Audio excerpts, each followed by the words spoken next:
Good evening, everyone. Hello, hello, hello. Lee, yeah, see you in a minute. Enjoy your dinner. Mark, hello. Yorda, hello. Adrika, buenas noches. Ooh, who else do we have here? What am I missing? Let's see. Hey, Major, how you doing? Or Maya. And Christian, hello. Grüezi wohl. Wheeler Pilot, hello to you as well. Harry, hi, how you doing? Delumel, hello, wie geht's? Okay, nice. Alright, so today we are back in P3D and keeping fingers crossed.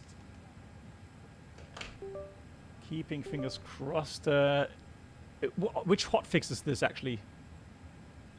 Yeah, I've lost count. That's why I've put everything in question mark, because I don't know which hotfix this is. I've lost track. I honestly don't know anymore. I'm not even joking. I'm serious, guys. I don't know which hotfix this is. I've reinstalled P3D 4 times now in the last couple of weeks, so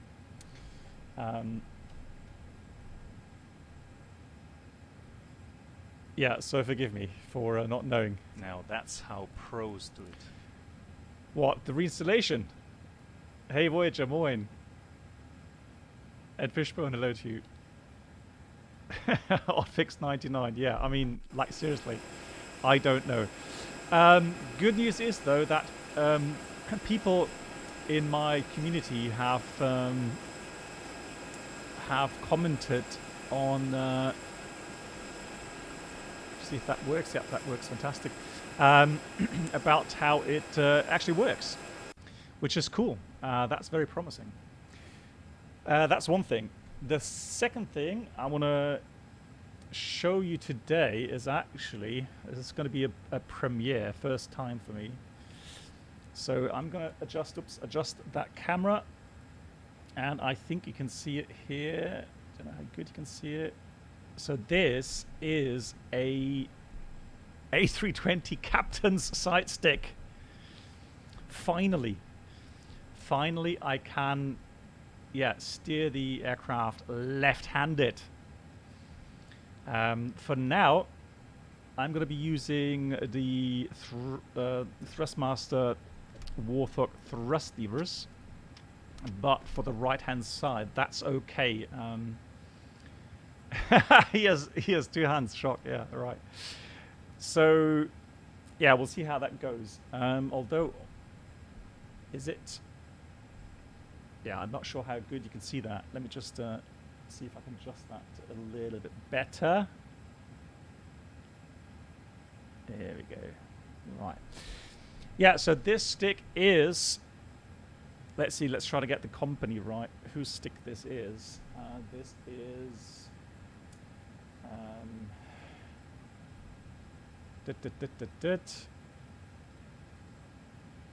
I've bought so much hardware lately. I've lost track on what I've bought. I can tell you a little bit about it though, about the flight stick, and I'll tell you my views on it. Let me see. That is the.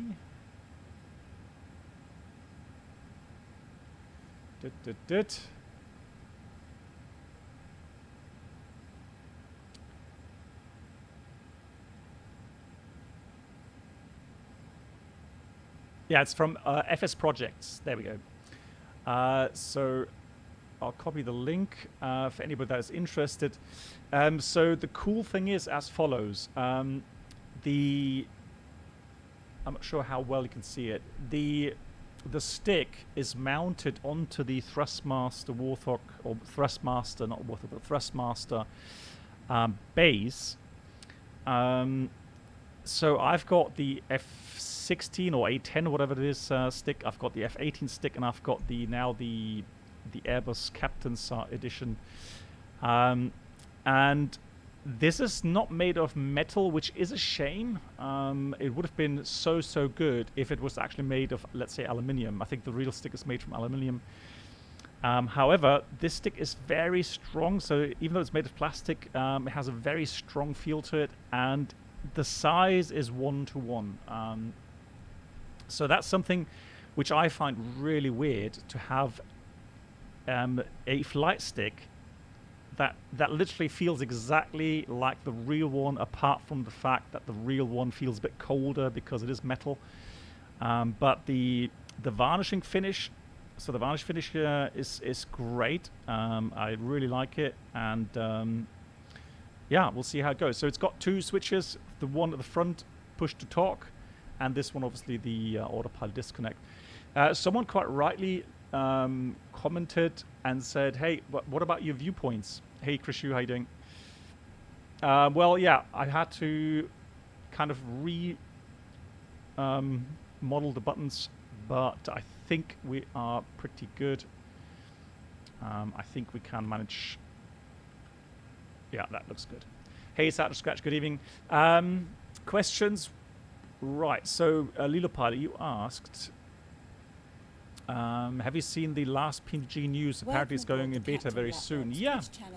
Yeah, that's, I mean, again, exciting news. So apparently PNG have worked together with Asobo and managed to fix a couple of things. So now they are confident moving forward into the beta phase soon. Hey, Solid Wings, bonjour. And thank you so much for the 21 months, Solid Wings. You've got to be kidding me. Sorry, no, this one. There we go. Merci beaucoup, monsieur. Thanks for the resub. I hope you're doing well. Yeah, that's one thing. The second thing is, guys, don't forget, on Thursday, it's going to be our last live stream on Twitch. The next one in 1st of February. So 1st or 2nd of February, we are going to be streaming from YouTube platform onwards. And as a little kind of bonus, and Mark is so excited, as a little bonus, on Thursday, for the last stream on Twitch, Mark, so Lindley, and myself are going to do a shared cockpit flight in the Turbulence A320 here live on stream. 24 hours? I hope not. Who knows how long it takes. But the last time I flew together with Mark, he was very proficient with the procedures. So I think we're good with a 12-hour stream. No, I'm just joking. Yeah, last week on Twitch. Yeah.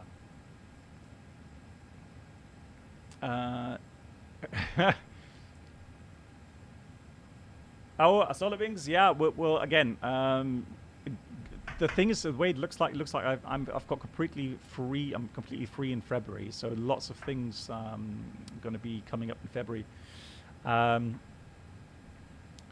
So yeah, including, of course, then DCS.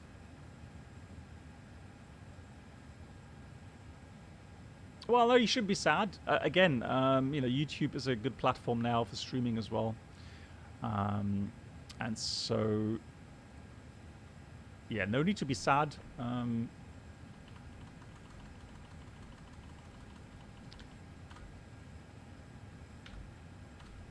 So, blackbox.1engine. Welcome aboard the Captain Blackbox Twitch channel subscriber experience. Data. Could new subscribers please make your way to the first class So cabin? there we go. Complimentary drinks, snacks, and premium flight entertainment will be served. Thank you. Right. LDSP. Emotes. Well, I don't. Hey, I'm pretty sure emotes are possible there, aren't they? I'm sure I saw some streams with some emotes. I think that's possible. And Sergeant Scratch, thank you so much now for the 12 months. 1 year, Sergeant Scratch, thank you so much. Last month was supporting one of the Twitch best flight sim streamer. Thank you so much, that's really kind. I wish you all the best and keep up the fantastic work. Yep, thank you so much. And again, I am looking forward to some good content especially when the Phoenix releases. Or at least once we are allowed to stream the Phoenix. Max K, I would need to research on that. I would need to research on which A modes are possible. Again, it's a pretty new thing for me as well. So nice. Let's get today's show on the road. And today we are going to fly the FS Labs A320 Sharklets from Split to Skiathos. And then the second flight is going to be the 747-A from Budapest to Luxembourg. Could new subscribers please make your way to the first class cabin? Hey! Drinks, snacks, that is scary. Entertainment will be served. Thank Cyanide, that is scary. The second I mention Phoenix, which I rarely mention here on stream, Kappa, you come online. That's scary. Right, Cyanide, I hope you're doing good. Yeah. And yeah, I've been very busy flying in real life. So yeah, been busy on that front. Family, a lot of busy stuff happening in the family at the moment as well. And today I got my booster shot because, well, Johnson & Johnson is no longer a full vaccination. So I wasn't boosted when I got my second shot 3 months ago, which is really, really nasty for me because I have, in some countries, some problems really regarding, curfews and so on. So now today I got my third shot really, and now I should be officially boosted again. Welcome back to live. Huh? Yeah, Sunlight, that's the thing.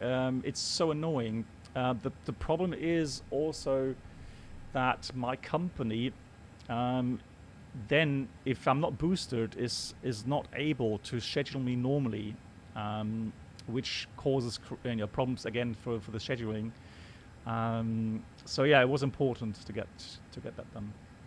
Well, the arm does hurt a little bit. The weird thing is, I feel cold, even though it's not cold in my room, but I feel a bit cold. But we shall see. Apart from that, I feel good. All good. Right, Split, and we're going. Oh, what about Active Sky? What's happened to Active Sky? Yeah, please. Right. Hey, Alpha, nice to see you. How was your business trip? I hope all good. So let me have a look at the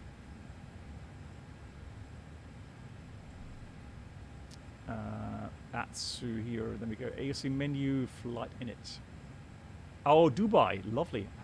Well, this time of the year it's a bit cooler there, isn't it? Oh yeah, and I've been to Amman, and Amman, a couple of days before they actually had snow. We had 4 degrees Celsius in Amman, and I'm like, you've got to be kidding me. Hey, greetings to Budapest. Yeah, second flight is from Budapest to Luxembourg, and air guitarist. Well, my 5G reception has gotten tremendously better today. I noticed that, so that's one of the advantages, I guess. Oh, let's not start that again. God. Right, so let's do that. Good, that works fantastic. I'm happy. Let's do the full program, shall we? We'll go refuel GSX. We do want the memes, and we're departing at about 9:50.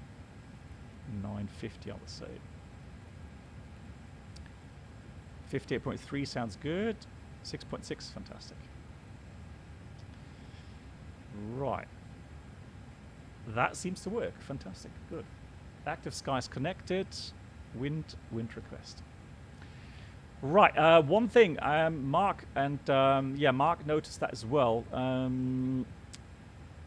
When I flew to let's see if I get a chart today. When I flew to Amman, there was a interesting weather phenomenon which I've not seen in that kind of form for quite some time. So let me go ahead and get the OFP right. Vertical profile. Yeah, so today it's, I mean, for this flight, it's not so critical, but when we flew to Amman, the tropopause dropped down to level 200. Amman. So Amman, Oscar, Juliet, Alpha, India in Jordan. Not Oman, Amman. Yeah, so it dropped down to level 200. And we got into the Austrian airspace and we were greeted with the words, be aware, within the next 10 minutes, medium, moderate, so not medium, but moderate, in parts, severe turbulence reported. And we flew, and we were lucky that we're not that heavy, but our speed dropped to just below green dot at one instance within seconds, because the wind changed from like cross 40 knots to tailwind 50 knots within like 2 or 3 seconds, and so the speed dropped quite drastically. Yeah, and then we had moderate turbulence. We didn't have severe turbulence, but yeah, the problem is if you drop below green dot at that flight level, the issue is that if the wind doesn't change back, you're going to be behind the power curve, and you know what it means. So yeah, that's not such a good position to be in. Hey, greetings to Ontario, Canada. Nice. How you doing? C-172. Nice. Well, it's not scary, but you do feel uncomfortable in that situation, because you know you may have to descend. And we actually told air traffic control that that we may not be able to maintain altitude. Hey, Delitos. Good. Let's go on that sim as well. So we've done all of that.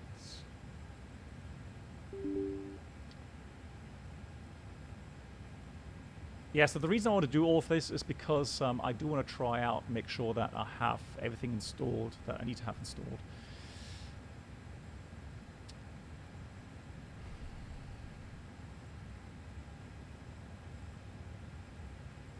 JS Gaming, yeah, can you do me a favor? So not for now, but next time, next question you ask, can you put that into exclamation mark ask and then your question? That way it's saved, and then I can well, that question is then saved for me on the different websites, so I can see it, and then I can answer it chronologically. Yeah. So there is categories for turbulence, and the definition for severe turbulence is that you have G forces greater than 1G. Loose objects will be tossed around. You have abrupt changes in altitude, or it even says that definition of severe turbulence is that the airplane may be out of control for short periods of time. And it says large variations in airspeed, and occupants are forced violently against their seat belts. That will be the definition of a severe turbulence. While moderate turbulence is defined as readings of the G-force between half to 1G, and moderate changes in airplane attitude and altitude, but the plane remains in positive control at all times, and that's the difference between severe and moderate. So moderate turbulence would be smaller variations in airspeed. You may have difficulty walking around the cabin. The occupants feel strain against seat belts, and loose objects move around, but they're not tossed around.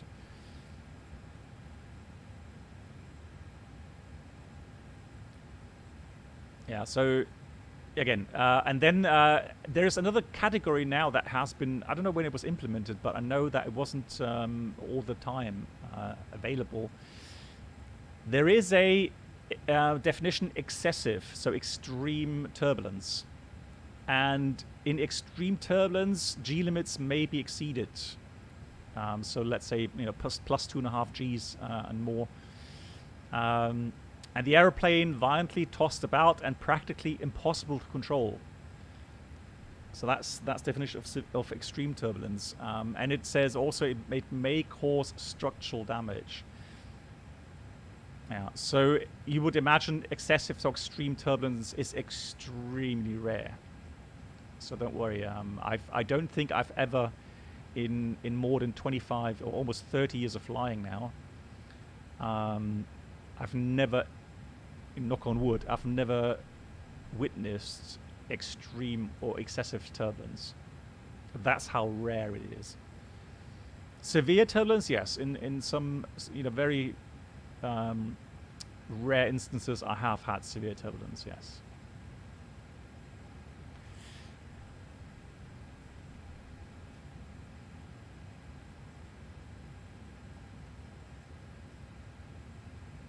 So questions. How can you change your YouTube name? There should be a setting under your in the personal menu there. You should be able to. Hey Chris, nice to see you. Yeah, I'm all right. Got my booster shot today, or the third one. So like the second booster, which is now the first booster. But yeah, apart from that, I'm well. Thank you. Hope you're well, Chris. Yeah, Aaron, I am connecting to VATSIM in a minute. I'm just going to get my flight plan filed. So we're going in 37,000 feet. Yeah, that's fine. And we're departing in about 20 minutes. So that puts it at 1845. File a flight plan. If anybody wants to join, the routing that SimBrief gave me is this. I'm not saying it's the best one, but at least that's the one I got. Hey, nice, United. Cool, United for life. He got off the job for flight planning and ATC coordinator. That makes me very happy to hear. United for life. Congrats. Excellent. Wow, that's really good news. After all that hard time that you had. Ah, you've accepted as well. Fantastic. GG. Oh, well done. Hi, Captain. Does 0.3 millimeter frost acceptable on the wing? Bottom part of the wing only. Top part of the wing, 0. 0 frost. Bottom part, 3 millimeters. And I showed you guys some pictures on Discord where we actually had icing below the wing, which was caused by very cold fuel and water actually melting on the top, flowing down, and actually freezing on the bottom here. And we had actually more than 3 millimeters. So we had to have underwing de-icing. And if you've never seen that before, you get the icing truck come to the aircraft, and instead of having that normal nozzle on top, they actually have a little kind of a tube. Yeah, they'll what's it called? Like a hose, right? Retractable hose, and then they can actually spray the under part of the wing for the icing. That's another thing we rarely have, but yeah, we did have it.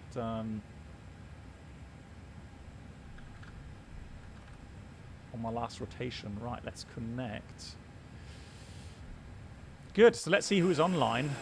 And let's hope that nobody is here blocking. Oh, look at that. There we go. Got a nice region.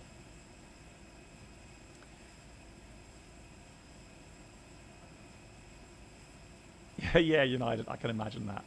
Yeah, once again, congrats. Fantastic. Right, let's go ahead then. Let me get the weather. And then let's get going. Fuel's already completed. We'll enter those fuel values. That's 5224. Yeah, That is all right. Total, the supplier, good. Let's get departure ATIS. No information available. All right, let's get the METAR then. That's a preliminary load sheet. Coming in at 58.3, 6.4 takeoff fuel. Right, split 310 at 12 cav OK. 1029er on the altimeter. No significant change.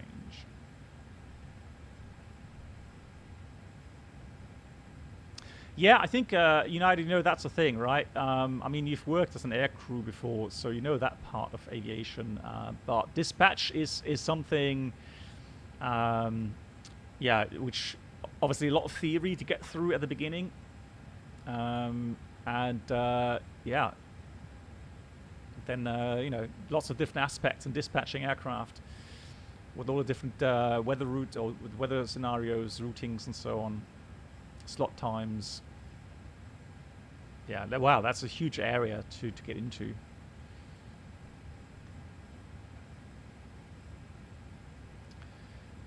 Actually, let me organize the boarding as well.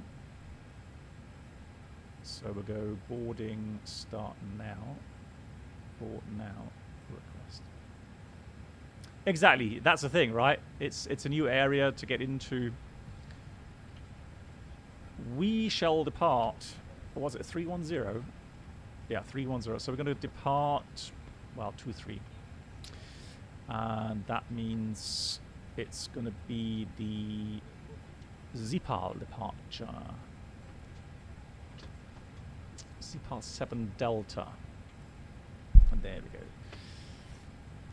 All the way down to Skiathos. And then Skiathos, we shall go ahead and fly the non-precision approach. We've seen it before. It's always so Skiathos is really called the St. Martin's of Europe. Very similar. Very scenic.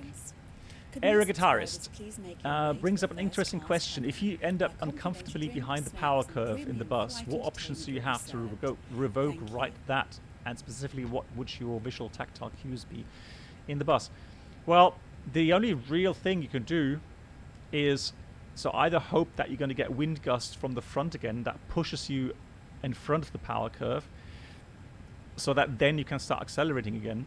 But if all fails, you're going to have to request a short descent to get some more momentum, and then once you have that extra momentum again, go and climb back up again. That's the only thing you can really do. Visual cues, well, I mean, you have your standby horizon. I mean, speed indication, standby horizon. Oh, not standby, the normal horizon, artificial horizon, and then here we go according to that. Tom AGT, thank you as well. So Cyanide, well, first of all, Cyanide, once again, thanks for the 19-month support. And Stream Phoenix, and when? Well, you tell me. You tell me. Toma, thank you much for 31 months. Hope all is well. Yes, thank you. Thank you for the great streams as always. Really kind. Thanks for watching. Thanks for supporting, Tom. The weather in Skiathos is currently 340, 12, gust 24. So definitely northwesterly wind, which means we're going to shoot the NDB 01. And that means we will have the... Well, I'm not sure. What arrival do we have? Is there anything...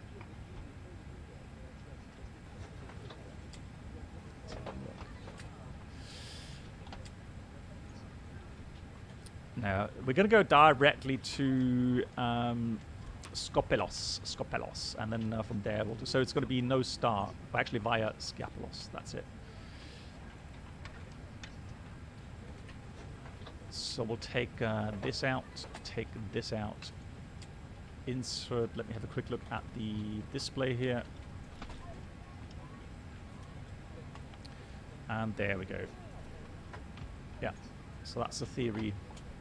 How to fly the approach later on. Good. So let's go through it in the right order. So first of all, aircraft status. We've got the latest database. 26th to tomorrow is the last day of the current database cycle. I am going to change the predictions a bit. So I'm going to put 3.0 minus 3.0. Actually, disregard. Let's put this at plus 1.5 and minus 3.0. And there we go. So, data done. While I'm here, I'm going to put pilot routes. Let me just store the SKS1. So this way I can quickly check the OFP, make sure that we have everything correctly programmed. CPAL, direct to PETAC, direct Dorbar, direct Talas, and then Uniform Mike 749 to Scuffles. Cool, that's all correct. So in a page is filled out with the alternate Athens. We got the wind data, flight level 370, zero fuel expected from the preliminary load sheet was 58.3. And the block fuel is supposed to be 6.6. I'm doing good. He's back again.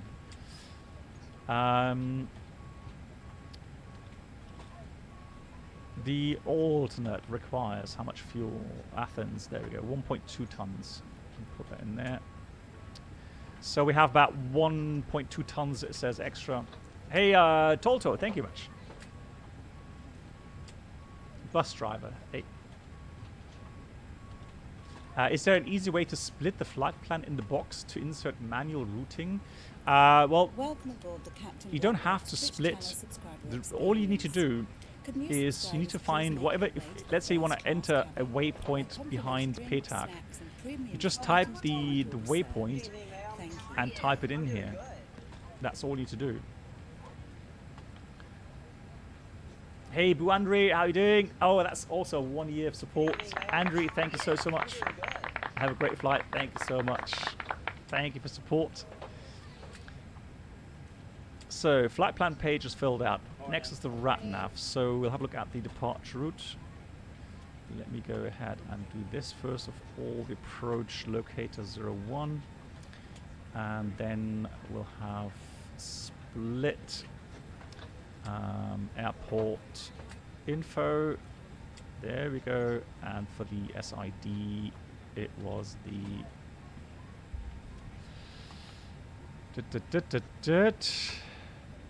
CPAL departure, wasn't it? CPAL 7 something. 7 Delta. Alright, let me search that. There it is. So that's our departure route, meaning we're departing southwest bound. And it says climb towards Delta Victor November NDB at 4,000, but not before the NDB. Turn left towards Sierra Papa Lima VR. And when passing 295 bearing out of Delta Victor November, turn right and intercept the 101 bearing from Delta Victor November NDB. And then when intercepting the 118, proceed 118 to CPAL. So there we go. Outbound Delta Victor November, 4,000 or above. Left turn. And so on. Right, RATNAV Delta Victor November NDB. I'm going to put that in there. And Sierra Papa Lima in here. And we can put the 118 radial in there as well. Cool. Hello. Hey, Cucumber Bush. Thank you. Yeah, so Cucumber Bush, the idea is to give everyone the best kind of kind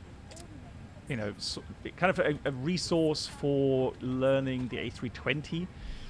And I'm pretty sure that once I get my transfer to the 747 again, once I do my type rating on the 747, I'm pretty sure that some of you will be interested to follow that along. Oh, I got some sushi. Nice. Thank you. Nice. And Stepke, thank you as well for the 10 months.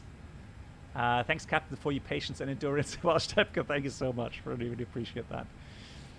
My pleasure indeed. Yeah, that's really Cucumber Bush, fantastic. That's really kind of you. Yeah, much appreciated. Thank you for your support. Good. So initial climb then is 5,000 feet. So I've entered that into the FCU. QNH 1029. Already set everything for the departure route with the NDB, Delta Victor November, and Sierra Papa Lima. So that's all done. Right, so RatNav is covered. Diff rips. So NDB page is filled out as well. Yeah, with the wind as well. And then we've got to performance. Yeah, but that's a different Sierra Papa Lima. Right. Yeah. It's not Schiphol. It's split. So, let me get takeoff performance. Actually, what's the message here? Message says estimate 58.3, fantastic, as planned. Takeoff. LDSP. Split runway. 23, obviously full length. That intersection is a bit short. 1600, that's not going to do it. I'm going to enter 7 degrees, and I'm going to enter 1028. Lol. As always, 64.7. Let me put 65 in here then. Hello. 65, air conditioning, or NTI is not required, and air conditioning on. Config, let's do config 2, tight turn at the beginning. Hey Stepke, yeah, welcome once again. Stepke, thank you so much for your support. Right, let's go. Performance. We've got flaps 2, flex 68, full length, and the speeds 138, 138, 141, transition 10,000. Is that correct? So look, yeah, 10,000 is correct. For the NADP, it says NADP 1 actually, so 1580 and 3,080 feet. Oops. And the engine out is 1,600 feet. 1,600.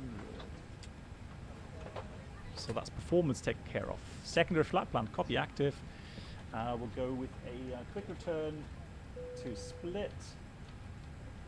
That's the boarding completed. Arrival will do the INS. Well, we'll do the RNF 23 in this case. So RNF with no star, although approach via. Let's do approach via Lazul. There we go. So that's all done. Good. So last thing to do is have a look at the engine up procedure, runway 23. It's straight ahead Tango Romeo India. Beacon. And then left turn to Delta Victor November beacon.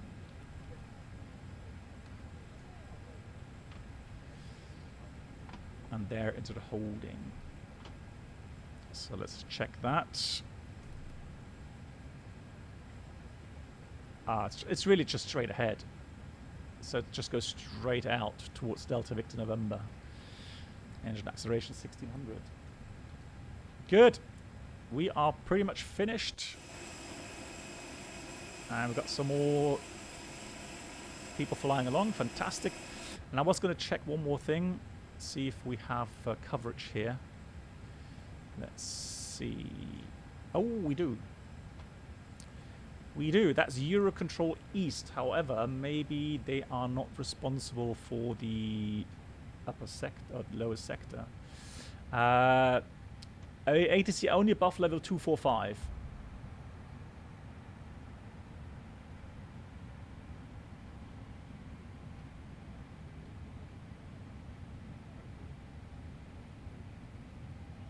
Yeah.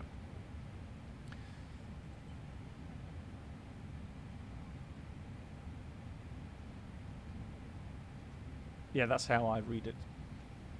Cool. Nice. Here's the load sheet. Since we do have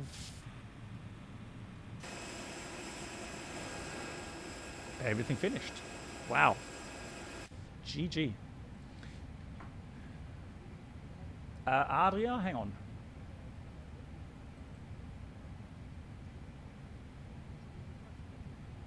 Hold on.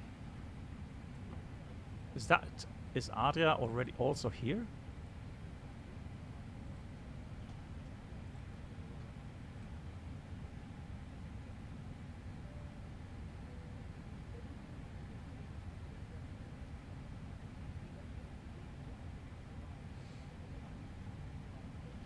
Hold on.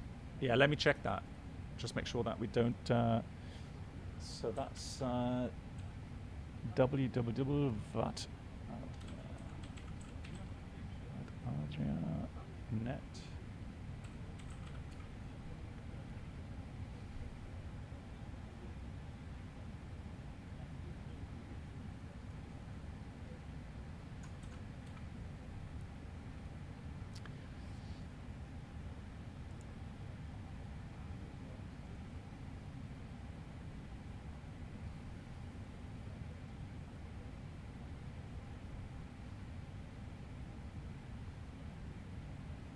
Yeah, all right. Let me just ask him then.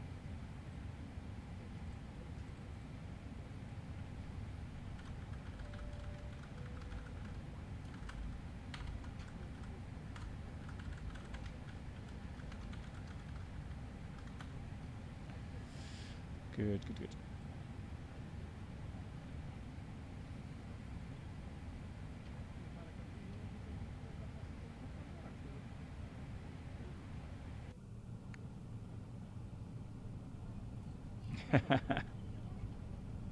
Of course, okay.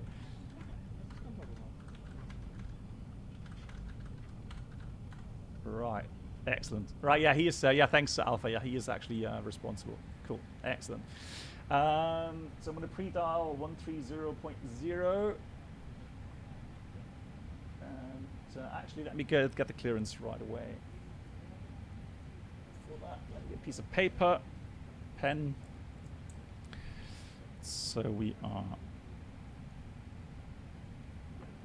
Windmill 711. How long is the flight? Let's have a look. The flight isn't, that's an hour 14. Yeah, hour 17 it says. Expect ILS 12. Direct to Rigmo and we'll expect ILS 12 to next 562. Area Control, good evening from Windmill 711 in Split, requesting clearance please to Skathos. Windmill 711, Dobry вечер, Adria Radar, clear destination, Sipal 1 Whiskey departure, runway 05, initially 5,000 feet, squawk 5275. Windmill 711 cleared to Skathos, Sipal 1 Whiskey departure, runway 05, climb initially 5,000 and a squawk 5275. Windmill 011, ATC clearance copied correctly, call me ready for startup. Wilco, Windmill 711. So, 5275. So everything's different. Italia 235, leaving my sector, monitor Unicom 122, decimal 8, bye-bye. So let's go Unicom and Italia 235, thank you very much. Ciao. Let's go and get the weather again. So, weather Medha. Hey French Gap, good evening, how are you doing? Goat friend, hello to you as well. Welcome everyone. Hope you're all doing good. Welcome aboard the Captain Black Box. There we go. 310 at 13. So we're going to have a bit of tailwind. Subscribers, please make your way to the first class cabin, where complimentary drinks, snacks, and premium flight entertainment will be served. Thank you. So we'll do 18102. What's the so 1028 is fine. Big thank you to Grizzly Bear as well, coming in with half a year of support. Grizzly, thank you so much. He writes, thanks for your streams, which are always fantastic, even when I can only watch parts of them. Unfortunately, I was last sub for now due to Prime and your Twitch on YouTube. No worries. Again, Grizzly Bear, thanks for watching. Thanks for supporting. And yeah, I hope I see you on YouTube as well. I hope you at least get the chance to come by, say hello, and watch the stream there. That would make me very happy. So we've got 1028, 65 tons. Is that still correct? Let me just see. Load sheet says we've got 64.7. Actually, we can do a more accurate calculation, and let's do 50 64.8. And that's calculated that again. Oh, so disregard 05, full length. All right, there we go. So 05, full length. Do we break it now? 05, full length, calculate. There we go. So we've got now a different performance. Runway 05, we've got 2,550 meters available. It says it's a flex of 62, down trim still 0.6, and the speeds are 137, 137, 140, transition 10,000, NADP 1 still, and engine out acceleration also remains at 1,600 feet. However, the misapproach, the engine out procedure changes as well. And he set the SIPAL 1 whiskey departure. Oh, disregard. Nah. Not this one. There we go. ZIPAL 1 whiskey. That's the departure route. Let's get rid of this one here. There we go. So runway 05, very scenic though, nonetheless. 5,000 is what we got. So it says waypoints, 480 feet, then Sierra Papa 800. So it's a right turn after departure. Then it's going to be, so 185 knots maximum, checked. Then 801, where are you? There we go. 801, still 185, still there. Max speed, then Sierra Papa Lima, VOR. Then we go to, here we got to have level 110 below and 5,000 above, so that's a window that we have to fly through. Altitude wise, that's what we have, and 210 knots maximum. And then we go to 805 and ZIPAL. There we go. And then we go PTAC and so on. Fantastic. Cool. So we confirm the data again. Just make sure we've got everything correctly set. Flaps 2, 62 flex, 137, 137, 140. Cool. So the engine out procedure in this case is going to be at 3.5 miles Sierra Papa Lima. So let's put Sierra Papa Lima in here. Do a 3-mile radius around that. Then right turn track 180 until crossing radial 110. And then we turn right to Delta Victor November again. So it's a slightly different procedure. So we depart, and it's only 3 miles. So it's not far out. It's just beyond the threshold. We turn right.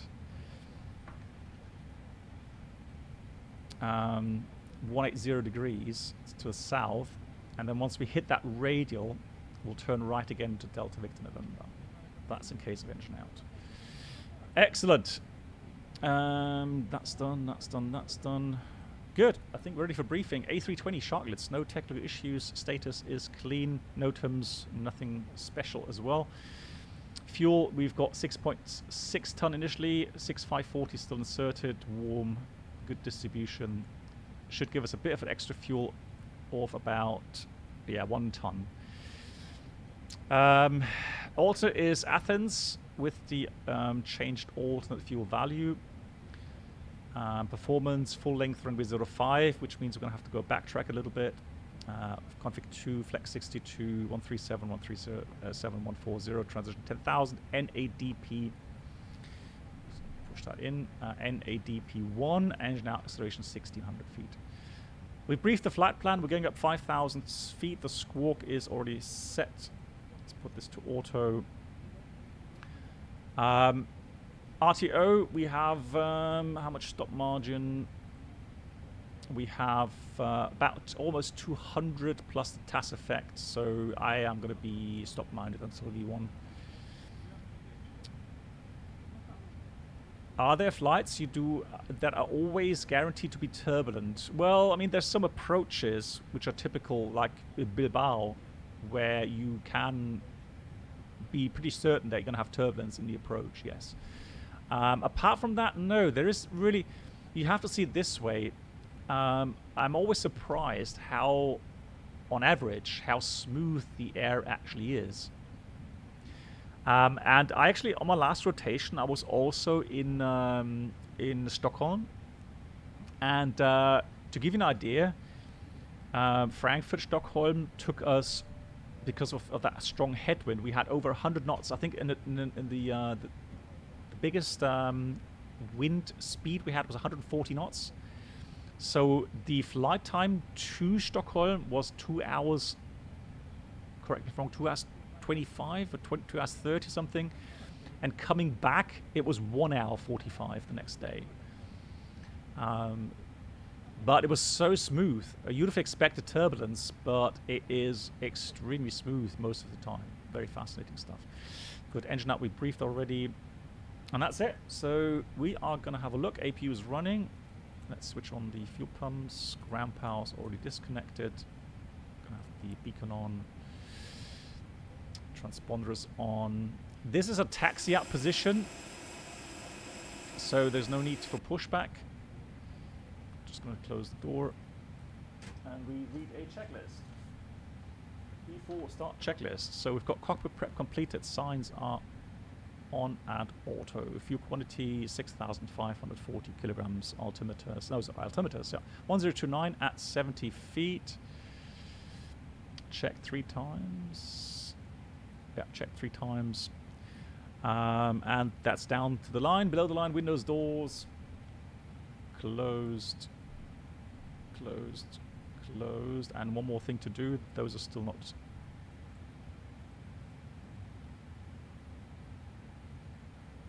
in flight. Oops. Cabin crew, please on the doors for departure. Thank you. So doors closed. We've got the beacon on. Thrust levers idle. Park brake is on. Before start checklist completed. So we're cleared for startup. It's just for engine or for taxi out. Ladies and gentlemen, boys That and means girls, what very we're going to welcome do to the is flight today.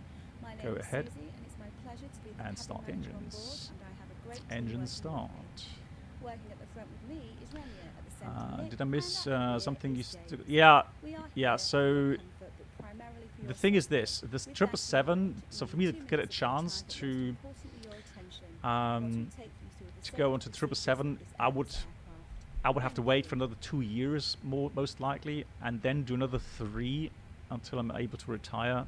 And I don't want to go and put myself in that spot anymore. So I've decided to now apply to get back on the 747.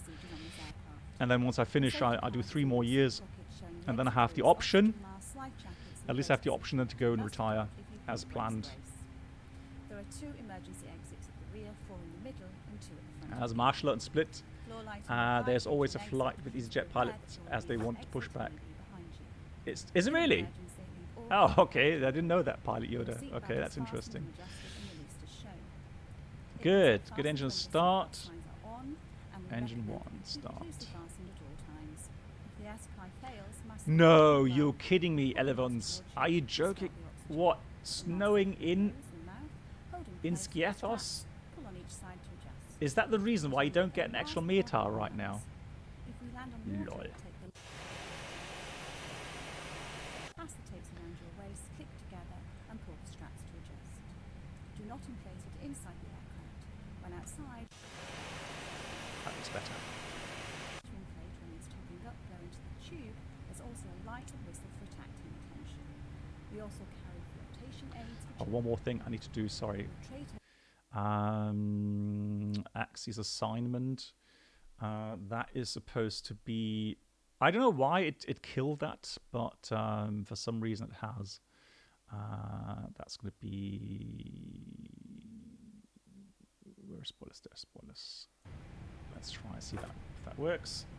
Yeah, that works. Fantastic. Cool. Good engine start. After start flows. Total Bravo Golf tells you, in real life, do you do briefings in German or English? It's in German. Well, in German, yes. So we do talk in German, and I do the briefings in German. But there's a lot of kind of vocabulary that is English. So it's more like Denglish, right? What plane are you flying right now? You mean real world? A320.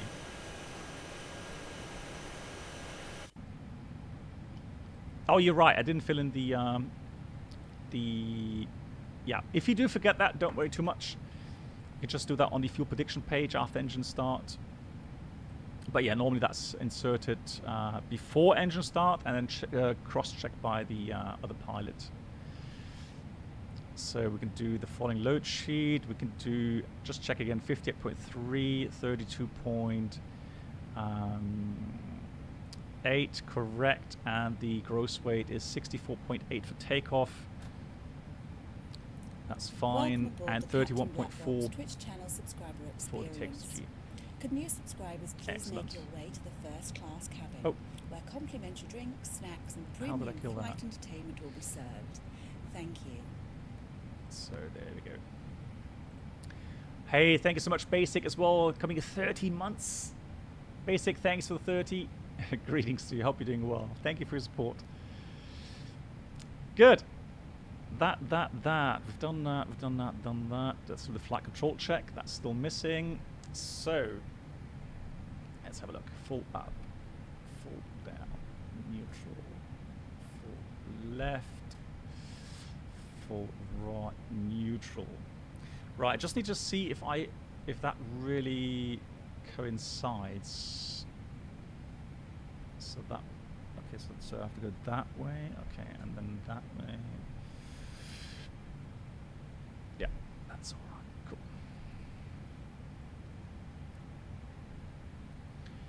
After such checklist, anti-I is not required, is off. Ecom status is checked, and the trim goes to 31.4.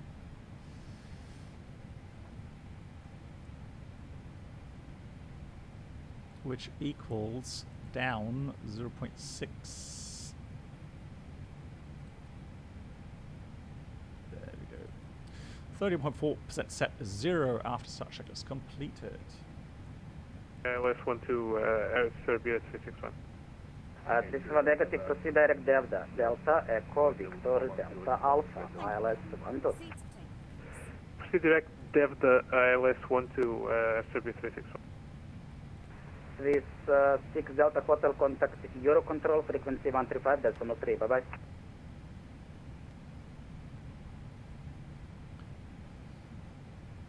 Otherwise 386, climbing for flight level 320 at passing flight level 2. Block time before engine start or before taxi. Strictly speaking, before taxi. The block time, let me just get the corner. Dear Radio Delta 1208 Zagreb Airport, can we ask you for a clearance? Uh-oh. Delta 1208 at which airport you're located at? Zagreb Airport, Lima Delta Zulu Alpha.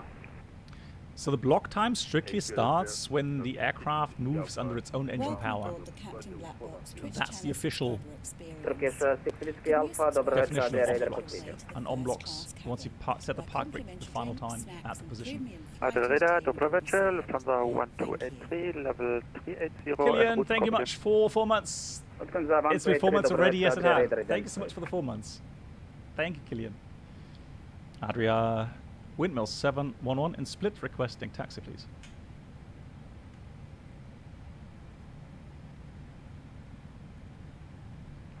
Windmill 711, sorry, did you ask for startup clearance? No, for taxi, please. Windmill 711, Roger, taxi, holding point Alpha, runway 05. Holding point Alpha, runway 05, holding short, Windmill 711. Good. So, left side clear, right side clear, and we are going Genex 562, to the left side. Genex 562, izvolite. Za naš arrival nemamo GPS u avionu, ćemo da se očekivamo Rigmu 2 kilo ili Vectors. Mogu da proverim s radarskom kontrolom, za sada nastavljate ka Rigmu, očekujte najverovatnije da ćete dobiti direct devda za ILS 1.2, ali ja ću to dodatno da proverim pa ću vas obavestiti nakon. Hvala vam puno, očekivat ćemo se devda za ILS 1.2. Can I do this?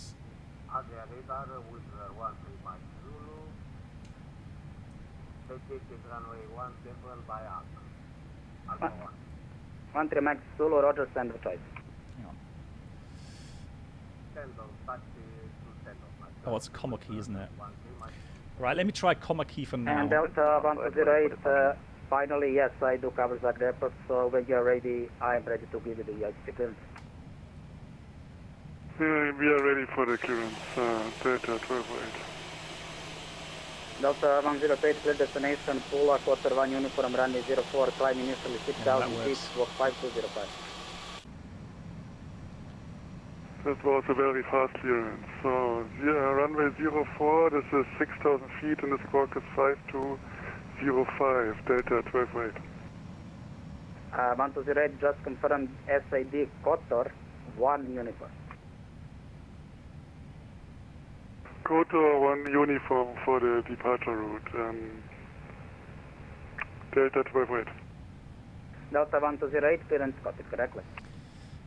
Right, so this is the airport where we may have an issue taxiing onto the runway. Confirm our cleared aptitude, please. Well, we'll see. 361 second.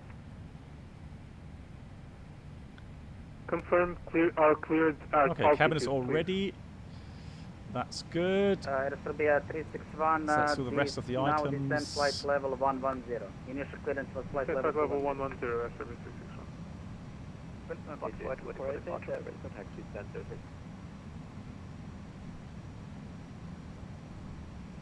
I believe that was blocked. So here's Alpha. We'll hold short. I believe I can fly. It's almost. 2488, split center for you, ready for taxi. Adrian 2488, Roger, taxi calling point Alpha, runway 05, hold short of runway 05, number 3 in sequence. Taxi calling point Alpha, runway 05, Adrian 2488. Windmill 148 ready. For departure. Oh, he's. Windmill Oh, 148 nice. ready. Look at that. He's already on the runway. I didn't see him there. For departure of Windmill 148. Windmill 148, runway 05, clear for takeoff, surface wind 310 degrees, 13 knots. Nice. Good for takeoff 05, Windmill 148. ADR radar, good evening, Turbulence 39er Delta uniform. Direct Tondo, climbing flight level 360. That will be a 361, contact Belgrade radar 133.1, bye bye. Up uniform November, runway inside, go visual. Roger, radio, Delta 1208 is ready for taxi or immediate takeoff via helicopter. That will be a 361, contact Belgrade radar 133.1. Edelweiss 386, contact Eurocontrol 135.3. Watch your 5.3 Edelweiss 386. Have a good night. You too, bye bye. There we Up go. uniform November, Nice runway takeoff. inside. Papa Uniform November, runway Yes, I did. 34, I did do clear the to land and call you back with the wind. What's that? flight control check. Yeah. Wind 030 degrees, 6 knots. What's that? Wind copy. Yeah. Under control, KLM 566, request 5 minutes from contact. Before take a checklist, flight control is checked. Flap setting is config 2. Windmill 711 via Alpha, backtrack and line up runway 05, approach, call me ready. Via Alpha backtrack, line up runway 05, call you, and we're actually ready, windmill 711. Windmill 711, just to cross-check, able to accept departure via Alpha. Oh no, my apologies. We need full length, windmill 711.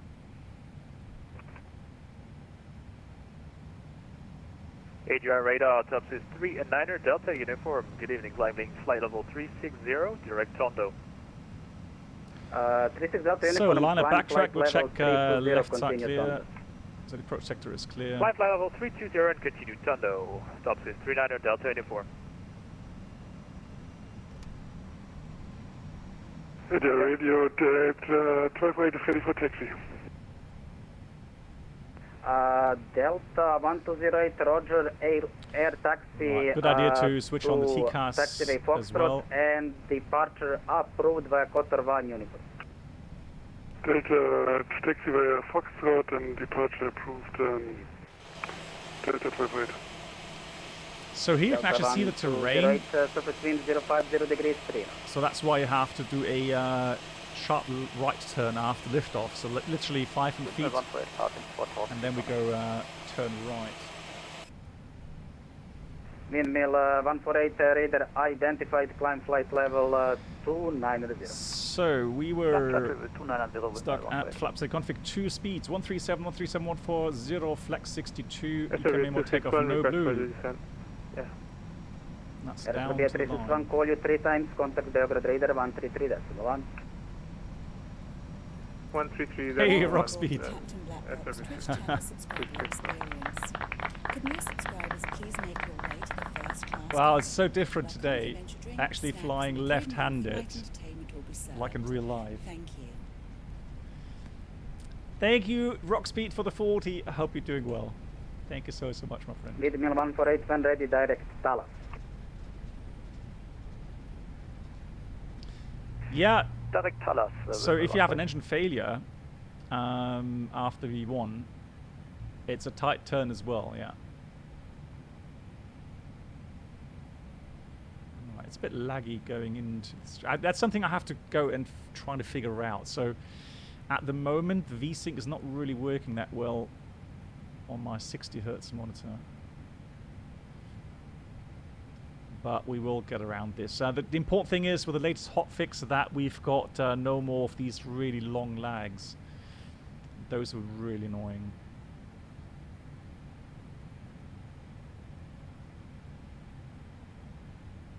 Windmill 7, what on is lineup complete, ready for departure. 711, runway 05, clear for takeoff, surface wind 310 degrees, 13 knots. Clear takeoff 05, windmill 7, 1 Right, cool. Below the line, takeoff runway 05 full length, packs are on engines, and that's the default takeoff checklist completed. Let's go. Croatia 600, you're clear to destination, quarter 1 uniform departure, runway 04. Yeah, Climbing Yoda, into I would 6,000 appreciate feet, that. Let me walk see if that 5 works. to Yeah, fantastic. 11. Good, 50% set to takeoff.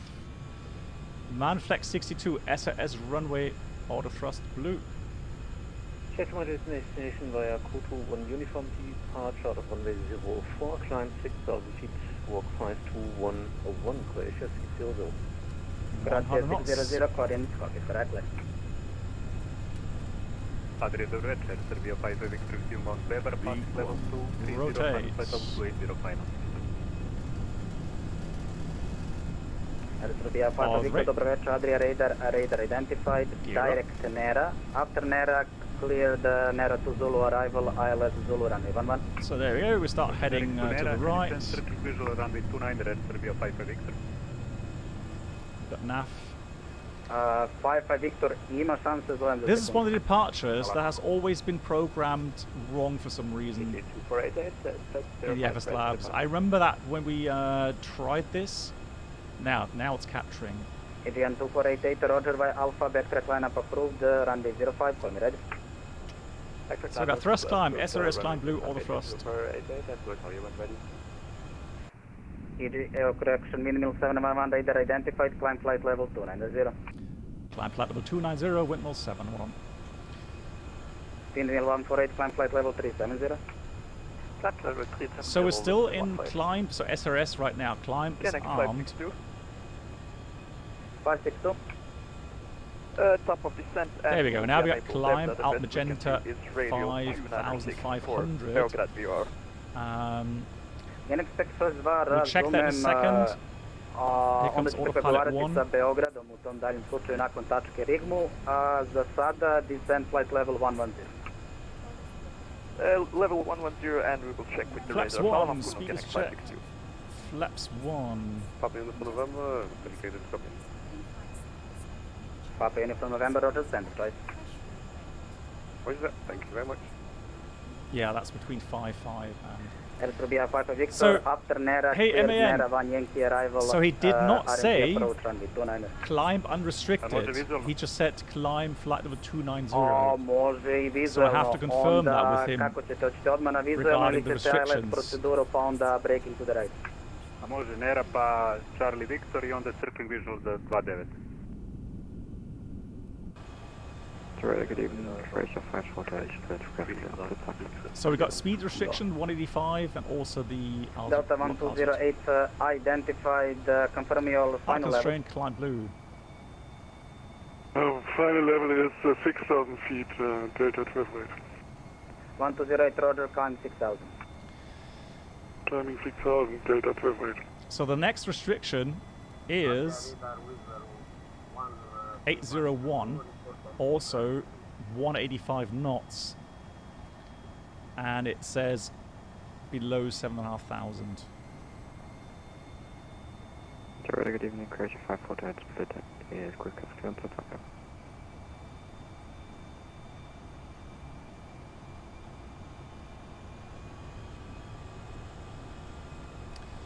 Yep, so we go 801. Kuro A320 in Baghdad and Kula.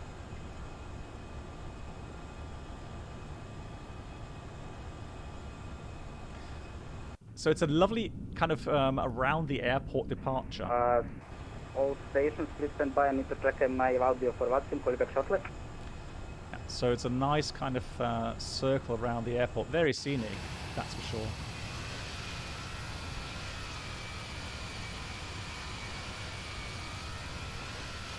MAN, Digits, how are you doing?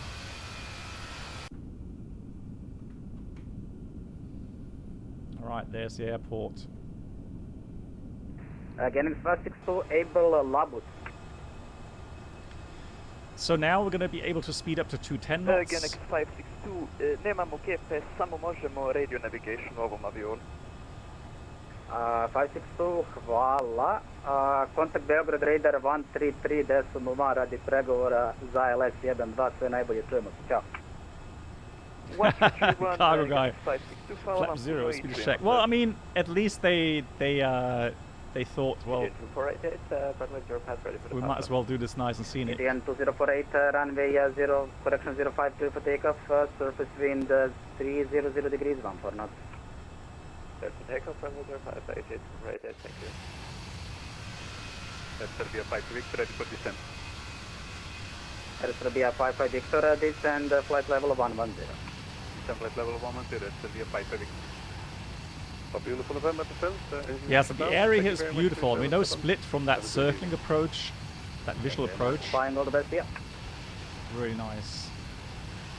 Good evening, Croatia 548, please cross clear to Takeoff. Good. We are passing 10,000. We go standard. Cross-checked. 100 now. Check 3 times. Alright, so we got the next restriction already, 8,000 above. No problem whatsoever.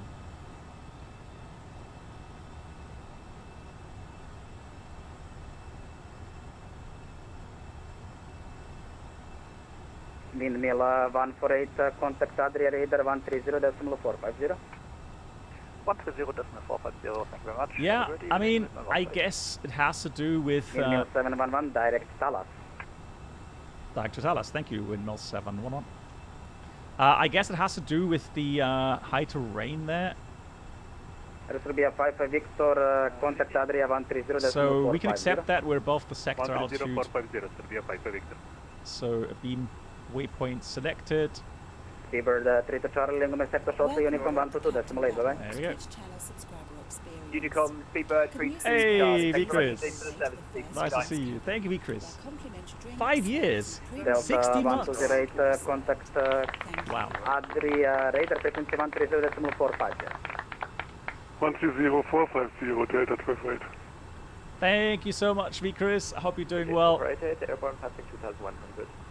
How's the temperature at your place? Adrian 2488, contact Adria Radar 60 months, that's incredible. 130.450. V-Chris, thank you so much for all the support. Thanks for all the help. Thank you, bye-bye. Right, seatbelts. Eurowings 25 Papa, contact Adria Radar 130.450. So now that we've done the overhead panel, there's a couple of more things to do in the FMS. We'll clean up. Let's clean up all the fix infos that we put in here. RATNAV clear as well. And secondary flight plan copy active. Reset runway. Stations in Zagreb, contact Adria Radar 130.450 for clearance. Hey, Nico. Nico Aviation's greeting to Quito, Ecuador. How incredible is that? How incredible. Delta Uniform, contact Euro control frequency. That is something I really love about flight simming 135.3 and about live streaming. People uniform, from all around the world. We've had people here from New Zealand, Australia, the US, now in Ecuador. How cool is that? Well, Solar Wings, I mean, the base feeling is the same, because all the resistance, all the forces are still the same because of the base. It's the weird thing is though, having a flight stick that is 1-to-1, meaning, yeah, that feels so natural, so comfortable, because the way it's molded, you know, to fit in your hand, that's perfect. Really cool. Vikris is saying doing well, quite well, in the middle of deployment in work, just short hop and waiting for the start next 1.5. Okay, well, it's good to hear that you're all good with work. I can tell you that we've had some issues at work with with staffing. So of course a lot of people right now are quarantined, and so there is obviously, yeah, in some areas a shortage of staff. All right, we've got a SIGMET, thunderstorms observed, Athena, FIR. Okay, we're gonna have to use the weather radar then later on. And severe turbulence. Oh no, it's not turbulence, ice. Look at that, severe ice forecast between level 1500, also 1500, and level 180. That is indeed weird. Right, that's the SIGMET area there.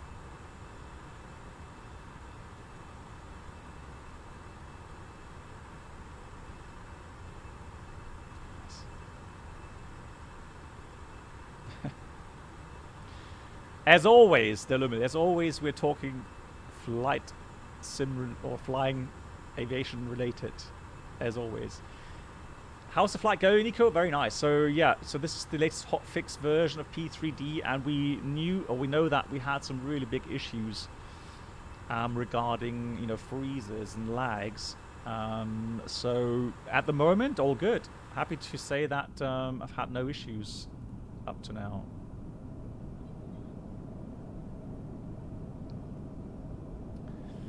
So indeed, all smooth.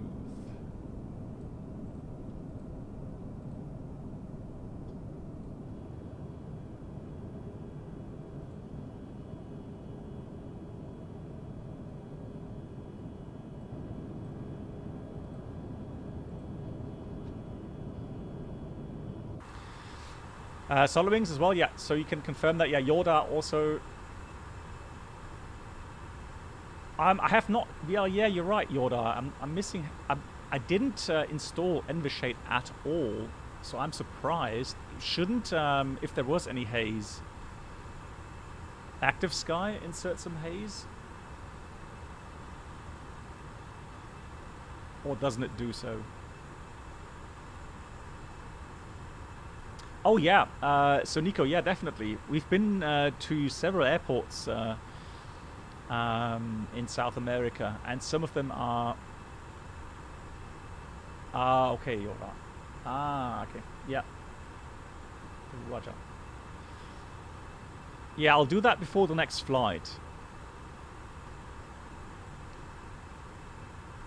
Well, it's gotten really quiet on the Adria.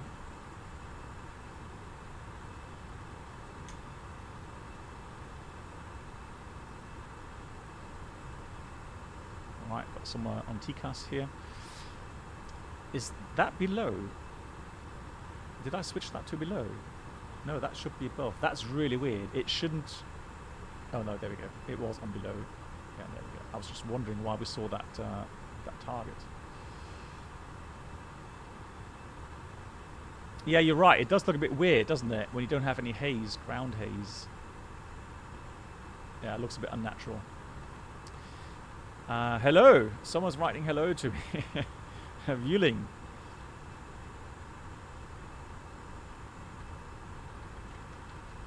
Right.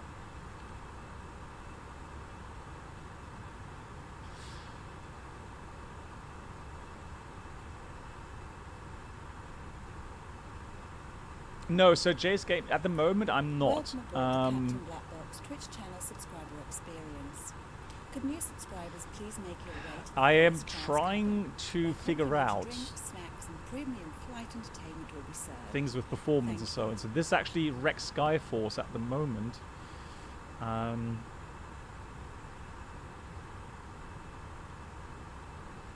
Hey, SAP CPU, thank you so much as well. 30 months. 10 out of 10. Thank you so much, SAP CPU. I hope you're doing well. Thanks for your support.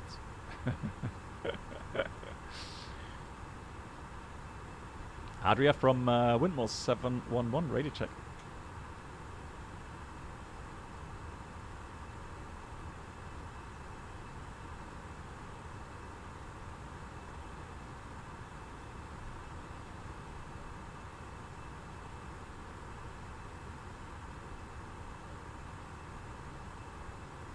Oh, he logged off.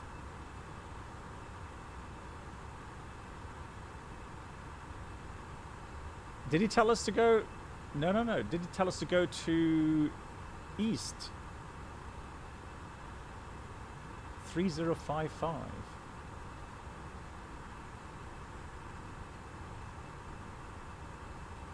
Maybe I missed him calling everyone saying we should change.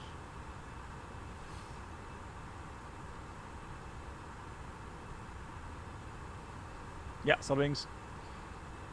Adria East, good evening from Windmill 711. We're passing 260, climbing 290. Windmill 711, dobro večer, Adria Raider. Again, Raider identified, climb flight level 350, continue Talos. Okay, man, Talos and climb level 350. Thank you, Windmill 711. Yeah, you're right, JS Gaming. I heard him say something with having issues with the radio, but then he came back again. Adria Radar, good evening, Lufthansa 626. How's performance? Torre, there is no difference in my opinion. I know they did write something about they did write something about optimization, etc. But to be honest, for me, if it got rid of all the lags and stutters, that's fine. That's when I'm happy again. No problem. Descend flight level 110 and expect ILS approach runway 12 at Delta. I mean, what we could try.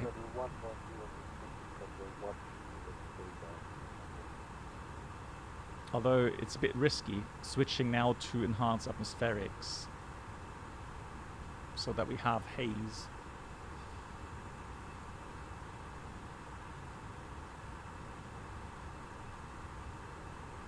Yeah, that's a good combination as well. So you can use enhanced atmospherics, but use legacy clouds. Yeah, that is a combination.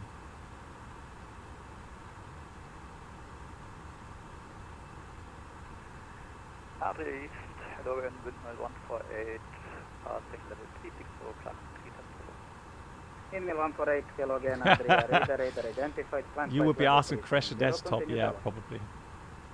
Continue climb flight level 370 and direct turn up Windmill 148.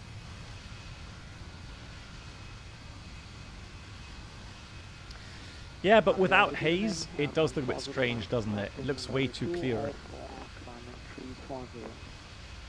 So it's definitely missing haze. 4 Zulu Mike, dobro večer, Adria Radar identified. Climb flight level 340, direct. Try next flight, yeah. Cool. 350, let's have a look what the optimum flight level is. That's what we normally do in real life. So in real life, we actually have a software that reads all the data from the FMS and then gives out lots of different data for us. Optimum cruising level, step climb levels, the ETA, the remaining fuel, and we can actually then play around a bit, increase the cost index, etc., etc., or say I want to be at a certain point at a certain time. If we have a lot of connection passengers at the next hub station, then we can even have a look at how much extra fuel we'll have to burn in order for them to make their connection. 711, climb flight level 370.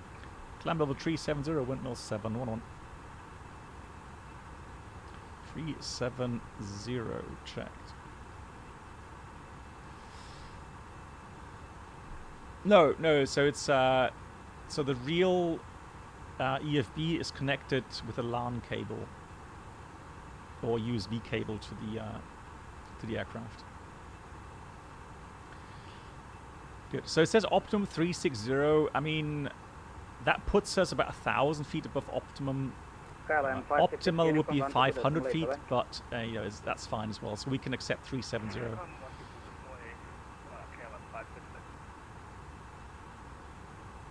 Yeah. The software that we have is extremely expensive, I would imagine, but it is extremely sophisticated. And I'm telling you something as well that is quite fascinating. So when we look at that vertical profile chart, we can actually select different layers. So for example, temperature layers, wind layers, and we also insert turbulence areas. And it is incredible how accurate these turbulence areas actually are. So when I was talking about the flight to Amman, we had the moderate turbulence area actually showing on the vertical profile. And what we could also see that we could neither go above it and we could neither go below it because it went down to like level 200. And so it was because of that jet stream coming from the north, there was just no way around it. And so that's why we delayed the service, had everyone still seated. I made several announcements explaining why everybody had to remain seated and so on.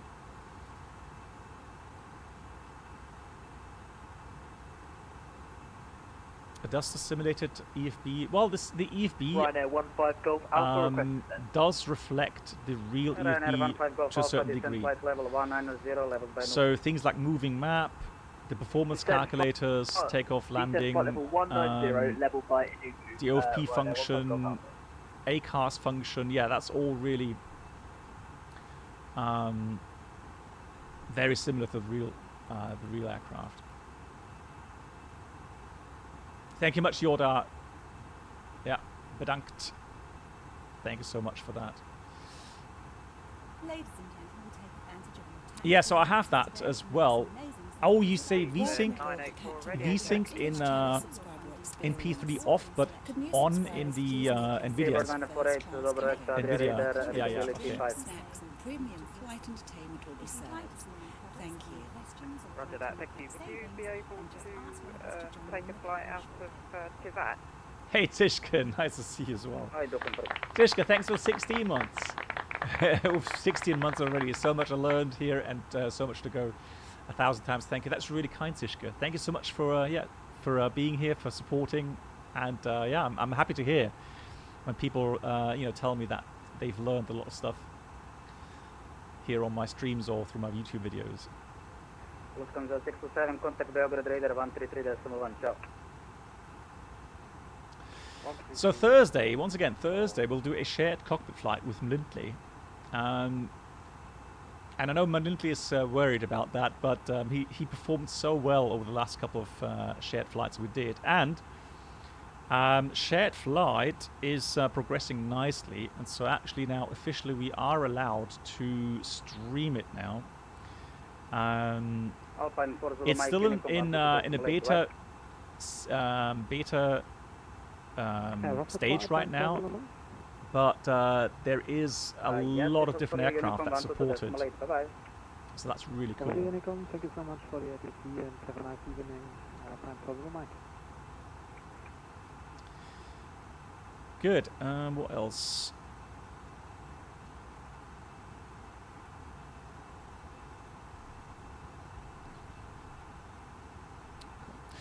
What we do in real life as well, as we climb out, or latest when we reach cruising level, we'll go through all of the system displays, make sure that everything's normal.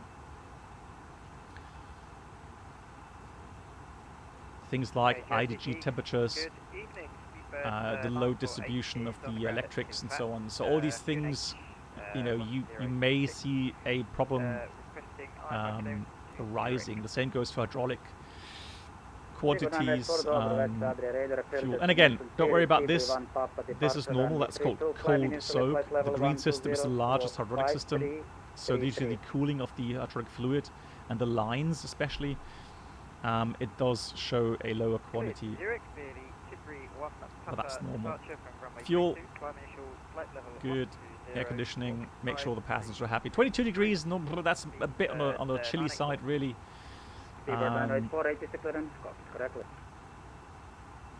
So in the flight deck, we normally have about 23, 24 degrees because of the fact that at cruising level, you'll feel cold build up at the side panels and also the panel here. It's so weird. So because the electronic compartment is below, this panel here actually gets really cold as well when you fly a prolonged period of time at cruising level. Adrian 2488, dobro večer, Adria Radar, identified climb flight level 350. So let's have a look where we are. Here's Sativa, right below us. Nice. Let's have a look. At the moment, I don't have the scenery installed, but yeah, that will be TVAT.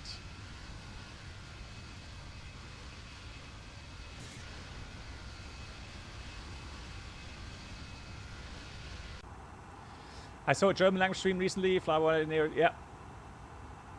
Yeah, so Oist, they do a really good stream, first of all. Hats off to them. Very informative and a lovely atmosphere that they create there. Fantastic, love it. And yeah, that's the thing. At the moment, yeah, it doesn't sync up completely. So yeah, the thing is with the shared flight, there is very few issues with the synchronization. So that's something to really look forward to. And I'm planning to do the following. So I'm planning to do the A319 shared flight with Mark, and then in February, beginning of February, I'm planning to do a 747-200 flight in the Felis with Motosuva and Sim Caesar together. So it'll be a 3-man flight deck, and maybe a couple of passengers as well. We'll see. Adria Radar, Skyways 356 with you from the south, flight level 380. Max, do you have your own EFB? Yes. So there's two things. So Max, one of them, so the EFB in the aircraft is actually fixed. That stays on board. But on top of that, each pilot has her own personal EFB, which is, well, pretty much a copy of what you have in the flight deck. So really you have like 4 EFBs. 5345, Skyway 3566. Can you request a football match score on CBDC? So, yeah, well, Solid Wings, if there are the bigger kind of venues like, you know, World Cup and so on, yeah, we would actually have the option to get results, but not CBDLC. It's the ACAR system. Skyway 356, so that does happen, yes. Identified, continue. Right, we're going to be above higher terrain. Let me just check how high. So there we go. So these are the grid altitudes, 10.3, 10.7. So I would say 11.1 even, 12.2 later on. So high terrain there. So I would say in case of decompression or if you have to descend, 13,000 is the lowest we would accept. Hey Captain Baloo, how you doing? Nope, not me. Good, we're cruising level. What I'm going to do now is going to put the TCAS to below. Adrian, 2488, and then we'll look for a fuel checkpoint. The next one is Talas. So let's have a look. Talas. Yeah, we can do a fuel check at Talas. 43 minutes after departure. And we're supposed to have 2.8 plus 800. So 3.6 is what we're supposed to have at Talas then. Yeah, Captain Baloo, doing very well. Thanks for asking. How are you?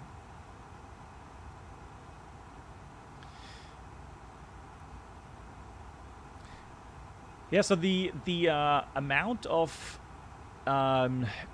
tools we have at our disposal regarding flight planning, especially performance planning now, is immense. It's huge. It's a huge deal, and so we are actually constantly looking at optimizations. And you may ask, well, how much optimization can you achieve with, looking at what's the optimum step climb level, etc., etc., etc. Is it worth flying faster or slower? Especially when it comes not only looking at your fuel flow per se, but also looking at other expenses like passengers missing their onward flights at the next destination airport. So all these things go into this calculation, and then you'll have a certain speed, an optimum speed to fly. So for us pilots, we actually have a huge impact on how economical a flight is, in the sense of fuel burn, but also how economical in form of profits for the company. That is part of our job. So it's not only to make sure we fly safely from A to B. Things like passenger comfort and economical values is obviously also very important. 3566, report your Mach number. And that's something, again, we do in flight. One of those things that just add up to what we do during the flight. Another one would be, for example, let's have a look at possible diversion airports. So we just saw TVAT. Here's Lima Yankee Papa Golf. Turkish 6 Whiskey Alpha Unicorn 1 That was Podgorica, what's it called? Podgorica. Yeah, that would be a good airport. Tirana is an airport we could fly to. Ryanair 15 Golf Alpha, contact Vigo Radar 133.1. Bless you. Sorry, yeah, that sounded like me sneezing, right? I know. Podgorica. Okay, very good evening. Sky 6537 at flight level 360, inbound Tumbo. I love how you guys never give up on trying to get me to pronounce things correctly. 6537, no problem. Set squawk 5357. I really appreciate that. 5357, 6537. We're going to get weather for Skiathos. Oh, guys, talk about Athens. Again, there's no ACARS, there's no TAF at the moment. It looks to me like the airport is actually closed right now. Because it's unusual for an airport not to report weather. Even if it's outside of operational times, you normally still get a weather info. Reduce speed, Mach decimal 77. Reduce speed, Mach decimal 77, Sky 6537. I'm just going to try and find real-world weather. Lima Golf, Sierra Kilo, Skiathos in real life. Fly1 half DME arcs. DME arcs. What? Huh? You mean like we put a fix info? DME arcs. Okay. Yeah, so actually, the latest weather we have was 340 at 6. 4 degrees.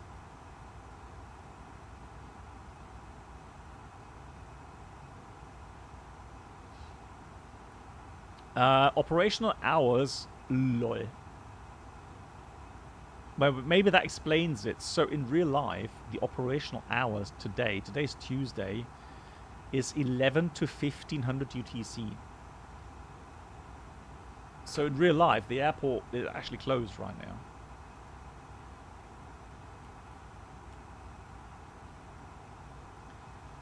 Right. I was just saying, mentor pilots, I have to admit, hats off to him. He does some really good videos on these incidents and accidents and so on. Did you hear about the video regarding Olympic 747? 747-200. Man. Whoa. I mean, yeah, goosebumps. The NEARCs and LNAF. Oh, you mean like for the path? So the radius fix. Is that what you mean? So here's Tirana, Cabo K -4. That's also very cold. It seems to me at the moment that weather situation is still there where you have a jet stream. There it is. Look, you have a jet stream from the north. Yeah, bringing down some really cold air into the Mediterranean region. That's why it's so cold here at the moment.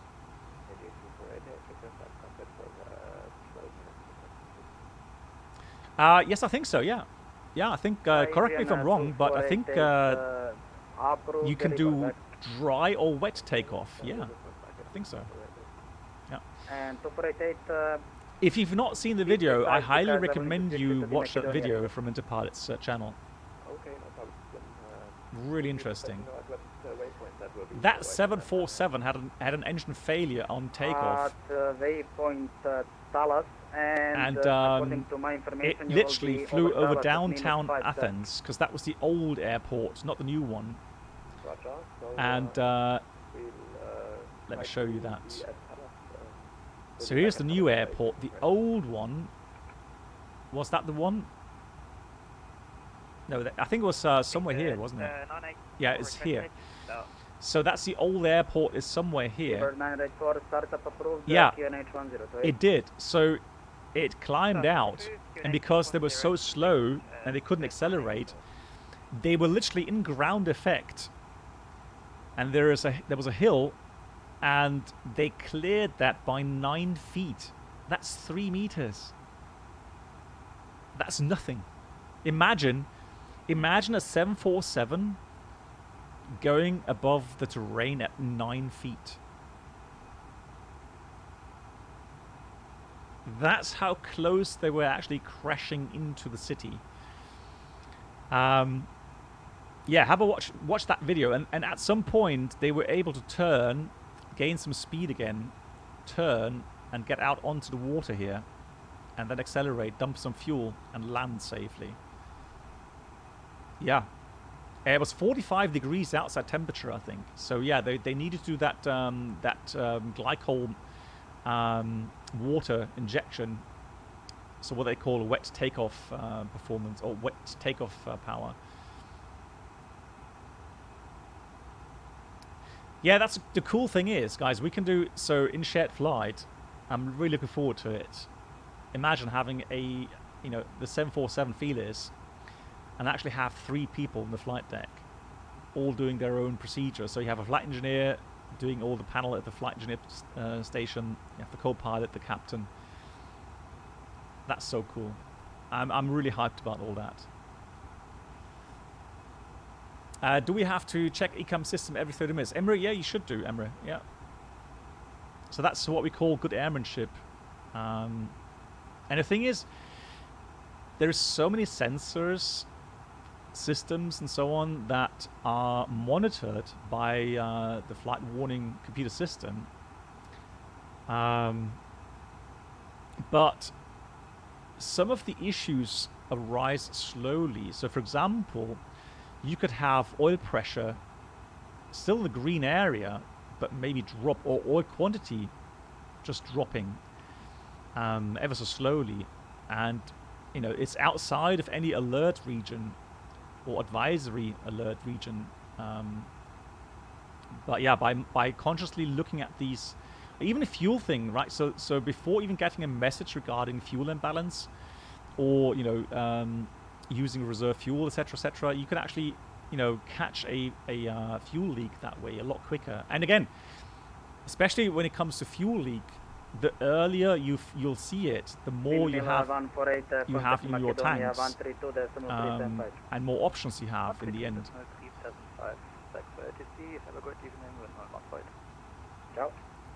Right, there we go. So we're going to be outside of control once we reach that point, which is... Oh, hang on. What about Talas? Wasn't there? That's there. You bought the Captain Sim 757 the last sale, better than expected and fun. Do you know a free good takeoff performance calculator for 757? Stepke, good question. Does anybody know? Top Cat, does it have a profile for the 757?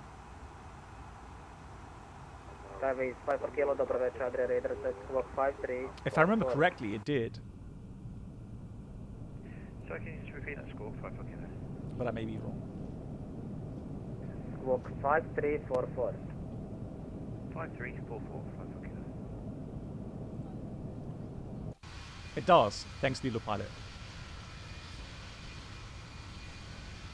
Yes, the Top Cat calculator may have a profile. Skybase 54 kilo identified due to sequencing descent flight level 360. And do you have I'm looking forward to the next flight. Really looking forward to the 747. Skybase, I'm going to use the yoke, the Boeing yoke as well.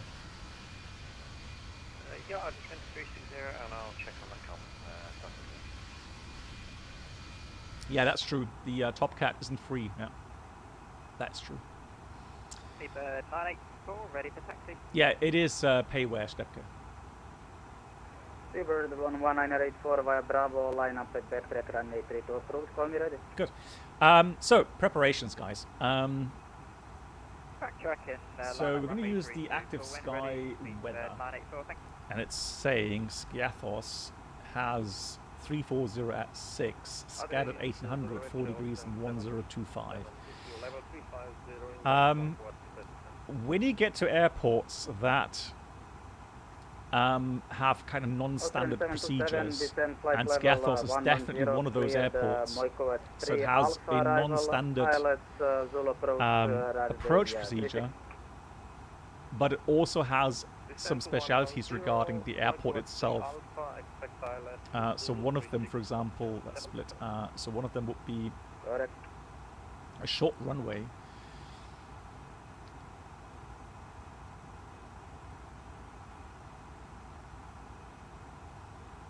So it only has 1,628 meters paved. However, usable for runway 01, which is normally used, is only 1,570. That is not much. You don't have much room, you know, to flare the aircraft. Adria East Control, good day. Lufthansa 484 climbing flight level 350 with you. So, what we normally do is go through a normal preparation, right? So, we go ahead and look at the flight planning.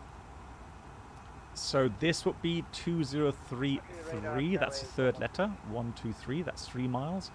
J is 10, so that's 10 dB.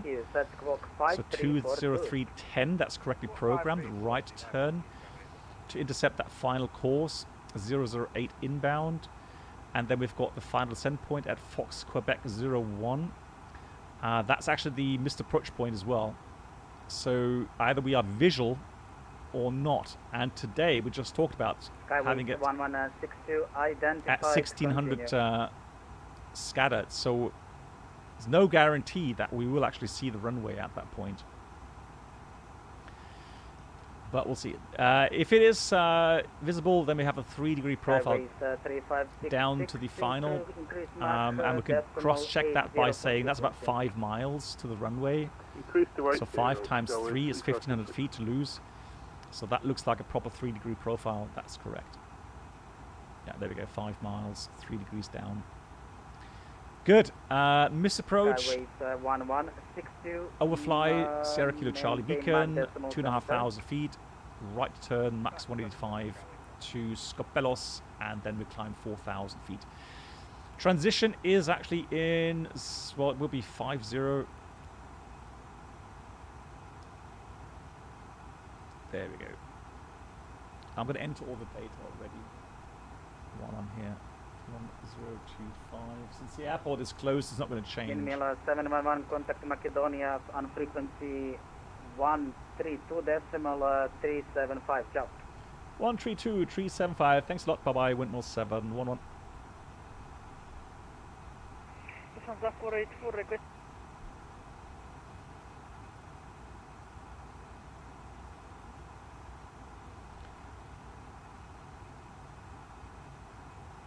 Macedonia radar, Yassas, from Windmill 711, flight level 370.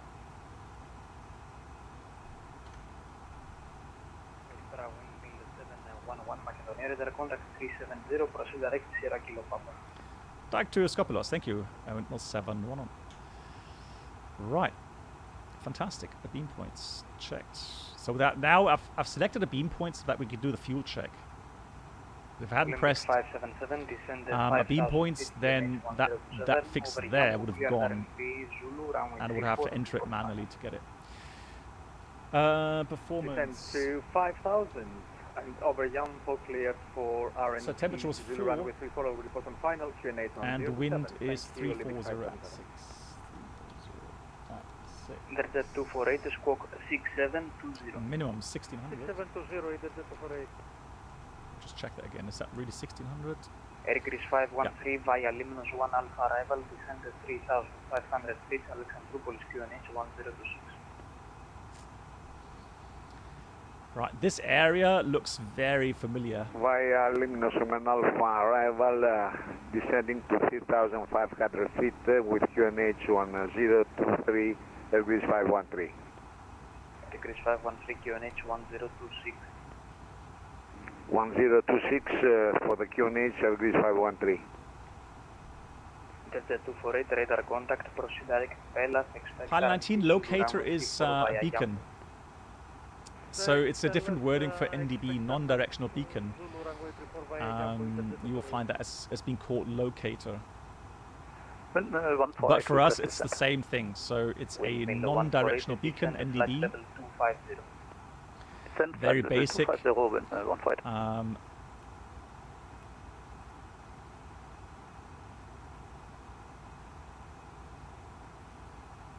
Hey Nico, how you doing? That's why, because it's a beacon approach, that's why, one of the reasons why the minimum is so high. Right, because, well, I mean, it's over water, but still, since the needle wobbles about quite a lot, you can be offset from the center line by quite some distance. Windmill 711, advisory to copy weather and then put in the airport information for Spanish. Windmill 711, go ahead, ready, copy. Windmill 711, Skiathos winds 340 degrees 6 knots, visibility 10 kilometers or more, clouds scattered at 1,800 feet, temperature 4, dew point -3, QNH 1025, expect locator approach runway 01. Windmill 711, all copied, QNH 1025, and we're expecting locator 01 approach, Windmill 711. So you don't have to read back all of the weather, the QNH read back, that's important, and the approach type. That's all the controller cares about really as a readback. Good, we just passed Talas, so let's do our fuel check here real quickly. So we're supposed to be over Talas 43 minutes and 3.6 tons is what we're supposed to have. So let's have a look. We've got 3.8. So that's 200 kilometers better than expected. And 54, and that could be because of that departure route. For GN8 forum, yeah.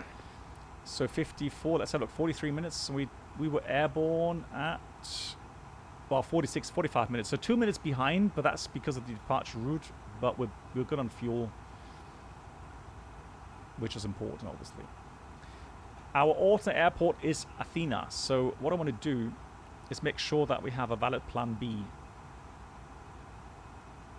So I'm going to go ahead and get the weather for Athens.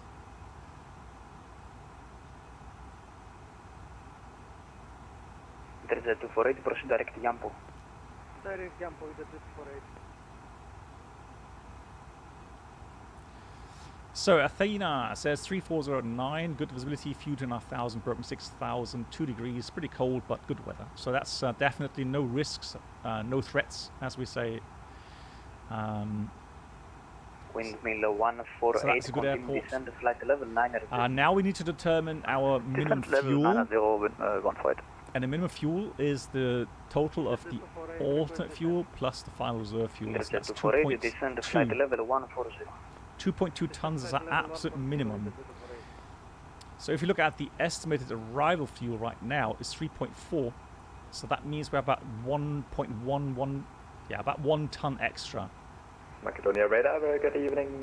Which is about 30 minutes. 370 inbound. So fuel-wise, we can do a second approach.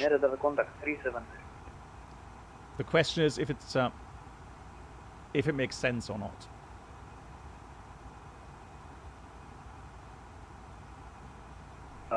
Sorry, Agent 2488, could you say that again? I just had a little interference. Situation in Ukraine, if the Americans decide to 2488, just continue according to your flight plan. No, always, no. The Europeans have their own GPS system. So no, by any means. A, so we have our own GPS system in Europe that we use. B, we don't need GPS in general. So GPS during the flight is used for updating the position, but we've demonstrated this. So right now it says the primary updating is GPS or via GPS signals, but we've already shown that we can do the updating without GPS. So the next level down will be updating via DME distances. And so normally we have a couple of good VOR stations, VOR DME stations nearby to then do an accurate or fairly accurate update of the position. If that fails, we would have another updating via 2 radials of a VOR station, which is less accurate again, but still gives a good enough update. And if that fails, you have the mix IRS, so the 3 IRS positions, which means less accuracy depending on how reliable the system is, how long it's been running. But yeah, you know, you still have your raw data indications, which you fly accordingly. So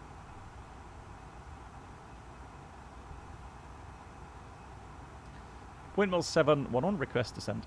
Give me approach around 07 and report final. Blocked him out there. Exactly, that's so typical. Quiet for minutes. And then you go and... We report on final, Airbus 513. And then you call in. Windmill 711, request descent. Windmill 711, descend flight level 210. Descend flight level 210, Windmill 711. Right, thrust idle descent, out blue. Descent planning. So we rely very often on the descent path that our FMS calculates. However, I'm always doing my own calculations. Agri 737 and clear the so I'm going backwards from a point on the approach. Arrival, 737. So I would say, for example, here I want to be at 2,000 feet and let's say 170 knots maximum. It says max 185, but I want to be at 170 knots of flaps 2. So this is 10 miles, and in an idle power descent you would lose about 3,000 feet. So then I would say, well, 5,000 would be fine, because we would lose 3,000 feet to reach 2,000 feet there. But we also need a bit of distance to decelerate. Very much. I'll just read back. So what I want to be at here is actually 4,000 feet, 220 knots. So I can actually enter that here. So at 4,000, 220 knots. So I can enter that there. And let's have a look what happens now to the profile. So right now it says one profile. Let's insert that. And look at that. The FMS actually calculated with a different path to ours. So if I do some raw data calculations, 80 miles, that's about, well, 23,000 feet that we lose. A bit more, sorry, that's about 25,000 feet, 26,000 feet to lose. But we have to decelerate. So I would definitely agree. We have a bit of tailwind as well. So from, you know, kind of raw data calculations, I can also say, hey, we're a bit high in the profile, higher than what the FMS initially calculated. Also, with this high descent rate, we've got to be careful. So it's kind of chasing the top speed of that speed bracket, but that's also very close to the maximum allowable speed. So that will be Mach 8.82 at the moment. But it's doing that all right. It's not too bad, and it's slowly coming back into the profile. Any chance for I'll do that, Stepke. I'm only have one more stream on Thursday, and then we're hopping over to YouTube. So we're gonna have to do that on YouTube.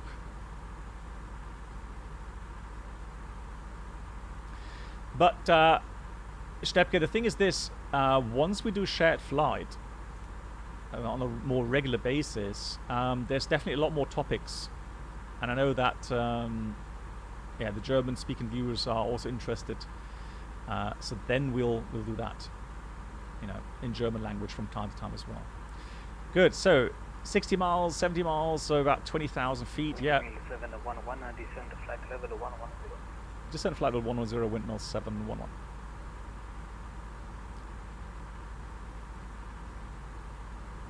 Ready for descent.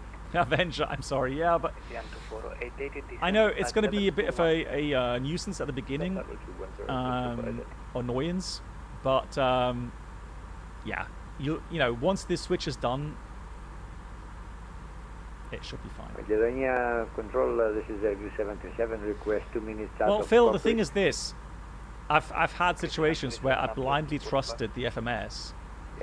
And the FMS had a different plan than I had, and in the end there were some restrictions missing, or it over-optimized descent, or the wind data was missing or inaccurate, etc., etc. So there's so many reasons why the FMS could actually, you know, give out a wrong descent profile. So it's always a good idea to, in your head, you know, plan your own descent. No, so unfortunately, Hotel Bravo Golf, it's a completely different platform. So again, first of all, Hotel Bravo Golf, thank you for your support. That's the main thing. That's really kind. So if you do want to continue to support me over on YouTube, there is also a subscription plan there that you can join, but that's separate to Twitch, unfortunately. Hey, Konterauszug, wie geht's? I saw a few days ago that you made a familiar app video on YouTube for Munich. Yes, there is some more videos planned. Yes, Konterauszug. Descent 4,000 feet, cleared the locator 01 and reporting the outbound from... For Frankfurt, we're going to have a good one, I think, from MCK. As far as I'm aware, MCK is already planning to do one. But what I'm planning to do is do some airport familiarizations for the really interesting airports. Oh, Amsterdam wasn't on the list, actually. Kappa. Just joking. No, of course Amsterdam will be one of those airports as well.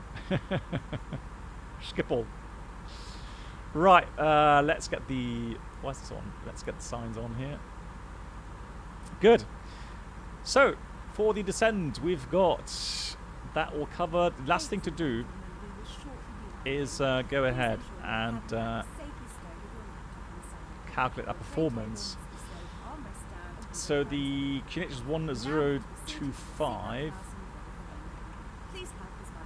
Wind will do calm, and we've got a 4 degrees. Anti-ice, we might need engine anti-ice on the approach. Air conditioning on, and estimated landing weight is 61.6. That sounds reasonable. So let's calculate that. Thank you much, Konterauszug. Yes, me too. Wind speed 711, descent to flight level 70. Descent flight level 70, wind miles 711. 70. Yeah, so without using speed brakes, we're now back into the path. Flight level 350, destination Tel Aviv International Airport with you. Right, so it may have an issue calculating. Let's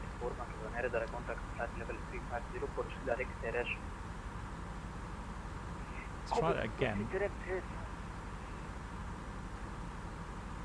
Olympic 577, welcome to Macedonia. Taxi by Alpha 4 to standard number 3, Calabria. Taxi by Alpha 4, standard number 3. Oh, there we go. So now we got the. It's whilst doing that with the standard values, we can definitely see today it will literally be almost illegal to land there. So it would actually require a max manual braking, meaning touchdown and full manual braking. Right. Well, we know that it's very conservative in its calculations, so medium will do. But again, hey mathematics, again, we don't have much room to flare. So today I have a good excuse to slam the aircraft into the runway. I am already going to slow down the aircraft because there's an aircraft ahead of me.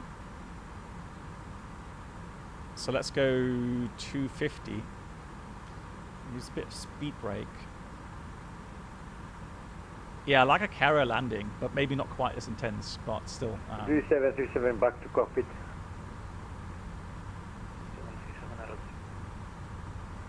Right, 20 miles. So he's 20 miles out, that's fine.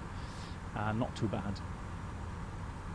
Cool, so we've done all that. We've done the RatNav setup, we've done a few the calculations, checked the routing, the speeds. We're still missing the locator though for the approach. But that comes in a bit later if I remember correctly. So A320 sharkless, no technical issues, status is clean, no terms checked. Weather is, well, not marginal, but it's not ideal.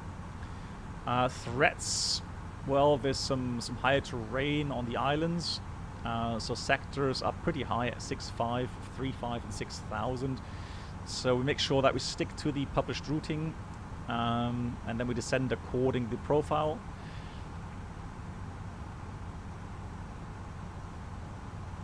Fuel is good. We have about a ton extra fuel, so in case we missed approach, we could do a second approach if it makes sense. If not, we'll divert to Athena. Approach itself, we already checked. Hey Tavers, hey, how are you doing? Greetings. Hendrik, hello to you as well. Welcome. Alright, we're coming into the path. Speed brakes closed again. Switching on the lights. So we already briefed the approach. What we'll do is they send out a 4,000 from the VUR. Down to 2,000. Speed reduction 170 knots on the turn. Intercept the locator beacon inbound 008. Final ascend at Fox Quebec 01. Visually, that is. 711, descend to flight level 50. Descend flight level 50, windmill 71 on. Right, 50 set.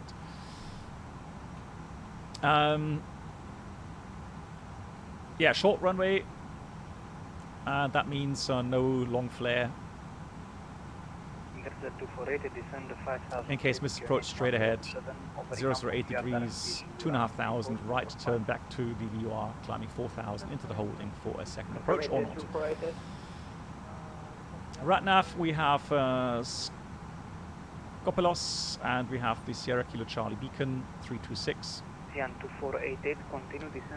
We have GPS primary, accuracy is high. And we check the landing elevation, 100 feet, auto, looking good. Lufthansa 484, RS2 is not in the database. So, you could theoretically do this in nav mode. That's up to you. Now we've got the beacon indicating, nice, identified. So yeah, you could. Just turn the radar on. But then what I would do is I would actually limit the speed for the turn so that it doesn't overshoot that track. So it's perfectly good. So you can do this in nav mode, yes. However, the raw data indication is master. So if for any reason the map shows you on final track, but the beacon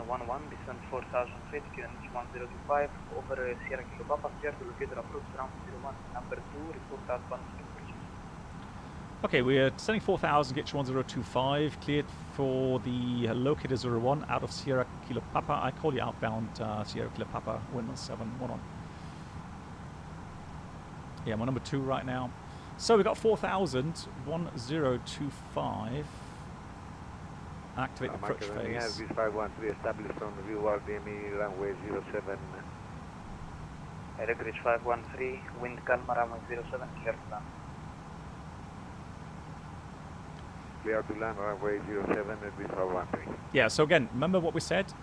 4,000 feet. 2488, 220 knots. 250 knots. Speed 250 knots, stage in 248. There we go. 220 selected. Ah, there's the island.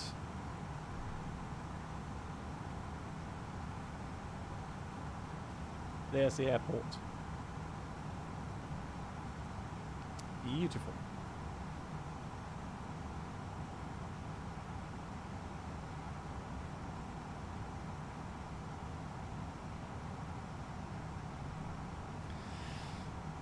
Right. Done all that.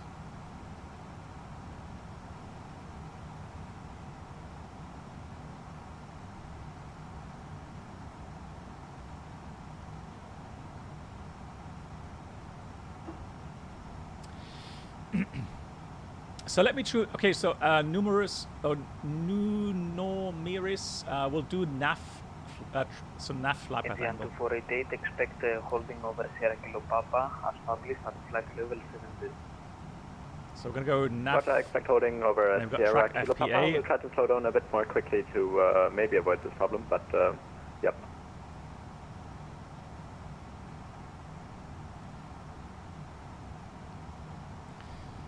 Yeah, so someone got to holding now. So the aircraft in front of me is turning base at the moment. It's showing this as orange, or yeah, it's like a amber color, because it's not meeting the 4,000 at 220 knots. But that's all right. I'm gonna go manage speed now. Approach phase is activated, and I'm gonna go flaps 1. Speed is checked. Flaps 1. There's the airport.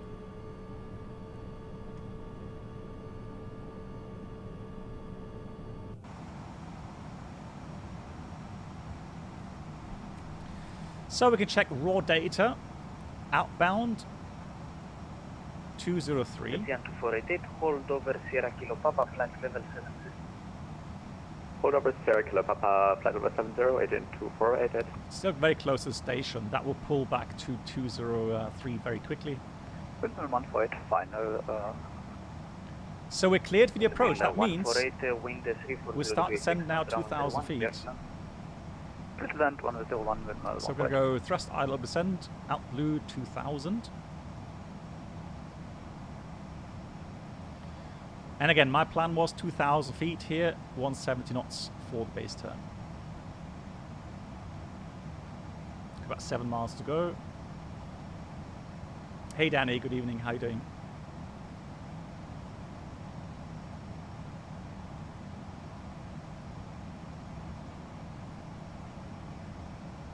Yeah, me too, yeah. Air Grid 737, descend at 3,500 feet, QNH 1026 via Limnos 1 Alpha arrival. Via Limnos 1 Alpha arrival, descent 3,500.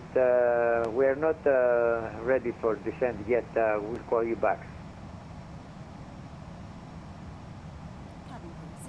So I'm going to go flaps 2 here. Speed is checked. Flaps 2. And I'm going to go back to selector speed here, 170 knots. A bit in the clouds here.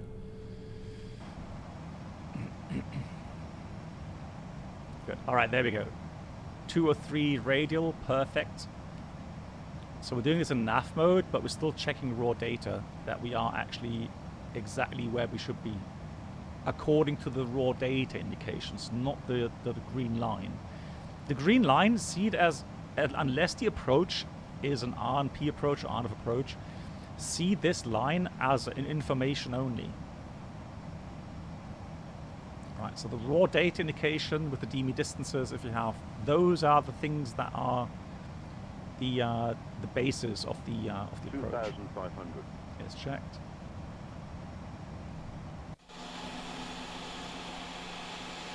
There's the airport behind us now.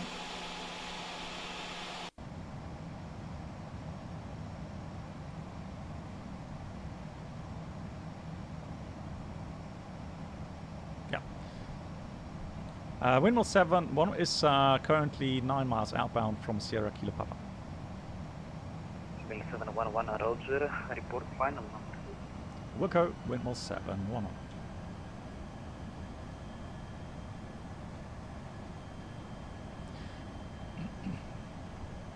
So we're going to be reminded that we are already at 2,000 feet. We'll start slowing down 160 knots. Maintaining 2,000, and then once we are inbound, we'll descend down to 1,600. So I'm going to pre-select 1,600 here. Pre-select it. English 513, welcome taxi to Santos. I'm already going to do a couple things here. Normally you would only do that with gear down, but I don't want to fiddle around with that once I'm close to the ground here. Already going to arm the spoilers. Oh yeah, it is offset, by the way, guys. So the runway is there. Actually there, but it is offset for the approach. Again, the green line, information character only. This is the needle, the green one. That's the important one, and it's supposed to indicate a 008 inbound. I can now go down to 1,600. We've got flight path angle 1,600 blue, gears coming down. And now at 005 degrees. Speed managed. Flaps 3, speed is checked. Flaps 3.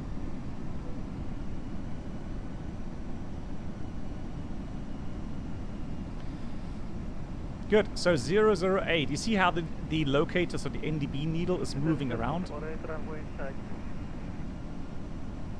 There comes flaps 4. Flight directors are going off. Bird is going to be on already. Windmill 711 is on final track. Has the runway inside. Windmill 711, wind 34036 knots, runway 01 clear. Runway 01 cleared land. Windmill 711. Line checklist, EK memo landing, no blue. Welcome, taxi by Alpha Stand number 2, upgraded, bye-bye. So alt now active, I can now set the missed approach 4,000. Continue, autopilot is going off. Airbus 737, we are now ready for descent. 3,500 via Limnus 1 Alpha. 737, Roger, report final 07 cleared of the order. Right, so there's no need for a steep descent. Yeah, I haven't mapped the buttons yet for some reason. That's a bit weird. Okay, anyways. So shallow descend. Trying to get on path. Send flight level 50 AJ in 2488.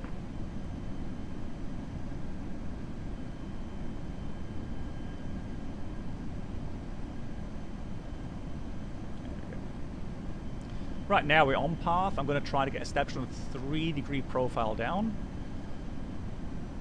Pitch and power is the key. We're clear to land. Runway looks clear. Auto brake is still armed.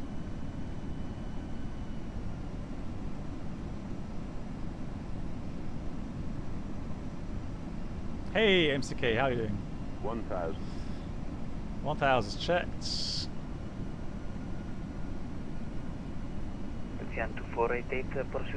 Yeah, wind 340 at 6 as announced, so that's all fine. Roger, direct 0 Kilo Papa, descent 4,000 QNH. What is weird, this is normal setup, so this is how I fly the aircraft in real life. But for the flight sim, it feels unnatural. It doesn't feel right. That's so weird. Roger, will report when outbound. Right, that's page number 73, excuse book. Alright. Right, still looking good.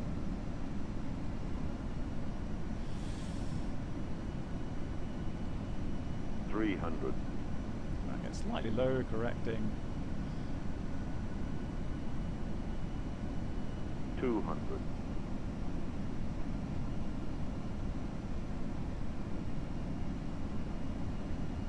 100. 50, 40, 30, 20, retard 10, 5. Come on. Settle down. There you go. So we got spoilers, reverse green diesel, not touching the brakes. 166, lol. Now that's how pros do it. Manual brakes.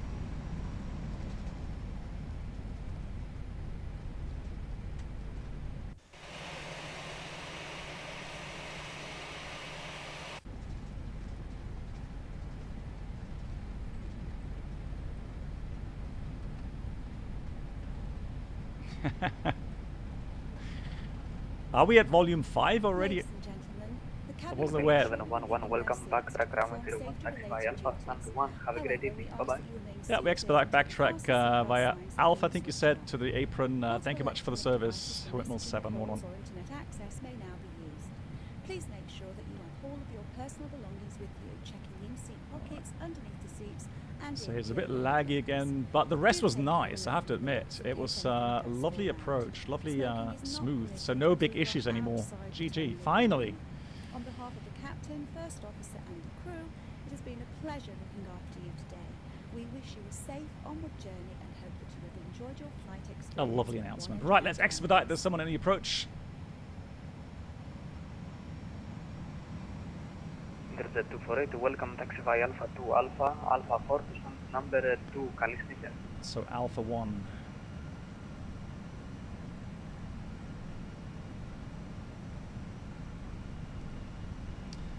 Yeah, exactly, Valentino. I've got a new stick, so this is a replica stick made of plastic, yes, but it's a very strong plastic. So the feel is it's one-to-one replica. Welcome aboard the Captain Blackbird. It feels like the real stick, apart from the fact it's not so cold. Please make your way to the first class cabin, where complimentary drinks, snacks, and premium flight entertainment will be served. So there's an aircraft there. I'm going to take Alpha 2. Because I have a feeling that he might block me there.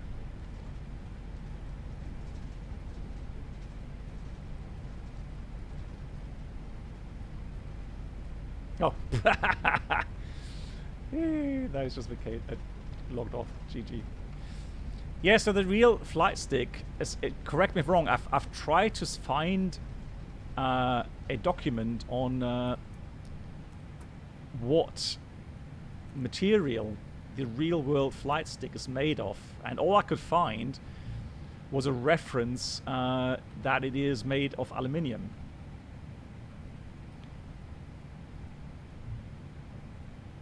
But so the replica here is made of plastic, but it's a one-to-one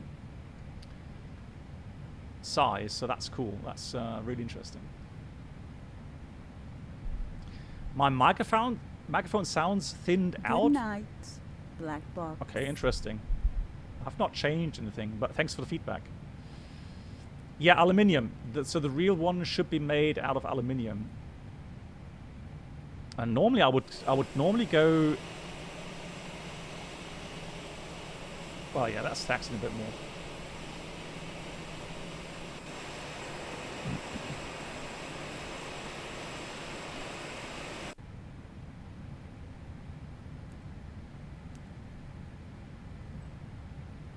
Okay, thank you, MAN. Yeah, thanks for the feedback. Yes, exactly. It's from FS Projects, yeah. Right, let's set the parking brake. APU is available. APU bleed on. That's fine. Then we've got the start switches 2, 1, transponder, TCAS, radar, particular wind shear should all be off. Okay, MCKL, thanks for the feedback, yeah. Happy to hear that. All good. Right, someone else coming in to land. Let's have a look.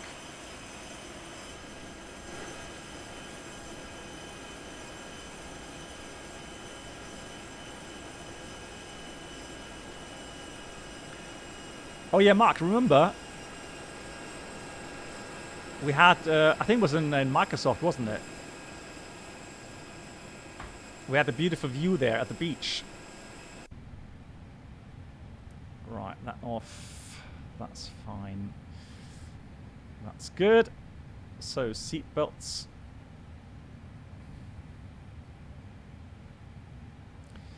No, don't walk me to the runway. No. Right. We don't need GSX.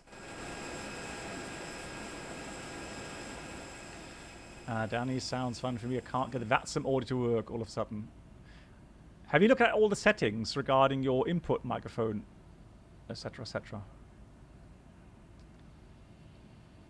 Walk to front. Yeah, exactly. Right. So in Microsoft, the scenery is absolutely amazing. Where you have a restaurant here, right at the beach. And what a perfect view you have. I think it's it's there, isn't it? Yeah, I think this is part of the restaurant. Yeah. So I think you could sit right there. Imagine that. How cool. I would be here every day. Yeah, perfect. I think my wife would be annoyed, but I would be like, "Whoa, look at that." And just go, "Yeah." Parking checklist. 484 back in cockpit. So we've got APU bleed on, nearly pump is off, engines off, seatbelts off, and parking brake is currently on, radar predict wind shear. MAN. I'm not going to say anything about that.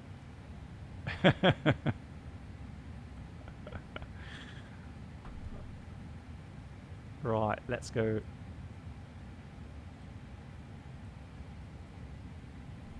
See, that's why it wants you to taxi this way. Yeah, that will be.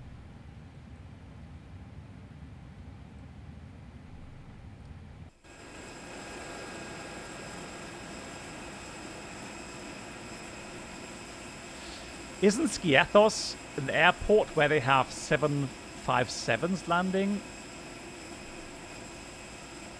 Thank you much, Amen. Yes, I'll hurry up. All I need to do is I need to... And by the way, the touchdown was 166 feet per minute, guys. Καλό βράδυ.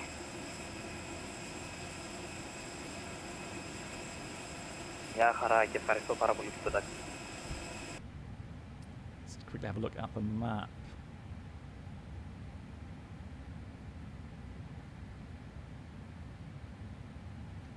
Oh, really? No, it got stuck. Lol. And they reverse rested. Oh, God. GG's. Right. Cool. Can anybody see that spy or something? And then let me know if the aircraft is already on finals. If it is, I would wait the 2 or 3 minutes. Lol. Yeah, thanks, MCK, for the link. Yeah, I'll watch that after the stream. No aircraft on final. Okay, so what we'll do, we're going to go restart the sim, but I'm going to install Envishade real quickly so that we have...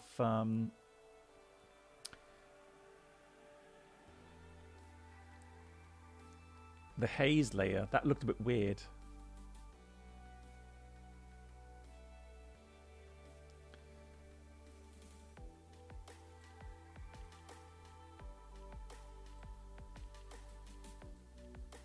So that, and that.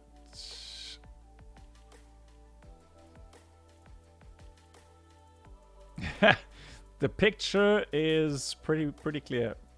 Oof. Oh, that was classic. That was such a classic one. It's like instant karma, wasn't it? Right, you think the picture is clear? Chew on that. Oh, that was so funny. Right, so where's my Envishade? Oh, it's called Envidir, isn't it?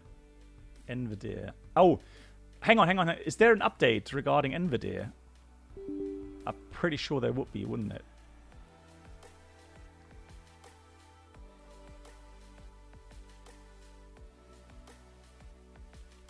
Yeah, me too, Solid Wings. Hey, Solid Wings. Sim Caesar, welcome.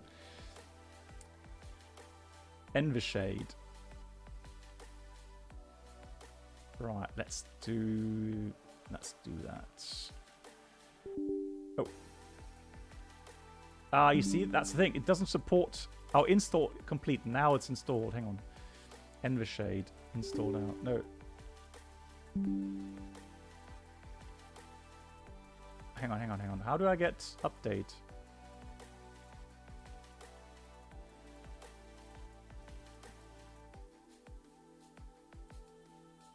Oh, there we go. Update. Right now, updating. Envishade, NVIDIA will now be updated. Fantastic.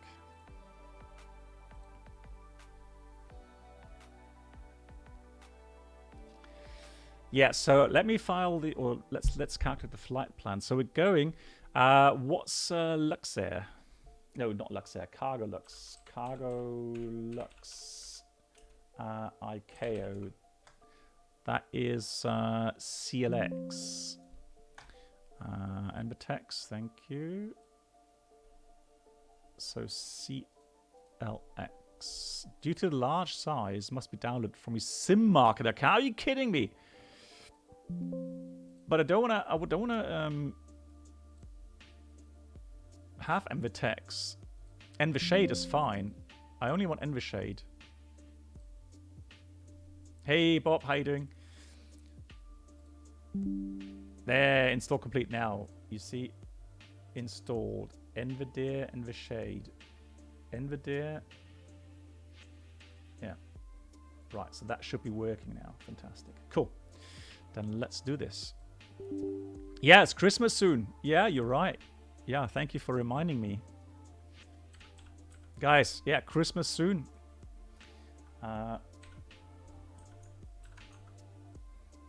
So we're going from the new Budapest scenery. We're going to Luxembourg. And I think, Bob, you said that it is a real-world routing, isn't it?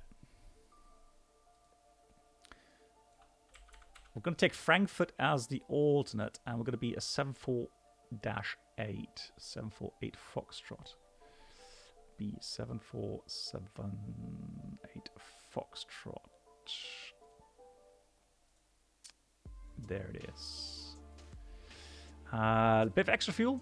Yeah, let's take about 3 tons. The weather, Luxembourg right now is... Oh no! Change that. We're going to take a bit more fuel. Let's take half a ton. 30 minutes. It's got freezing fog.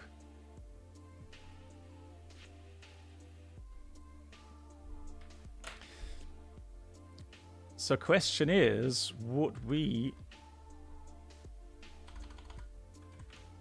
do this? Yeah, let's do this with the normal weather.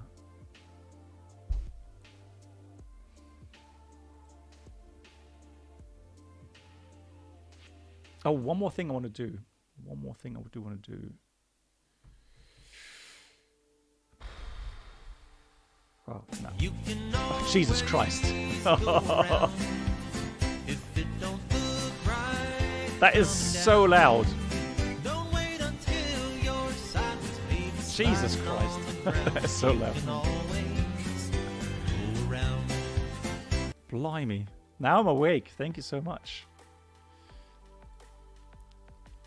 Caesar, how are you doing? I hope you're all doing good.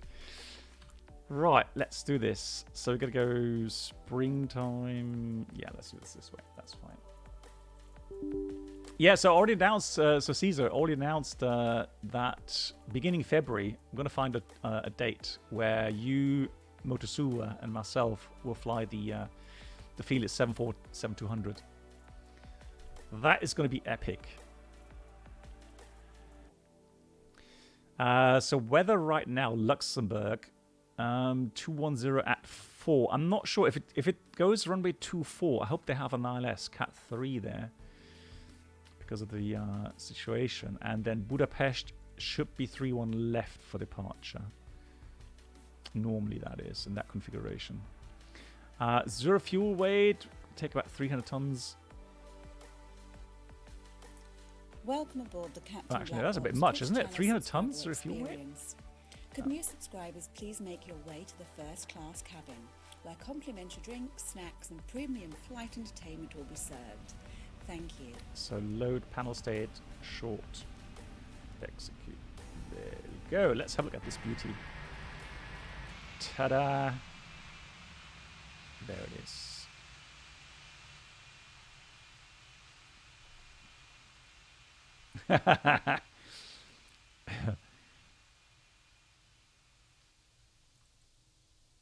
So let's download all of the plans, and I'm going to file this on VATSIM because we are going to go to VATSIM.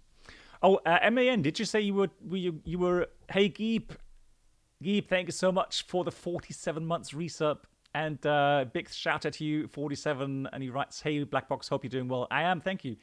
How's the sightseeing? It's actually very good. So if you already have the base, the top costs what, 129 euros, something like that region. It is great. It just feels, I can honestly say it feels like the real stick. The only difference is the real stick is made of metal, so normally it's a bit colder in the feeling. But from the size and everything, it's exactly as the real one. So really good. So let's have a look.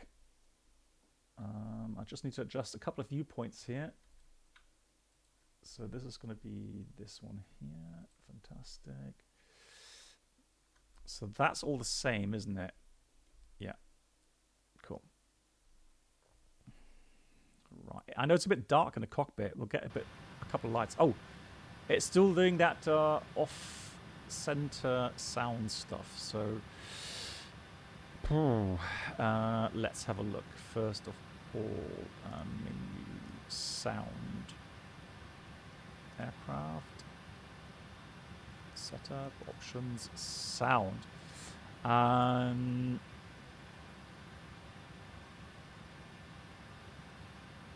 Yeah, there we go. I think that's the one I want.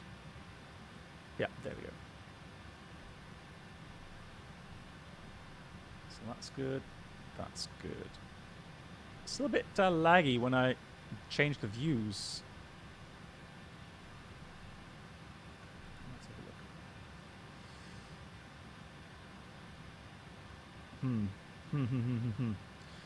Just wondering why it is a bit laggy.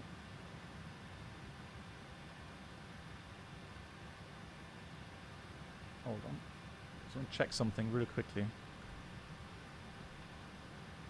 Nice. Oh wow! Why has it got only 28 FPS? Hang on. Ooh, something's. Yeah, something's not right. Sorry, something's not... because I did try it earlier on. It was all smooth. Yeah, you see it's lagging from time to time.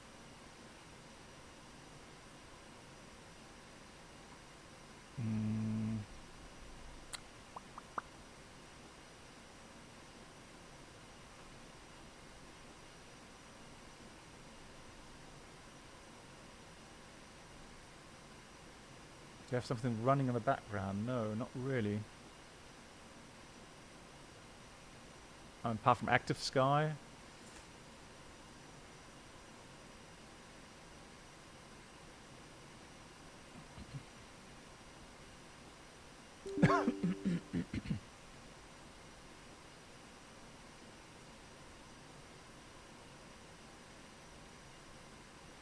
Could Envy Shade be the issue? Let me try something else then. Let me go ahead and go graphics. I know that you can set it externally. Maybe that's something I should do, but let me just go ahead and go to Enhance Atmospherics, but not use volumetric clouds. So I'm going to use legacy clouds. Let's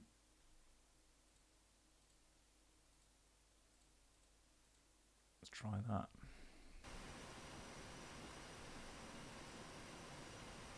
Refresh active sky. Debug. Refresh weather. Right.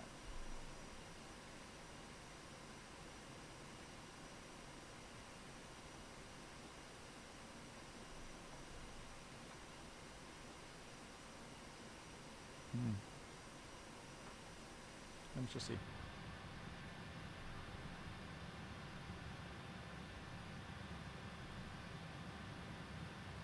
Yeah, you see, it could be chase plane in extent in parts.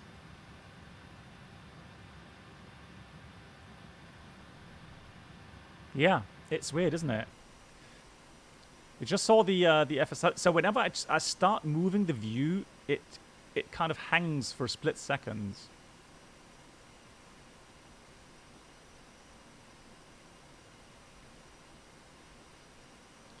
Yeah, I'm just wondering if it's the scenery.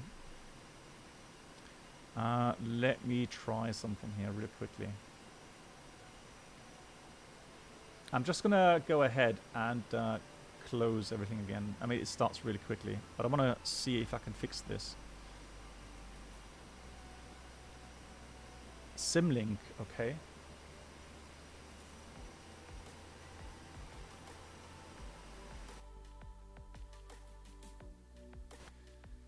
Yeah, I'm going to close everything. I'm going to close chase plane as well.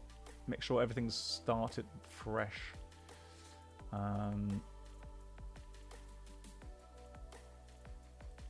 Also, I'm going to close SimToolkit Pro. Make sure that's not running in the background. And right, SimBrief as well.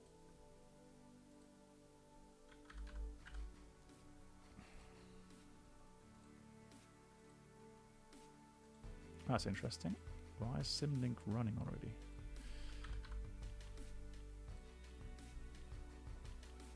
Okay, so I've restarted that as well. So what I'll do is I'm going to go and do what Yorda has told me. But Yorda, what I'm doing is I'm running at 100 Hertz and then 50 FPS. So that's what I want to do in this case.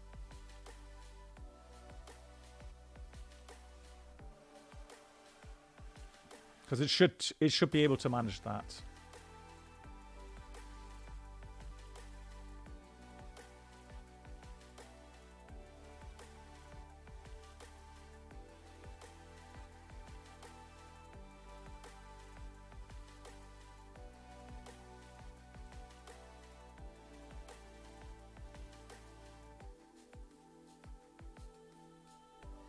Yeah.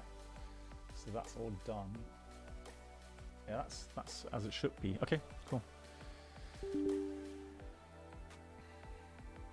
Yeah, I'm pretty sure I tried the scenery this afternoon.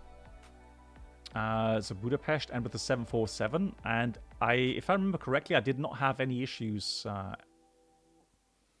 with the stutterings. So,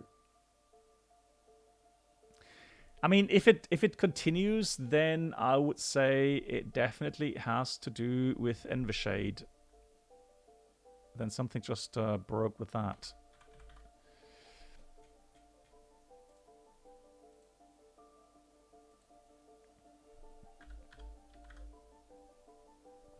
So let's do this. Let's go again, Charlie 2. Okay. So springtime, we'll do 14 that. Options. And we said we're going to do hero vsync off with that on. Okay, let's try that.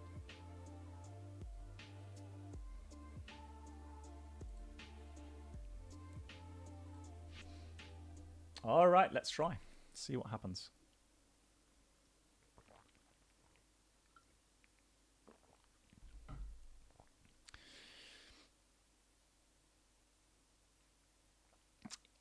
Yeah, so Bob, the thing is, I had a look at Enhanced Atmospherics this afternoon in Skiathos, and it was really weird that it just how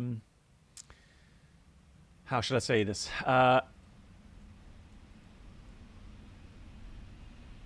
It drew the there we go. Look, it's smooth now. GG's. Okay, so that has helped. Excellent. Yeah, whatever it was, I don't know what it was, but something.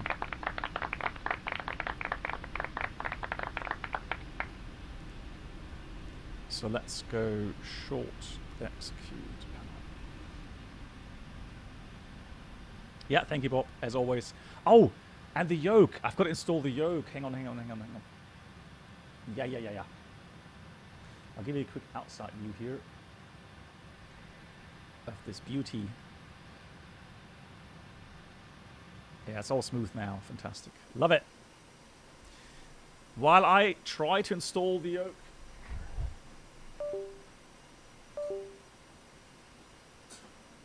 Shouldn't take that long. Bear with me.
So, Welcome aboard the Captain Black Box Twitch channel subscriber experience. Could new subscribers please make your way to the first class cabin, where complimentary drinks, snacks and premium flight entertainment will be served. Thank you. So, let's have a look. How's that worked? Captain's... No. Why is that not on?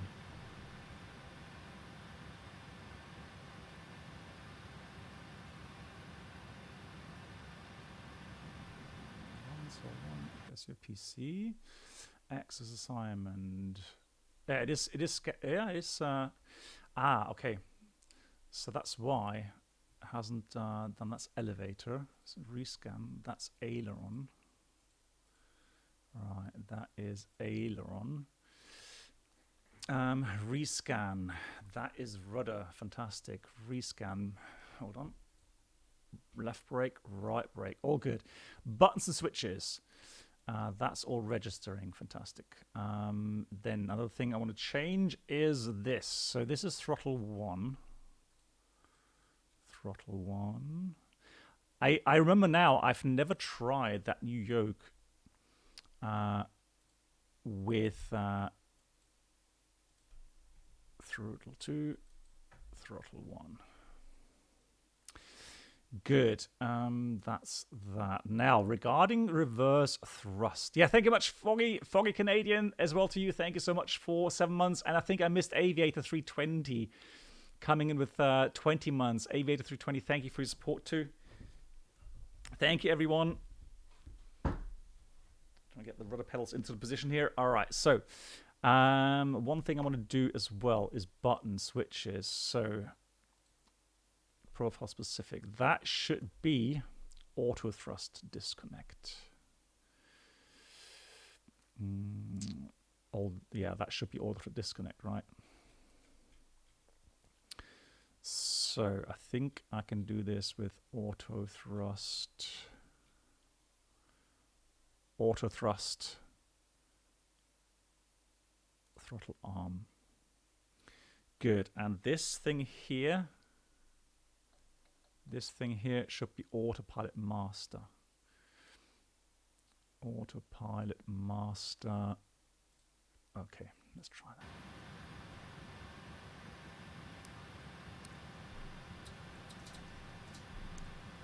Okay.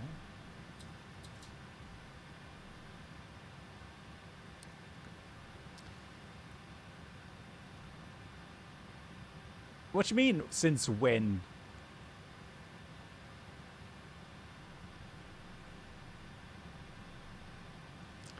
So, panel lights. Just gonna get the lights up a bit so we see more. There we go, that's it. That's something, I don't know, so Bob, have you managed to get the lights on the flight deck here in the PNVG a bit brighter in enhanced atmospherics? Because I find it always pretty dark.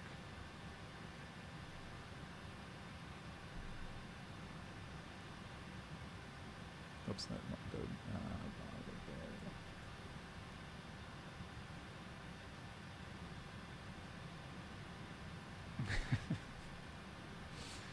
Oh, auto thrust. Oh, I get it. Oh, okay. I get it.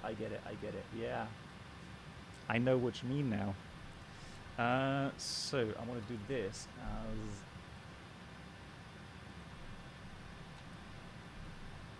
that view. Overhead is going to be here. MCP is going to be this one. Pedestal. No, hang on. Pedestal. That's going to be this, and the FMC is going to be this. So let's try this. Cool. Excellent. Right, let's do the next thing. Active sky. So if the stuttering starts now, it is due to active sky.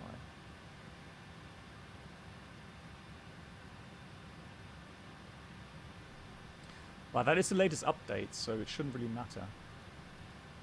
Nah. We're all good, all smooth, fantastic. Welcome aboard the Captain Black. Hey! Look us here, Banana Wave. Could new subscribers please make your welcome, way to the wie first geht's? class cabin, where complimentary drinks, snacks and premium flight entertainment will be served. Thank you. Dankeschön. Thank you for the good Lord 49 months.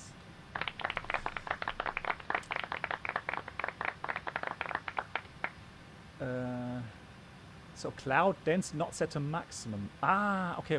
Hang on. That's the thing. So I always wonder why I get that message, but it's because of this. Cloud coverage density maximum. There we go. Hey, Banana Wave. So how are you doing? How's life? Hope you're all well.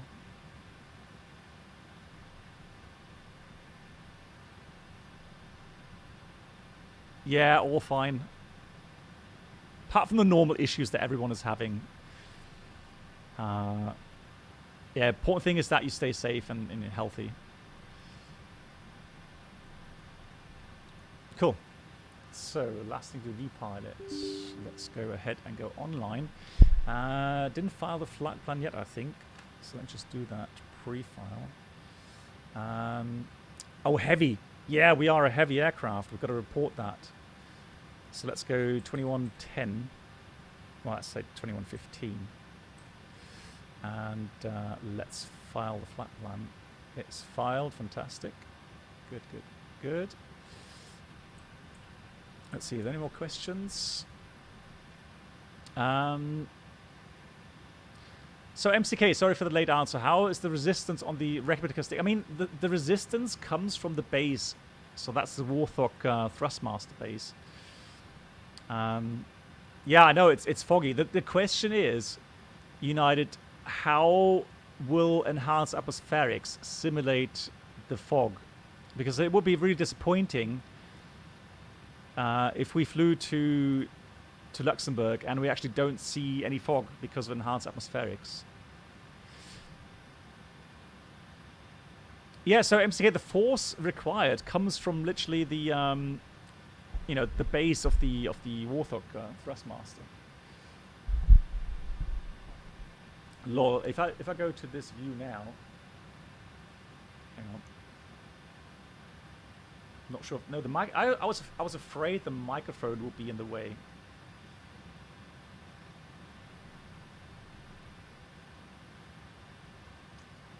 Lol, that is literally right next to my face now. That camera.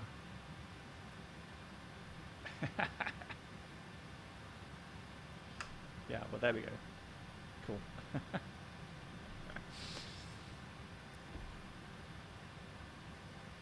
Connect. And we're doing CLX. What was it? 8.5 something?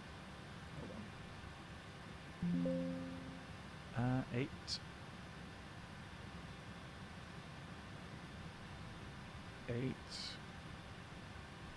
3 hotel. Yeah, you're right. We might actually be.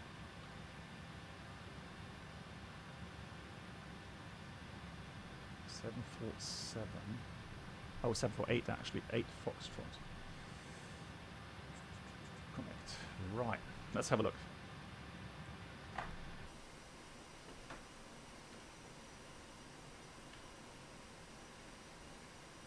Ah, beautiful. Ah, look at that. Bob. Thank you. Oh, look at that. That's gorgeous. MAN, where are you then?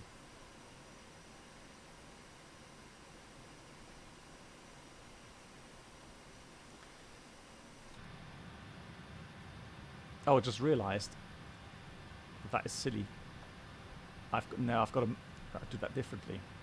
Because we have 4 throttles, don't we? So, because we have 4 throttles, I need to put this axis assignment. Yeah, so I have to put this to throttle. So that moves all the throttles. We can deselect that. Let's try that now. There we go. Now we move all the throttles. Perfect. Oh, yeah, the old terminal. Fantastic. Cool. Is any services online right now here in Budapest? Hello, Captain. A moderator needs your attention. Thank you. Check overlay. Oh, this one. Oh yeah, the overlay in general. Yeah. You're right. Thank you. You are correct. I need to start some Tuka Pro. It's 122.8. Hold on.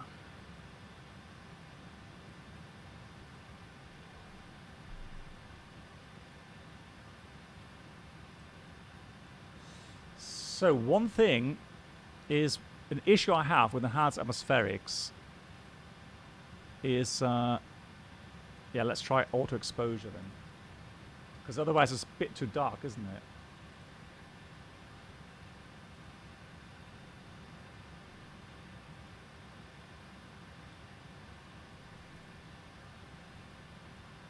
There we go. Now it's working. Fantastic. Cool. Oh no. Oh no.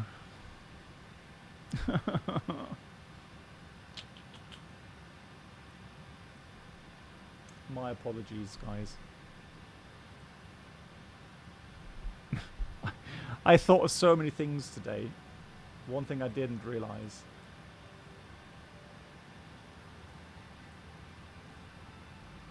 It's the NAF database. Won't take long, I promise. Alright.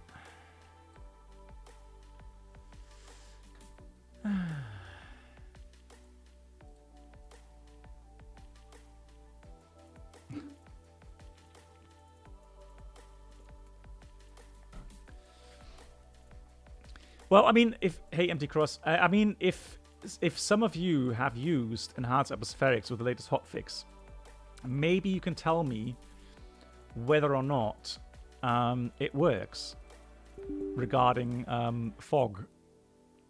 Because I am tempted to not use enhanced atmospherics. Fog will work? Okay. All right. In Yordar we trust. Everything else we check. Now we should be right. So 747.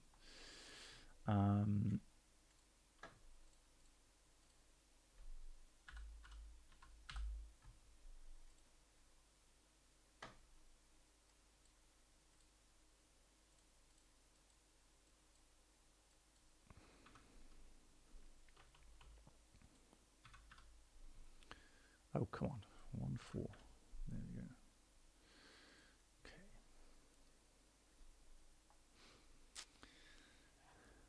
Yeah, 3-1 left should be a normal departure. Yeah, since we don't have control here, I would definitely say yes. Definitely. What is considered a normal or an acceptable landing rate in real life? Well, I mean... Oh, is that supposed to be snow? Lol. Alright, I don't care. Let's do this with snow. Doesn't matter.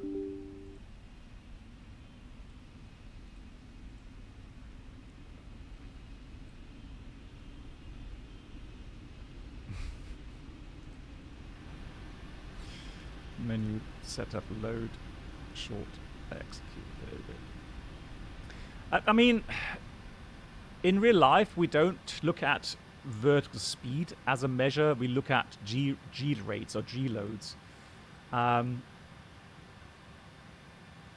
So that's the difference, really. And you'll feel that in your backside. So, you know, if it's anywhere below 300 feet per minute in your flight sim, I would say you're fine. So it really starts getting hard when you have more than 300 feet per minute descent rates. Cool. So now that should be good. Let's have a look at the database. Init, index, nav data. No, hang on. Index, ident. There we go. Hey, we got it. Cool. I'm so happy that P3D now loads so much quicker.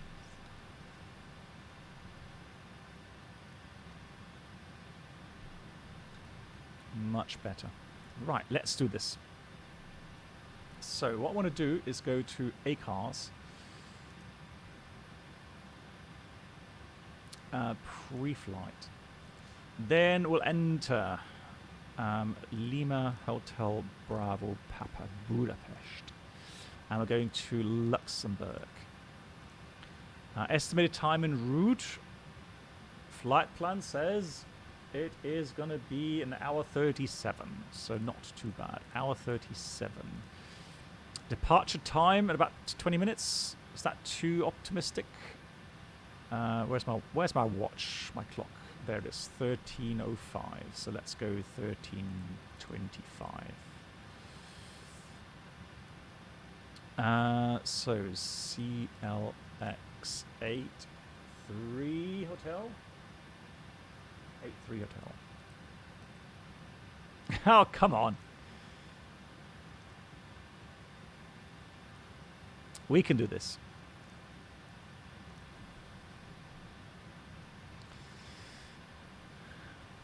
Right. Data link sync. Is that already... Hang on. Huh?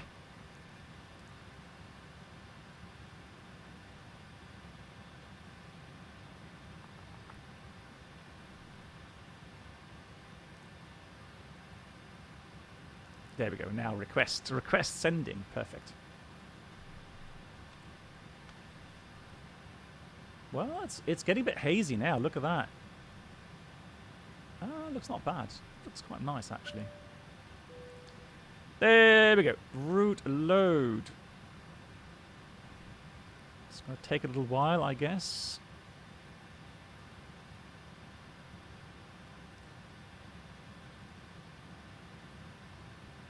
And there we have it. Perfect. Activate, execute. So we're going to go departure arrival, 3-1 left. And we're supposed to fly the GILEP to Lima. There it is. Execute, route, next page. Then it's going to be direct Zolku, direct Arzin, direct Zubin. Tango 161 to Ernas, Yankee 101 to Ibaga, and then Zulu 104 to Akbul, Tango 894 to Bitbu, Zulu 110 to Betex, and then we do the Betex arrival. Right, zero fuel weight 261. No, reject that. That's not our values. Departure arrival. So initially, we did say arrival runway 24, ILS 24. And that means we're going to have the Beartex 3 mic. Welcome aboard the Captain Black Box Twitch channel. I'll choose subscriber this experience. transition initially. We're going to have a look at the transition later on. The first class cabin, where complimentary drinks, snacks, and premium flight entertainment. So what I want to do is have a look at the fuel figures. So we want payload, a zero fuel weight, 288.6. 288.6. So that gives us about 69% level of loading. And the fuel required is, let's have a look here. So it's a bit more than what we normally have.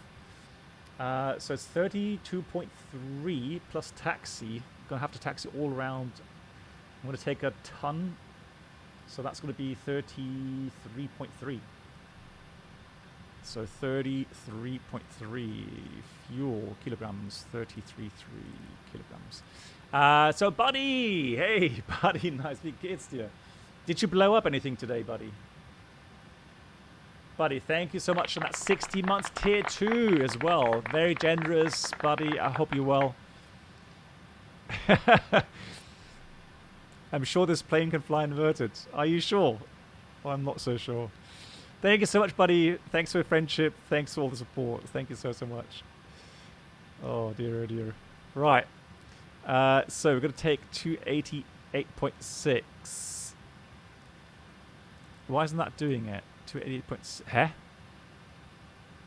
Oh, reject. There we go. So that's it. 288.6. For the reserves, also a bit more than normally. 6.4 and 4.4. That's 10.8. That's final reserve, with Frankfurt being the alternate airport. 10.8. Wind data, legs, route data, load the wind data. And there we have it.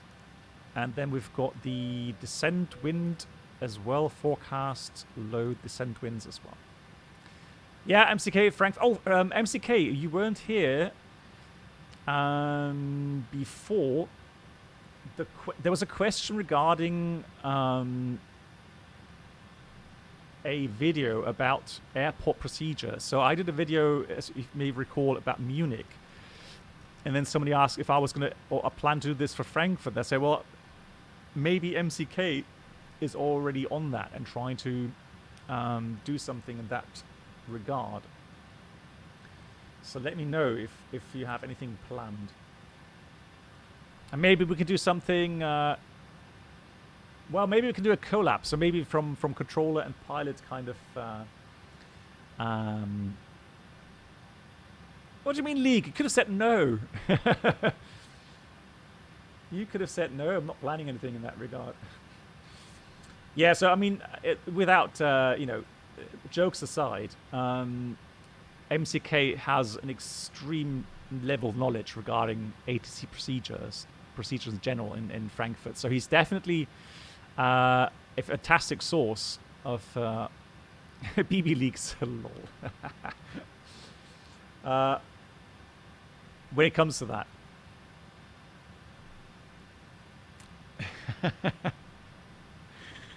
Oh dear. Right, descend forecast. Where's my wind? Why doesn't it insert it? Oh, invalid. Okay, we have to do that manually then. All right, we'll do that manually. Transition. I'm trying to find my transition altitude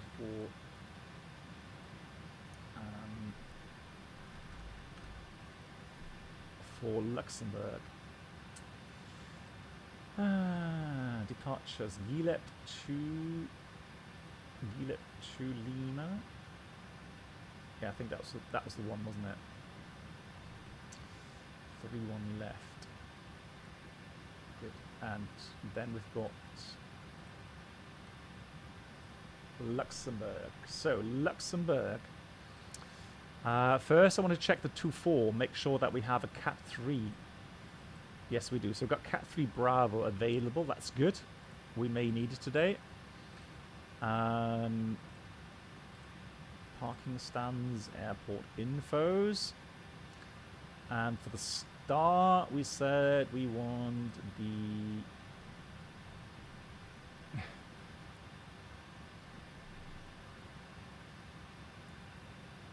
What do you mean ACARS first? I did. Yeah, the cruise wind is inserted. It's just a descent wind. You see, that's the thing. So it's just a forecast wind. Request send. Okay, let's see. Batex 3 Mike.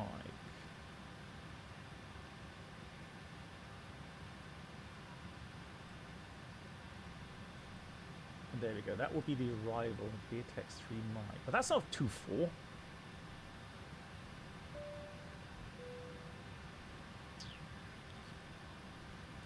That's right,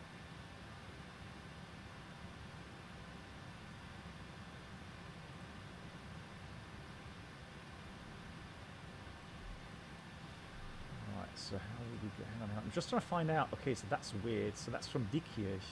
Okay. Or from Mosset.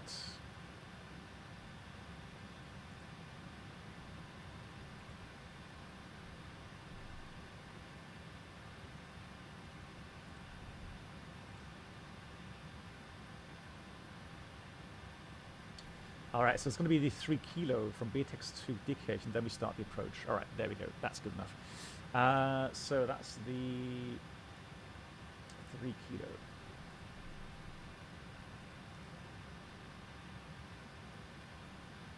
And the transition should be round about 5.5. Yeah, there we go. So again, it doesn't do the uplink. So departure arrival index, arrival 24, 3 kilo. Let's do 4, and I guess we'll just choose this one then. There we go. Cool, all set. So init page cost index. Cost index, it says on the flight plan 223. Lol. That is just a bit different. And cruising level 370 initially. Okay, interesting. 370. Excellent. So, how do I get to my EFB? Let's see. Let's do this. Cool.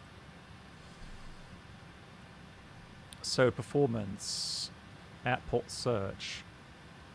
Let's see if it's already in here and runway. Oh no, disregard. Budapest, Lima, Hotel Bravo, Papa. Search Budapest, 31 left. Condition. Right now the weather is 6 kilometers, broken forward 1,200. So it's dry. So the wind is well, it's calm. Show keyboard. Show keyboard. So let's do this at, no wind credit, temperature is 1, so let's put 2.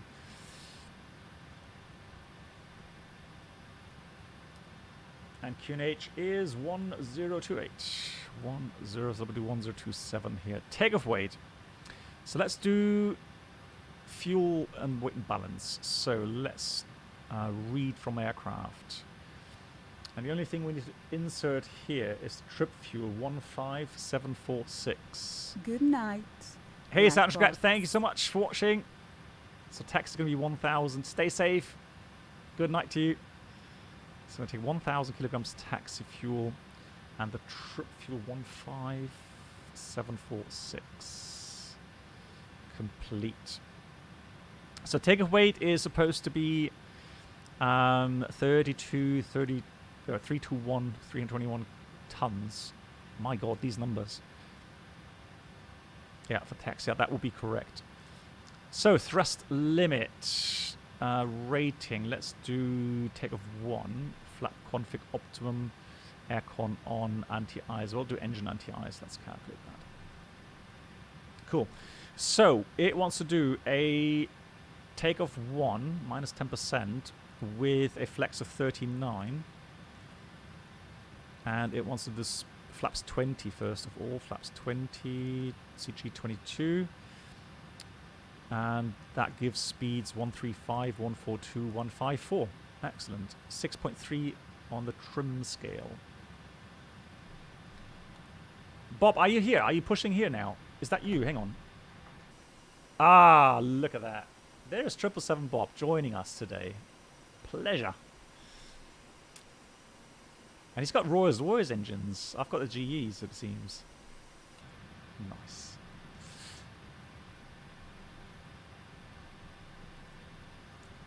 Let's do 122800. Transfer. Welcome aboard the Captain Black Box Twitch channel subscriber experience. Could new subscribers please make your way to the first class cabin, where complimentary drinks, snacks and premium flight entertainment will be served. The weird thing is... Thank you.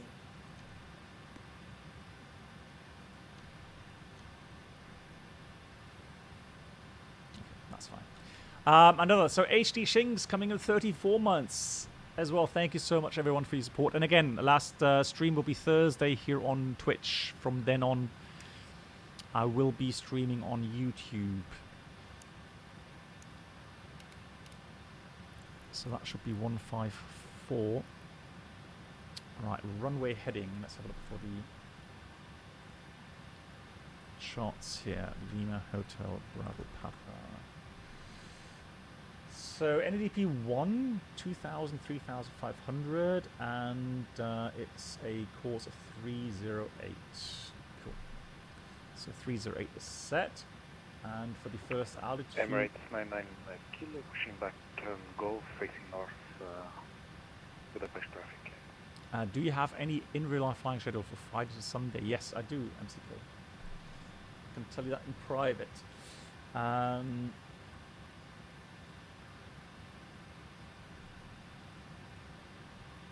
Lord, why doesn't it give me my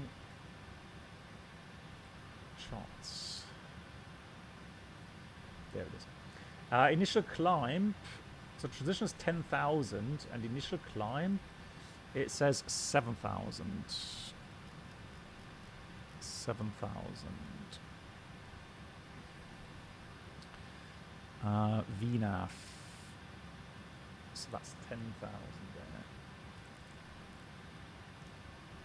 10,000 in there. Cool. I think we've pretty much set everything now. Looking good. Let's do a checklist. So let's do oxygen tests. Then we've got the seat belts. So oxygen tested, flight instruments. It says heading 308. And we've got DTU1, flexor set 7,000, check, parking brake on. Good. 4 minutes left. God, we're not bad. We're actually good on time. That's pretty good.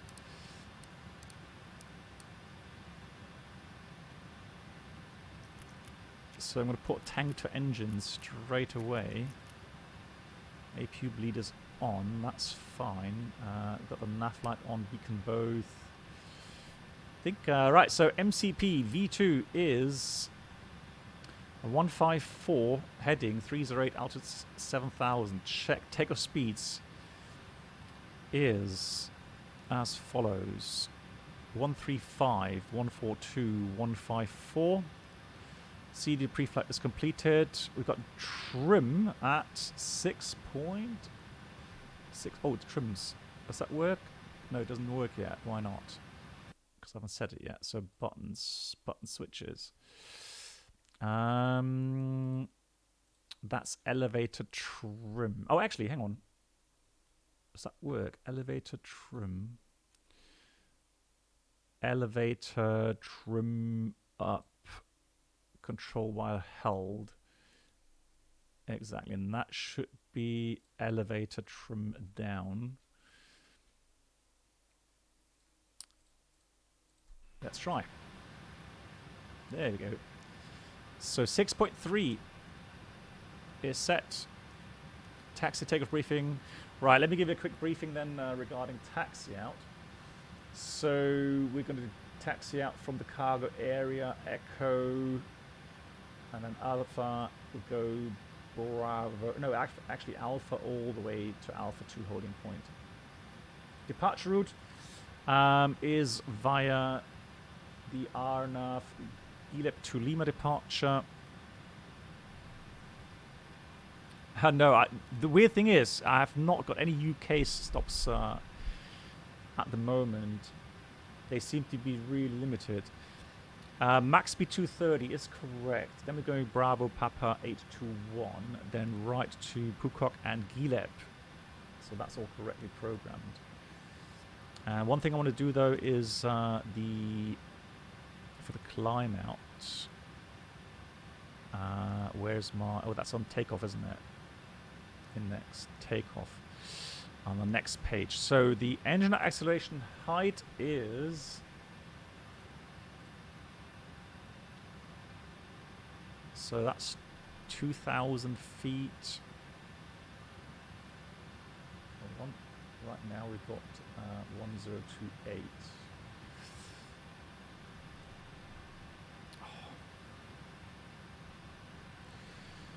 Ooh, this who doesn't scroll with their mouse wheel? These why isn't that like normal as a normal setting that you scroll the mouse? Hey, Deadhead crew, how you doing? Nice to see you. And now I'm searching for it again. There we go, rotary. Found it. Cool. Right, 1028 is set. Right, so we're going to put this at 1,500 feet height. So acceleration is in 1,500 and thrust reduction at 3,000 height.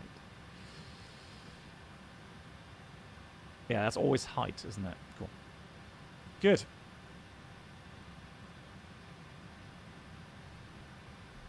Nice. We are ready to go then. Next one is before taxi. Let's have a look where our good friend... Oh, so he's departing 3-1 right. Okay, that's fine.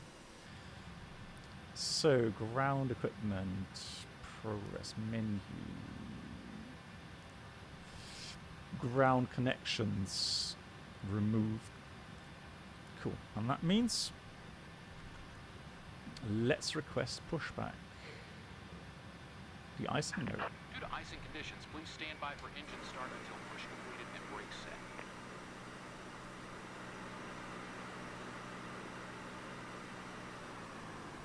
Right, here comes the sounds. Looking forward to the engine sounds.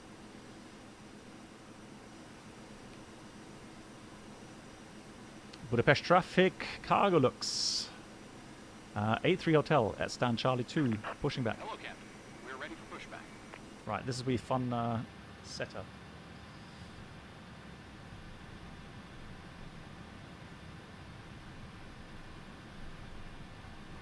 Budapest traffic, cargo looks 3 Whiskey. Yeah, notice the captain on board. 116, pushing back 1 to Golf. I can imagine that the codes, the amount of codes you have here when flying cargo would be a lot of different nodes there. Right, 99 kilo, taxiing to holding point 31 left, yeah, Alpha 1. So, quick edit. Let's see how we do this. Lol. Well, this is going to be a tough one, isn't it? No! Oh, hang on. 5, 4, 3. There we go. So this is going to be tough.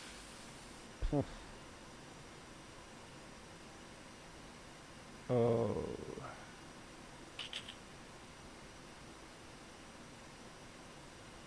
I just fear that if we do that, that tail is going to stick out so far. Hey, QB.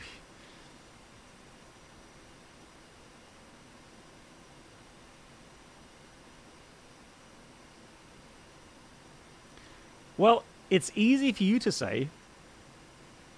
It's easy for you to say, push on to the taxiway.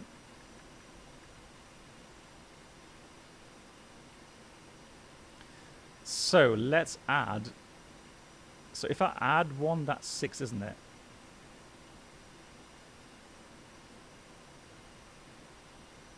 Let's do this here. So there's the second one.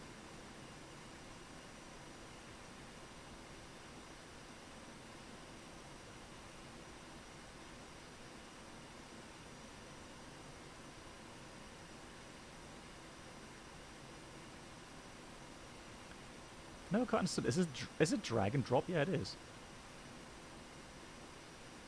There we go. So now we do this.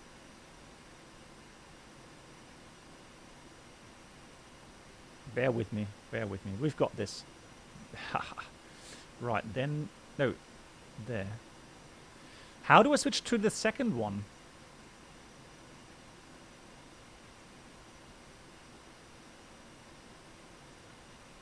So this will be number 3. Oh my god. Right. Yeah, I'm aware of... But that would be like... We would have to do like this. 1. Hold on.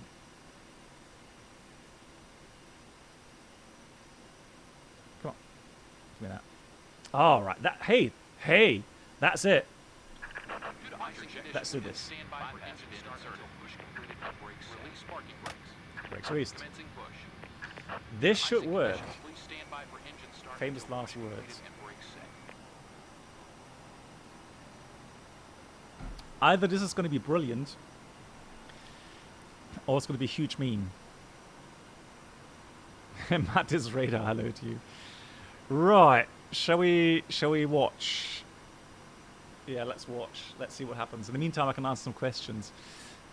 Mikba, hello to you. And you asked, you know when you fly the real thing, the A320, do you ever type in the route manually? No, very rarely. So we have a download function. So via ACARS system, we rarely have to insert the whole routing ourselves. It can happen. So if you have a lost connection, for example, you may need to insert that manually, or if the routing is completely nonsense, whatever. Yeah. But again, if we download, what we do is we manually check that the routing that we downloaded and is now in the FMS is exactly the one that we have filed on our flight plan. That's the important thing. The decision to go to YouTube, I published that on my Discord channel, so really it has to do with personal issues with Twitch, and not just the last months. It's been brewing in the background, and I just really, yeah, it really annoyed me more and more. So good. So we're going to put packs off so that we have enough stop pressure. There we go. 4, 3, 4, 3. Let's go back into the outside view.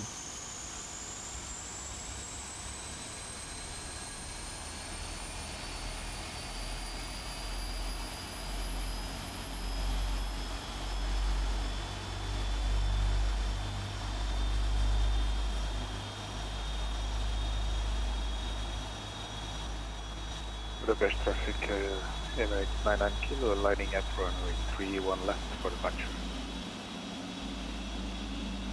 Wow, look at the pushback. That's actually pretty good. And no lampposts were harmed in this pushback,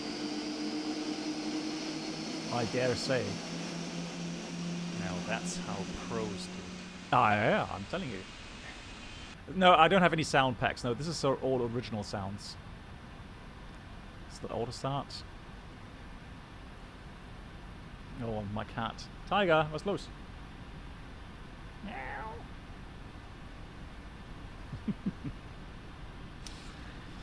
Cluck, cluck. Right, I need to let the cat out, otherwise it's going to start transforming my house. I.e. rip down the wallpaper. Nah? What's los? Was ist denn? Hm? Was ist denn?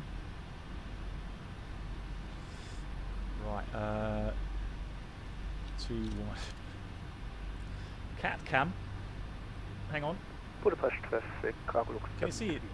taxi rolling Where is it? runway 31 left, via Golf and Alpha. Hello.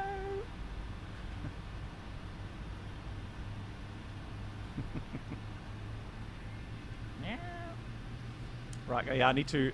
Set parking brakes. Yeah, I need to let him out, otherwise, again, he's going to scratch the wallpaper off the walls.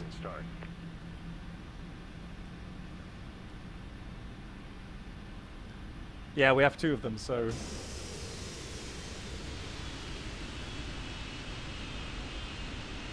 Yeah. Alright, I'll be back in a few seconds, guys. Let me tell him to confirm good engine start. Did we set the parking brake? No, not yet. Oh, we did. Cool. Alrighty.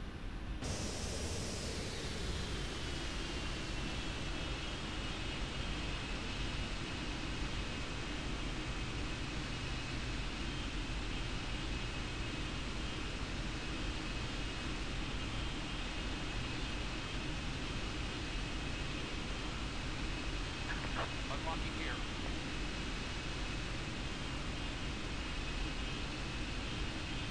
Tow truck disconnected. Bypass it.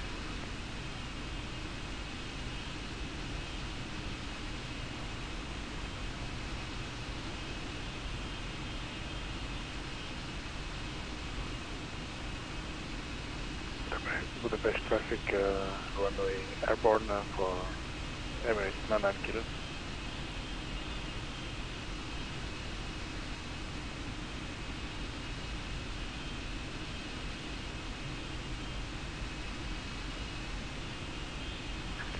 Left is clear. Right is clear.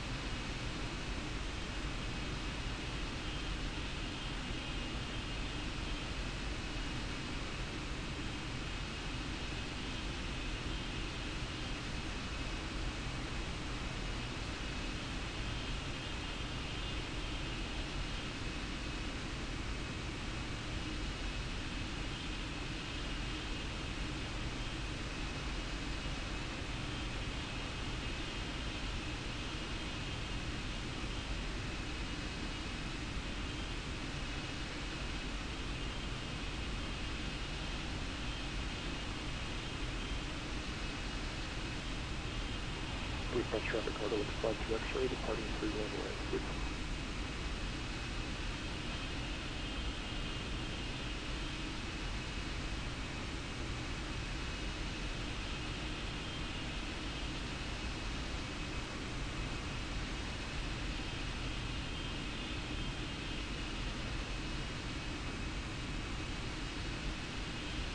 So, sorry for being late.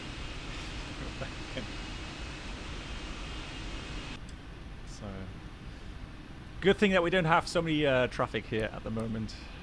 So there we go. That on, that on. Let's put some lights on here. Put the flaps to 20. Oh. Button switches. So, profile specific. So this is flap increase. And this is flap decrease. Decrease, okay. So 1, 2, 3, 4. Cat prod, yeah. It literally is. Where's my flight controls? There we go. So. Budapest traffic, cargo looks 73 whiskey, Down. line up runway 31 left. Left, right, and the rudder full left, full right, neutral, recall TCAS off checked, So, checklist. Before taxi, engine anti-ice off at the moment. Recall checked, auto brake, RTO, flag controls check, and ground equipment is clear.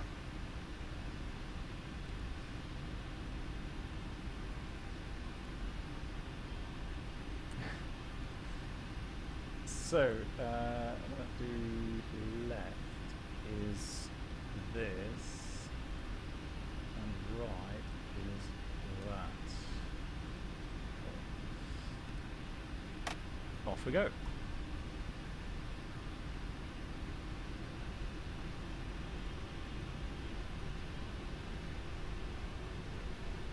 And before takeoff checklist already completed as well.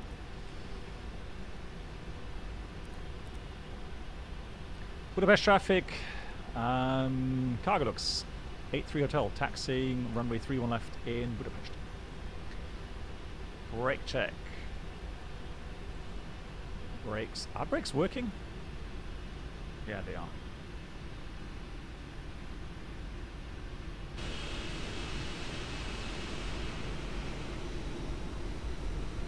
I think Bob has already departed now.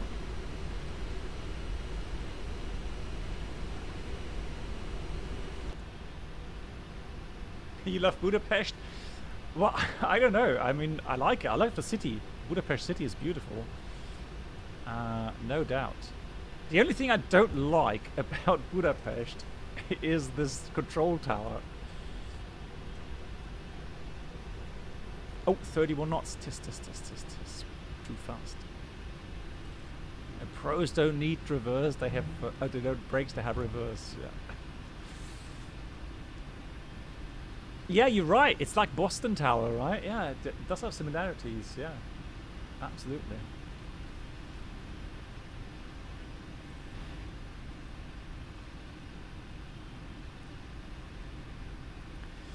I want to do this.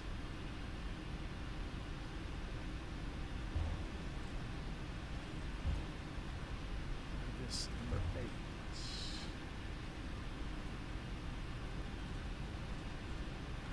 Budapest traffic, cargo looks 7 Whiskey, takeoff runway 31 left.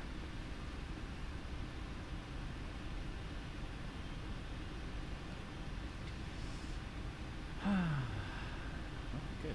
Yeah, so it is a bit of a taxi distance because we've got to go from here all the way up to here. So it's a bit of a sightseeing. Although, I mean, this is a new scenery. It's an updated scenery from LH Simulations, I think it's called.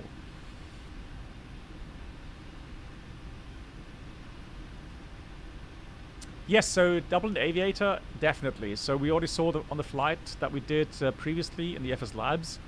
Definitely, there were no big stutterers or lags, anything like that. Anything that was a bit stuttery was related to the VSync issue, or VSync not doing its thing properly. But here, again, it's nice and smooth on my end. Yeah, finally, you could say, finally they managed to fix it.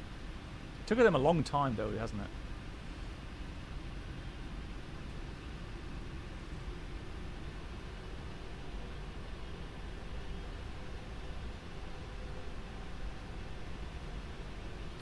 I'm gonna try something here. Okay, I need to model reverse thrust somewhere.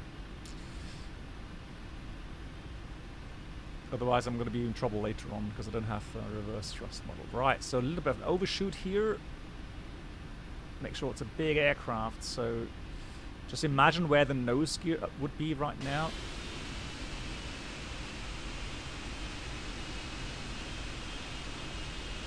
There we go. That's pretty good. I know, right? If you sit up here, and I can tell you that from real world flying, that's exactly the view you get, and it's tremendous. It is absolutely amazing to sit up here. I think it's in the cockpit. It's 7.5 meters above the ground. It is truly a fascinating experience to taxi an aircraft, and then you realize the sheer size of this thing. It just becomes, it really hits you in that case.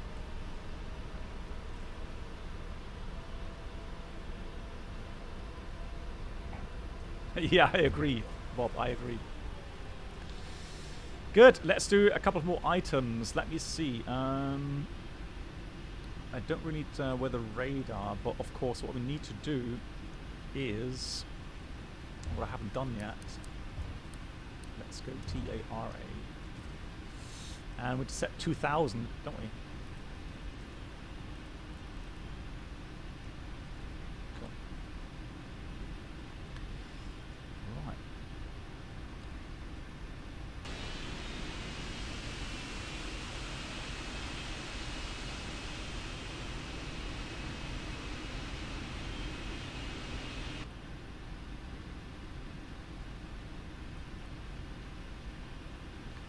Yeah, so Yoda, believe it or not, when I did my rating as a first officer, we had to slide down on the basic emergency training. We had to slide down on a mock-up, or from a mock-up simulator, but it had the same height. And so we did actually slide down that huge chute. It is scary, and your backside gets really hot. And by the time you reach the bottom, you've really acquired quite some speed. It is fascinating. Yes, the first officer has a tiller as well on his side. Yeah, affirmed.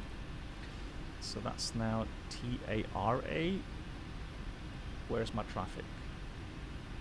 So let's put this terrain.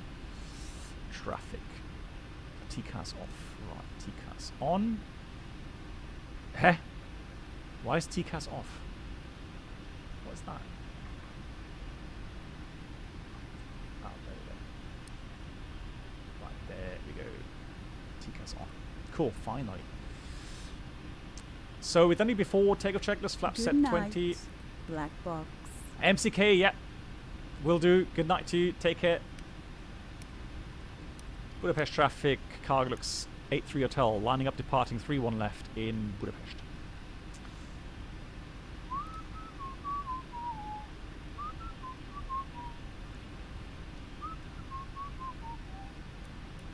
Let's do weather radar. Cool. Yeah. I don't know why, that song that just comes to mind when we talk about Budapest. It's a nice song. And Flying Wolf, sorry for the late call out. Hope you're doing well. Good, let's do strobes as well. Strobe lights on. Packs remain on for takeoff. Approach sector is, as far as I can see, at my little window here, is clear. Nobody on the approach. TCAS is clear as well. Oh, reverse thrust. I need to... Sorry. Let me just do this. There's one more thing I need to do. Is button switches. So, profile specific. This thing here. Now, this is the thrust decrease. I think I need to put throttle decrease, correct? Let's try this. There we go. So that will be...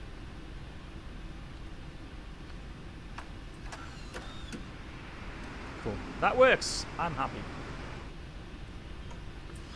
That does work. There's no one here, luckily, so don't worry about it.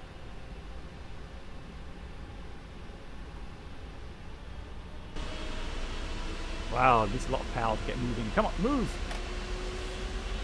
Well, releasing park and brake does help as well.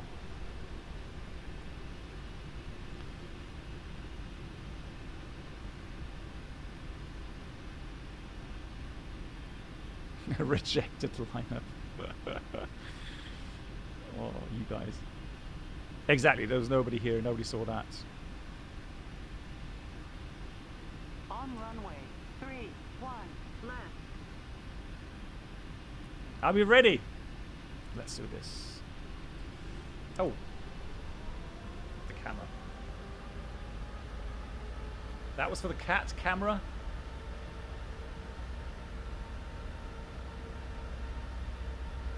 There we go. Cool. And let's take off.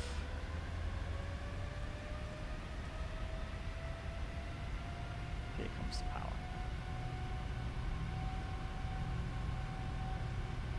Alright, takeoff power set.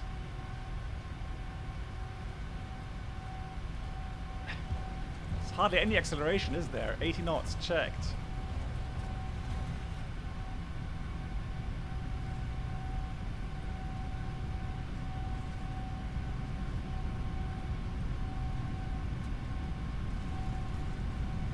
V1. Rotate.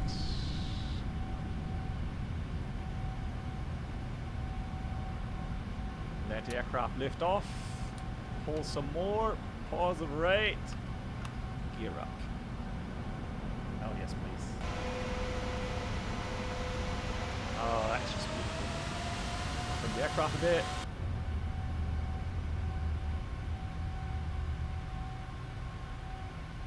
So we got thrust rev, LNAV, VNAV speed. Oh, this is cool.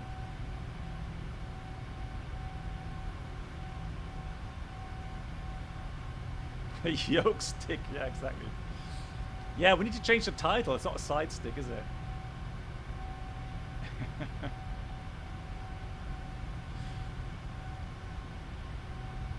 Yeah, right. I mean, that's a different thing, right? When you're flying a 747 that's heavy, it just does take its time until it lifts off.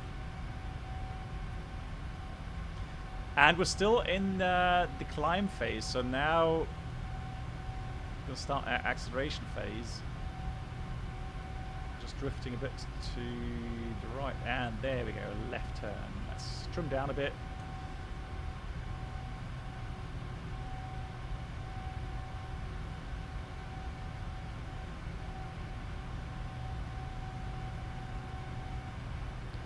Right, flaps 10.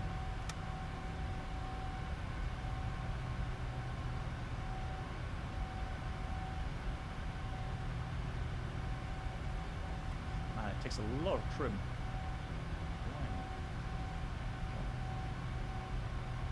Yeah, it's a cargoless 747. I'll go in the outside view in a minute. I'm just trying to get the aircraft trimmed here. That's better.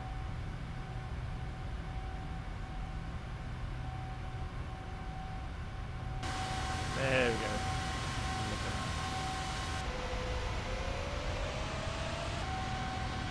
Ah, that's a good view. Snowy Budapest. Flaps 5. Trim down a bit more.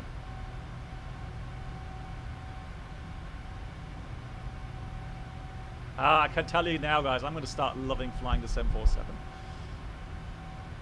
The yoke, I don't know what it is.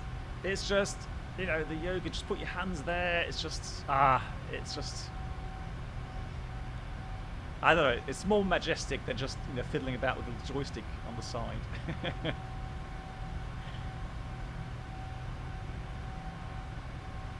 There's no snow in Budapest at the moment. Yeah, I know, my bad, but and the slick one, how are you doing? Right, well, it's a heavy aircraft. We're still struggling to really get going here. But I can do the following. Let's go thrust limit. Let's go climb 1. There we go. Got a bit more power now. Here comes flaps 1. Yeah, Stepke, absolutely. Yeah. So no doubt. The more I think about the fact that I've applied for the 747, and it could be happening pretty soon. Yeah, it does get me excited. Yeah. Flaps up. Autopilot on.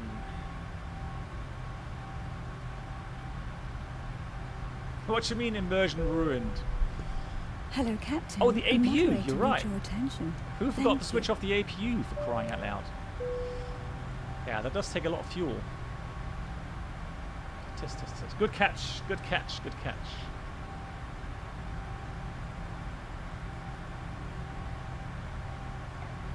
Blame the first officer. You bet. That's how pros do it. So we are using enhanced atmospherics with Rex Skyforce clouds, which is actually quite a nice combination if the weather is right. The first officer does a lot of work. Yeah, that's true. That's especially true on the 747. Right, let's climb. Was it 3.5? 3.7? Let's go 370.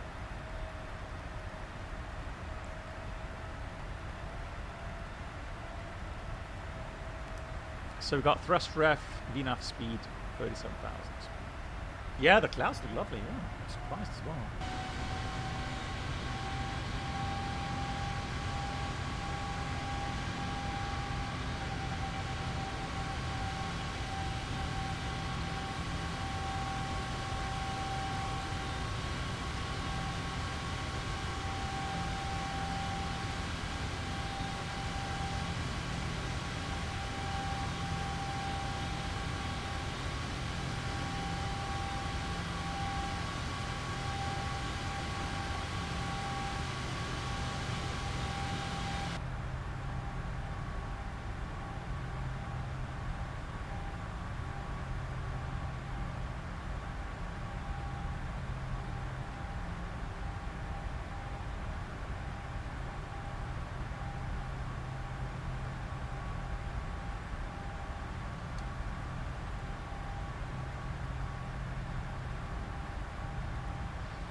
Since you have real experience, is it difficult to taxi 747? Well, I did taxi 747, but not very often.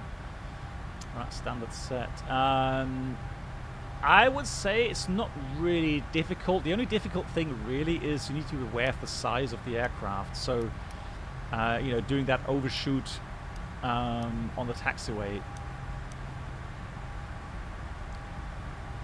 Hey, Kitman. All right, so let's have a look what the Optimum is then. Kitman, how are you doing? Let's go next page here. It says Optimum is 370. Oh, altimeter setting. Yeah, thank you. It's standard. So let's do 360 then, in this case. So 360, execute it is.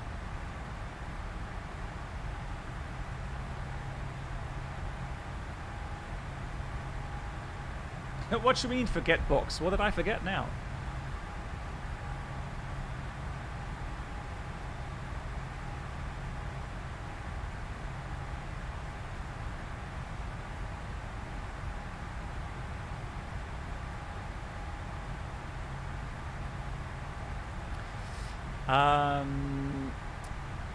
Can the newer 747s fly with two engines? Well, the thing is this, you have to realize one thing, guys. The 747 is a beast when it comes to payload. So the four engines are very powerful. The idea being is that you can take a lot of passengers, cargo, fuel. And fuel actually is one of those big... What? It is standard! Stop shouting at me. What do you want from me? We're above transition. It keeps saying altimeter setting. But why? It's standard. Right, so imagine this. So you're flying long range. So this is what the aircraft is made for. Flying for like 10 hours, 11 hours. You need round about 100 tons of fuel. Because checklist. Hang on. Hold on. Normal menu.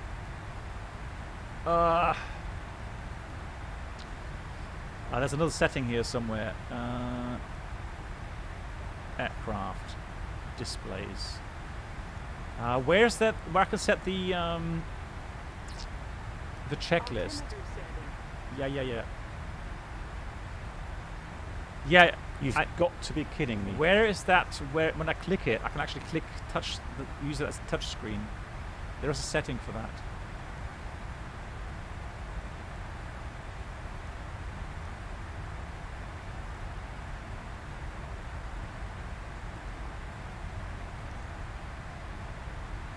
Well, I think here you can. So in the PNG, I think you can. There was a setting somewhere. I remember that. Is it really only 777? No. Hang on. No, I'm pretty sure. Didn't I have that here as well?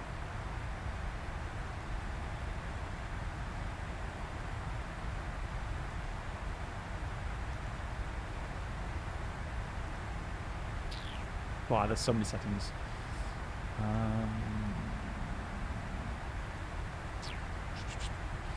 Displays? No, we don't check displays. Aircraft. Display options. No. Right. Because yeah, normally I'm pretty sure that was in the 747 as well. I could go and click these.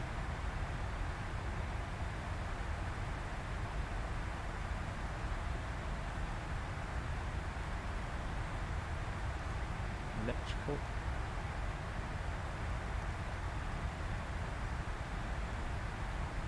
Data link. FMS. Data link. FMS. There we go. So it should be FMS.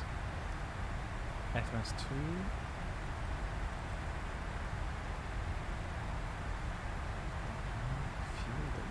Instruments, miscellaneous. Hang on.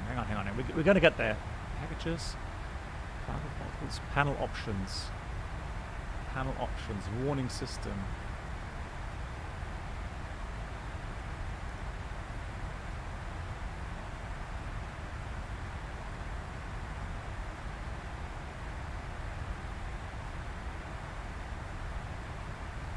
No, I'm looking right now. I'm looking for for that to be a touch screen.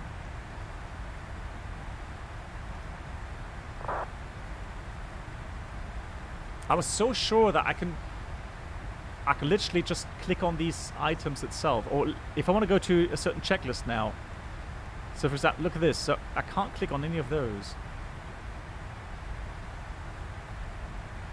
777 Bob, yeah.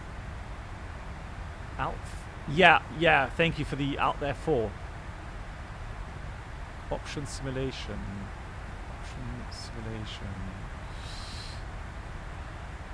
Yeah, that could be one. Hang on. Let's go service-based failures on. Tab key for CDU disable.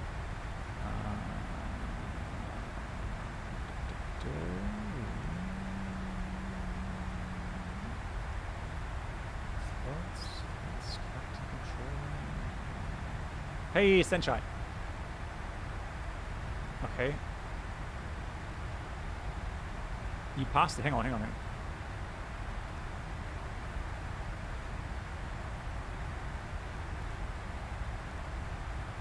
What?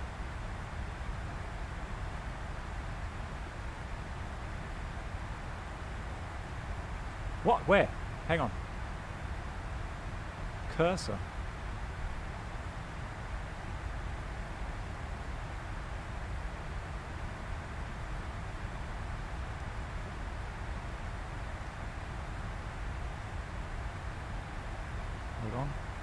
We're getting there.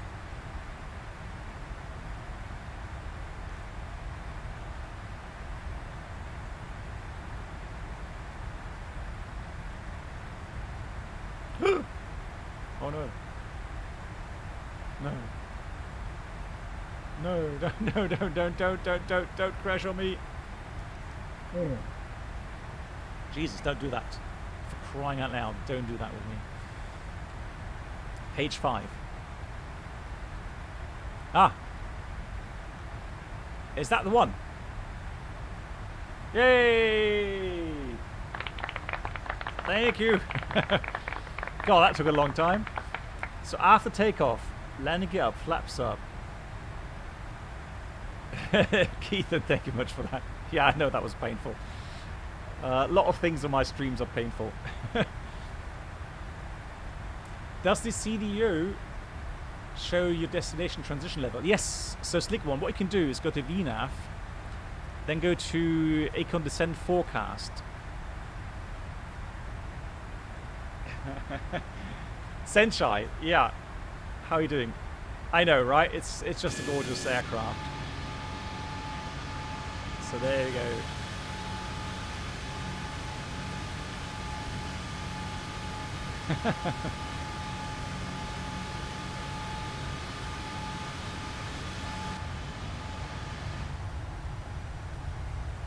Yeah. Nice.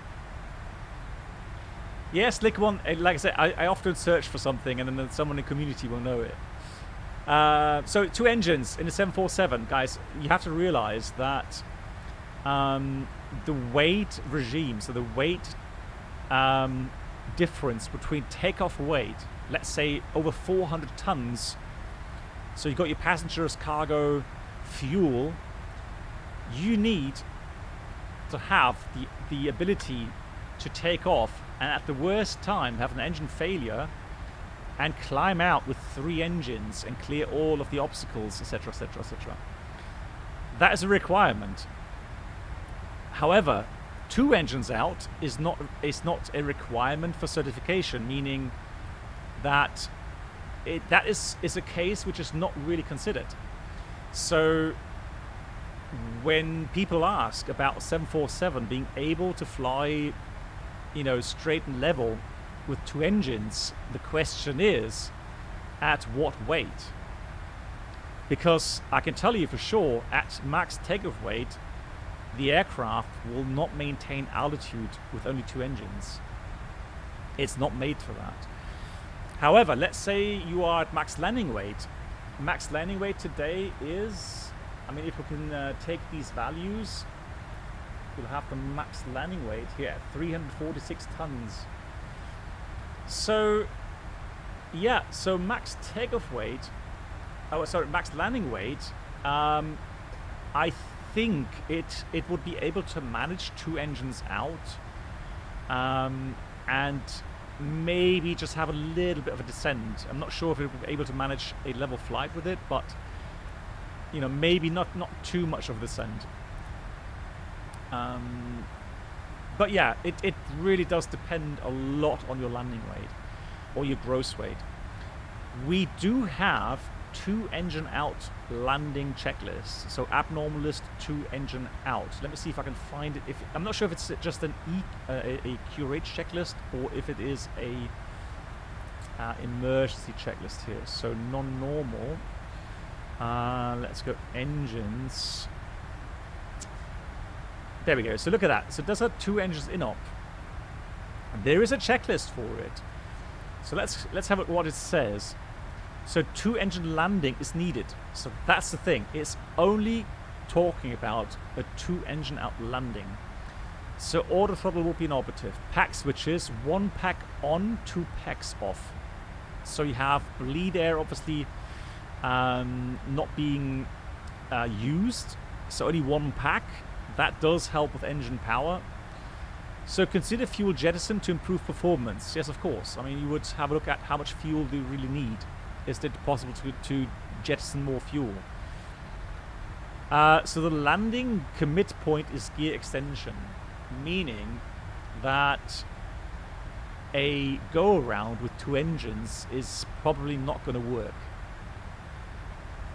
So they're telling you, hey, pilot, if you start lowering the landing gear, that's it. You are committed to landing.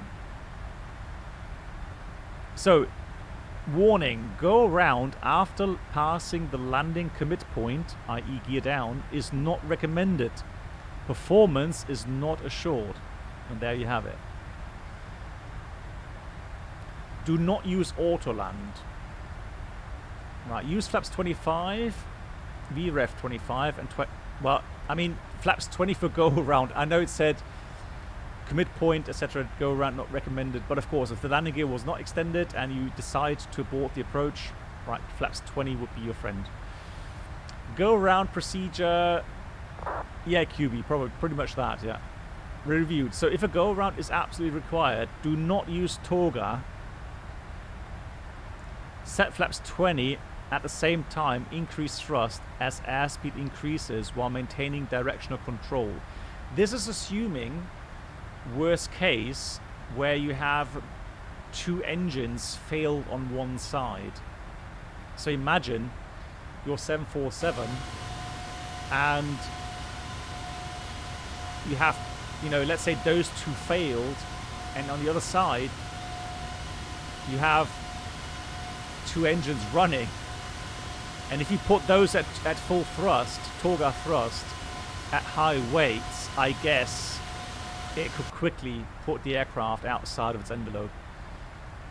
So that's why what they're saying is do it slowly, make sure that you have an increasing speed, and make sure that you have rudder authority to counteract that asymmetric thrust. That's really the key.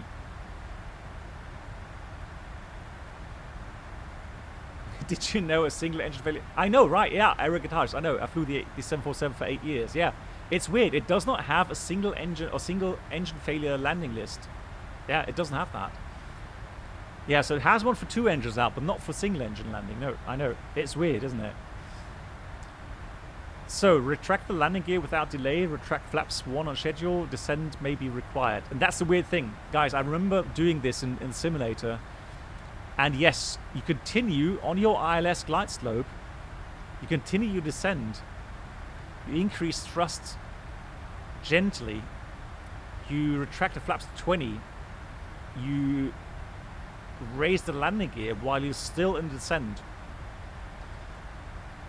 and you go to flaps 1, etc., and then you climb out at VREF 30 plus 60. So there's the checklist for the approach itself, etc., etc. So yeah, that is definitely interesting.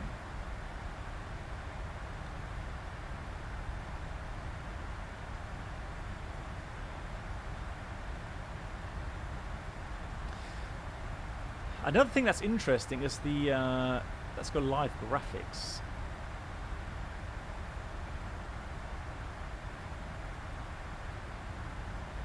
Yeah, I mean, I know it puts the cockpit a bit darker, but I mean the outside view was really, really bright there with the clouds. I mean, it's fine on the ground. Okay, so before I forget, shall we go and get the latest weather? So it says for Luxembourg 270 at 4, 100 meters visibility, and the RVR 375 meters, no change, freezing fog. So that's definitely going to be a autoland in Luxembourg.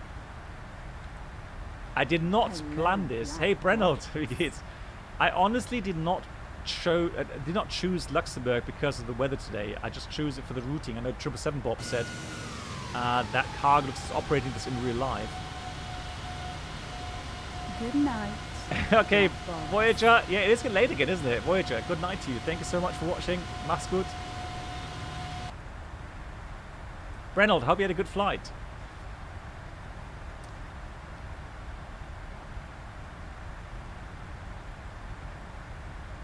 Grizzly Bear, I don't know if it was asked already, but why did you choose the Thrustmaster instead of the honeycomb? Okay, so, well, Grizzly Bear, the yoke at the moment is given to me by Thrustmaster. So I called them up and I said, hey, would it be possible for me to try out the Thrustmaster yoke? The reason being is that it has, it is more a Boeing yoke. And I am planning to fly the 747 in real life, well, this year, hopefully. So it's just something I thought would be a good idea to have a look at. That's why I've chosen the Thrustmaster instead of... I'm aware that honeycomb makes very good peripherals. So definitely, you know, a fantastic yoke as well. But the reason I've chosen the Thrustmaster Boeing is because of my relation, if you like, with the 747 in real life. Cedar City, yeah. Did we ever fly there, Reynolds? Did we ever do a group flight there, or?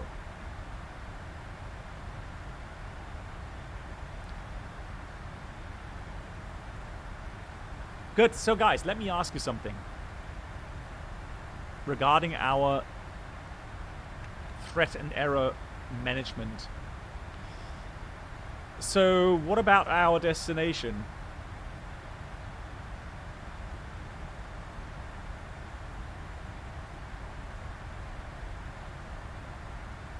Is it fine, or is there anything we need to consider?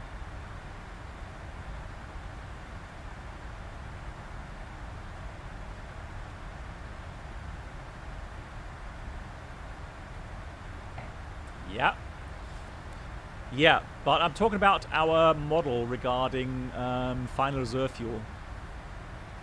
That's what I'm talking about.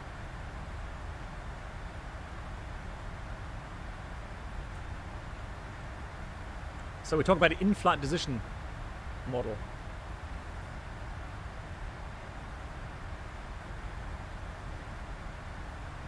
So I'm talking about this. Remember this one?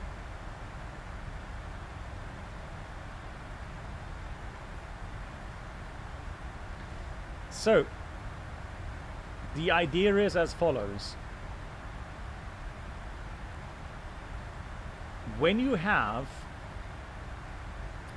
a threat at your destination airport in form of low visibility operation or ceilings, wind, right, some things like thunderstorms, snow, freezing fog, for example.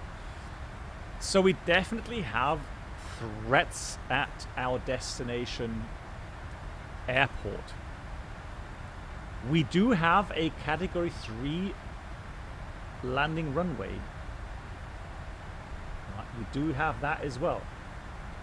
So we can see runway 24 in Luxembourg, assuming the NOTAM says that all systems are operating. So we do have Cat 3 Bravo available. If the aircraft is capable of doing a Cat 3 Bravo approach, and with 3 autopilot systems, you bet, the 747 has that capability, you can do a Cat 3 automatic landing, Cat 3 Bravo.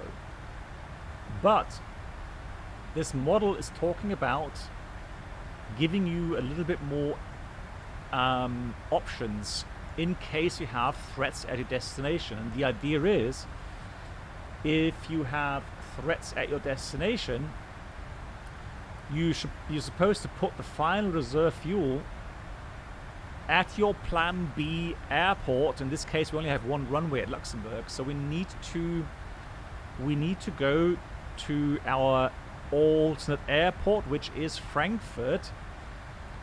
And Frankfurt is an airport which should not have any threats in this case. Can somebody please do me the favor and call up the weather for Frankfurt right now? If there was an option to go to the A380, would you prefer? No, not really. Right, so it says temporary broken fog. Can you do me a favor? Can you go and call up Cologne? Because I would like to have an airport that doesn't have things like 200 broken, 400 and broken fog, and so Frankfurt really. Thanks, Boboy, for the Frankfurt weather. Right, that's better. So Cologne has variable 2 knots, overcast 1400. There's no failure, Brendan. No, this is not recall in accordance with failures. This is something we do in case our destination airport has an issue with, weather, operations, and so on. So what we want to do is give ourselves a bit more time in our tanks, so a bit more fuel. Oh, you're right. Yeah. So normally Cargolux would prefer Lüttich. So Lima Golf. Yeah, you're right. But what about Lüttich Airport? Wouldn't it have the same? Yeah, there we go. Look. Yeah. So same kind of weather. So I would not go for that. I would go for an airport that has very few threats, i.e. no threats really. So for me personally, Cologne would be the right option. So let's pretend Cologne needs about 200 kilograms, well let's say 500 kilograms more compared to Frankfurt. So we would need to add about 500 kilograms to the fuel for Frankfurt. So Frankfurt would be 6.4. So let's say 7 tons to Cologne. Right. But the thing is this, the final reserve at our alternate is 30 minutes. So our in-flight decision-making model, what it says is that we should have 45 minutes. So let's go and calculate the fuel required. So let's say 4380 divided by 30 minutes. That's 146 kilograms per minute times 45. So our final reserve at Cologne would be 6.6 plus 600 kilograms extra. So 7.2 would be the value required as a final reserve. Yeah, so 6.6 is for the 45 minutes, and let's say 7.2 would be, well, this guy, so this guy, 6.6 tons exactly. So that's what we're going to have as a final reserve fuel. Can we enter this here? So here we can only enter the complete reserves. So what we need to do now is add 6.6 and add another, let's say 7 tons on top of that. So that puts it to 13.5, well 13.6 rounded up. So our new value for final reserve fuel, for reserve fuel is 13.6. So why do we actually do that? The reason is, if you fly to an airport that has a weather issue, like in this case Luxembourg, you have to realize that the chances that many aircraft will start to divert is higher. And that means when you ask for your diversion, ATC may be so busy that they may actually say to you, stand by. Hey Bobo, so you said NOTAM, Cat 3 operations downgraded to Cat 3 Alpha, Cat 3 Bravo not available, and minimum applicable RVR for Cat 3 Alpha is 200 meters. Is that actually actual NOTAM for Luxembourg right now?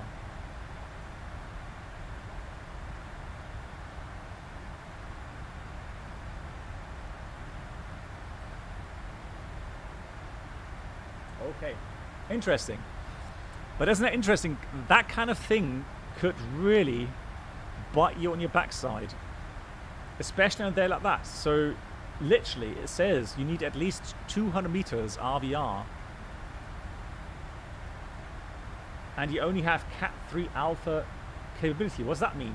So Cat 3 Alpha, you have to look now into your charts and you will see you have a decision height. While with Cat 3 Bravo, it would have been 0, so no decision height, and just the visibility, the RVR required, 125 meters.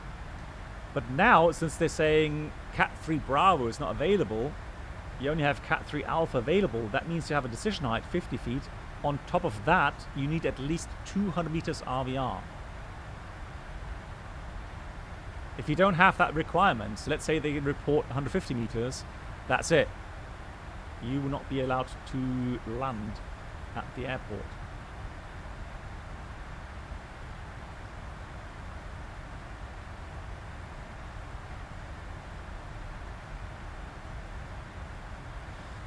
But again, that is separate to our discussion that we have just now regarding in-flight decision-making model. So the increase of the final reserve fuel, and again, that is the fuel you have when you reach your alternate airport. That's the absolute minimum fuel before your lights go out, or the engines go out. So the increase to 45 minutes is there just to make sure that you're covering the operational risks that are coming up with a diversion. So 3% Bob says Carglux was using clone today as the alternate. I would assume so as well, yeah.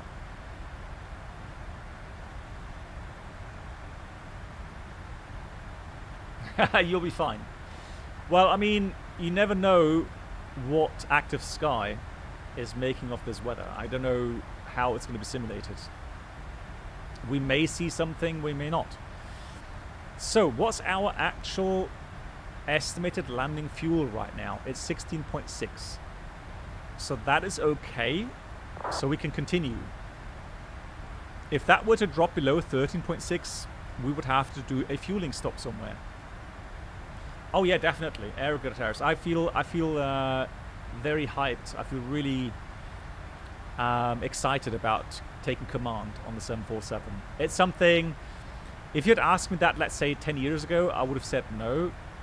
But yeah, I'm ready to fly the 747 and take command. Yeah, it's something which I'm really looking forward to. QB, you ask, have you seen the DCS F4 trailer? No, I've not. Is that a new one? When did that come out?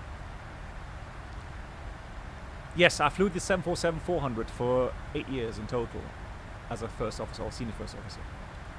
Hey, Christian, thank you. I have. So I'm pretty sure it was not on the announcement channel. Hang on.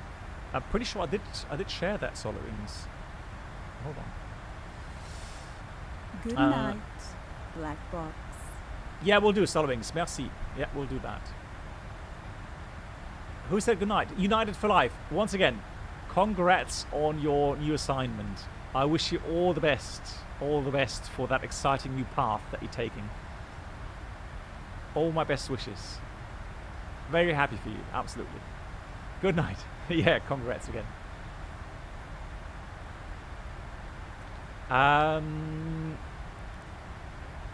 Question.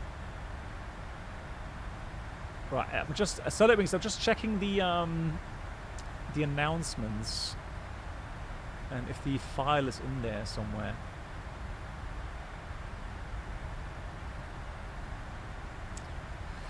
Subscriber files, wind drops. All right, let me have a look if I can see that now.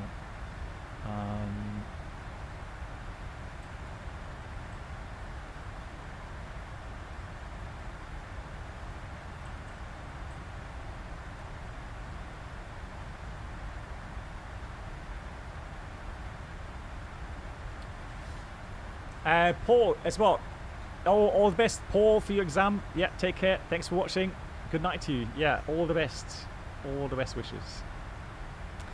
Solar Wings, yes. If I forget by tomorrow, as if the file isn't uploaded by tomorrow, could you please give me another nudge and let me know, please? And I will upload it for sure. It's not a secret.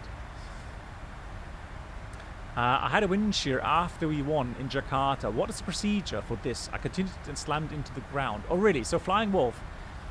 I mean, I don't know how, the simulators or the weather injection simulates a wind shear. What you would normally do is you would go max power. So any aircraft that has a FARDEC, so full authority digital engine control, you can firewall the thrust levers.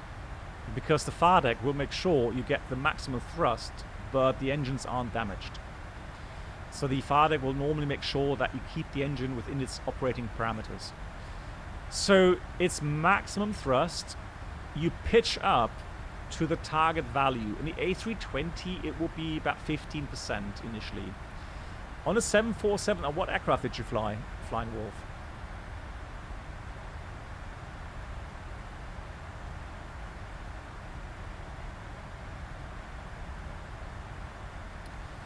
Let's have a look at the top percent.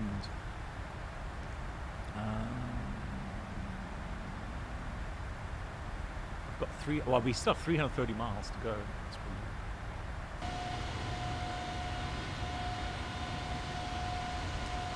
good. The 777-300. Okay, so there's a couple important things when you go into wind shear. So one would be maximum power. That's the first thing. The next thing is you have a target pitch attitude. So normally, let's say you would have, you know, in a small aircraft like a 320, 737, about 15% initially. On a 747, 777, it will be like, I would guess, between 12 degrees, maybe 15, because they do have a lot of power. The important thing is you pressed the toga buttons, and that should bring up your flight directors for the wind shear program, meaning it should show you the proper pitch that you need to follow. And the important thing is you do not, I'm saying this again, you do not do any configuration changes. You do not raise the landing gear, and you do not change flap configuration. Why? Well, it comes from the big jets, especially 747. When you look at the landing gear, when it's extended, a lot of gear doors are actually closed. So when you actually start to raise the landing gear, and Mentor Pilot talked about this on his last video regarding the Olympic 747 incident, these extra doors open up, go into the airstream, and cause a lot more drag. And so they did this procedure for all aircraft, even the smaller ones, which do not have these huge landing gear doors. But the idea is that you do not change configuration, you just concentrate on flying the aircraft at maximum power. Is there a FARDEC override switch? Normally no, unless maintenance has some button somewhere in the aircraft where you can override that. But normally that is not really wanted in normal operations, Brennelt. In normal operations, you want to make sure you keep the engine. Yeah, Yoda. Yeah, you want to make sure that you keep the engines at within its normal operating parameters.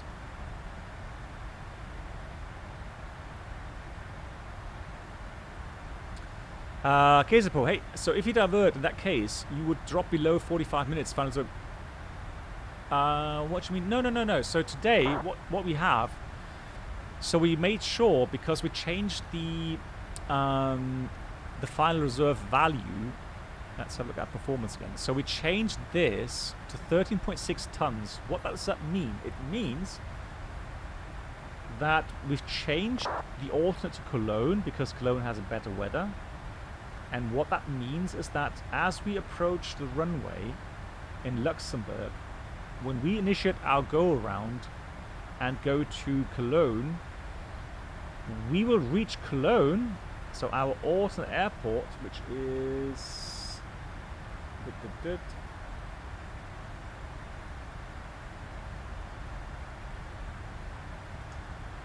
So here is Bonn. So there's Cologne. Frankfurt is there. So as we reach Cologne and we approach Cologne, we will have 45 minutes reserve fuel in total instead of 30 final reserve fuel. That's the idea.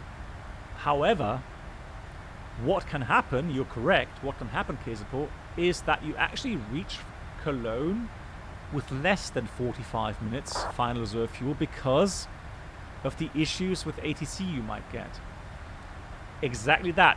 So it's not a legal requirement, it's a company requirement to make sure that when you and kind of encounter these difficulties in these situations at your destination airport, you will still make sure that you reach your final, reach your alternate airport with the final reserve fuel of at least 30 minutes.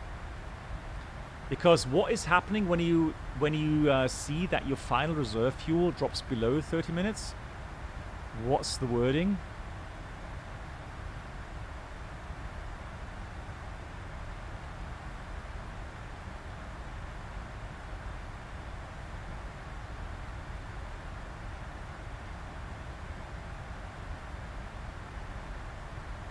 Yeah, Mayday fuel. It's going to be Mayday, Mayday fuel.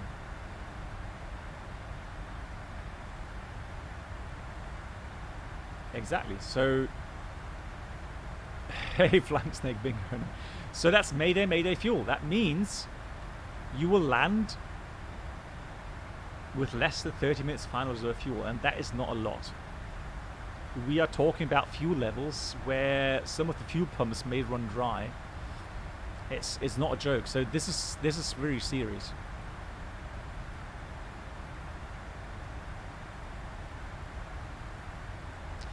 Solid wings, yeah. So here on the that's a very good point. So here, these are the electronic engine control (EEC). So if you switch these off, I guess you would bypass the far deck to a certain extent. I don't think you would switch it off completely. But it could be that certain protections are switched off in the far deck. Yeah, so there's norm and there's alternate. So if there's a problem with the electrics in some of those, yeah, 777 Bob, yeah. So you would go to alternate. There we go. So this would be alternate, and you can see immediately the autothrust disconnects. Why? Because it says, well, this is too hot for me, right? So you my dear pilot, you make sure that you stay within your parameters, right? I'm not doing that anymore for you.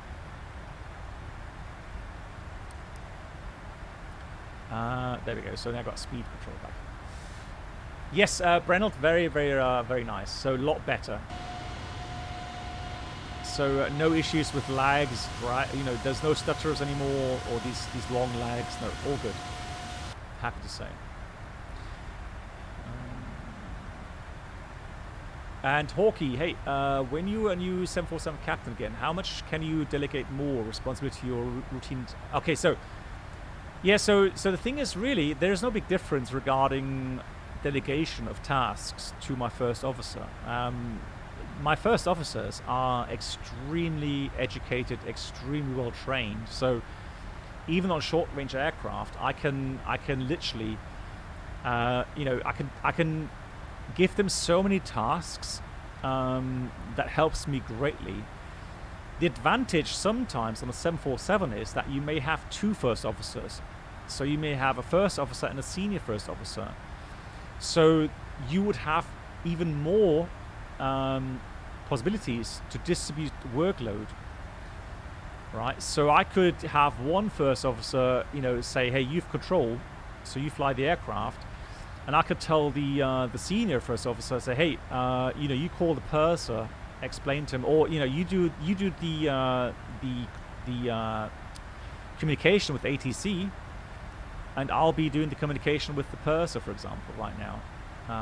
So that's, you know, you could distribute the workload even more efficiently now between three pilots. But apart from that, you know, be aware that even a short-range first officer is really well trained and capable of doing literally everything that a captain is able to do.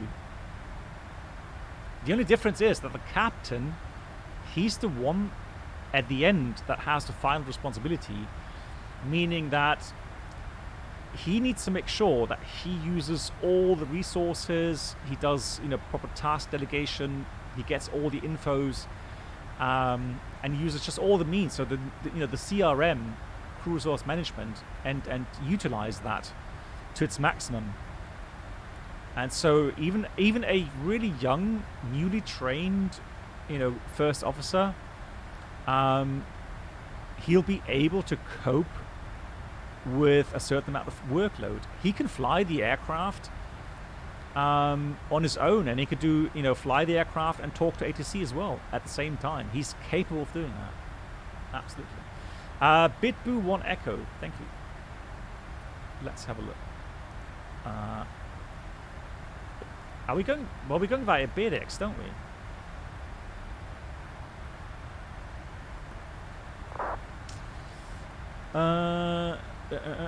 So what else do we have? There's so many transitions there.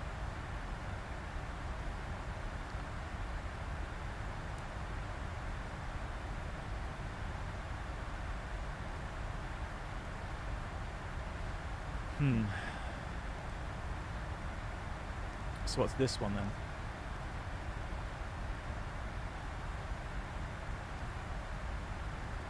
Ah, okay, I get it. So what we're gonna do is do this, and then go previous, go like this, execute. Ah, there we go.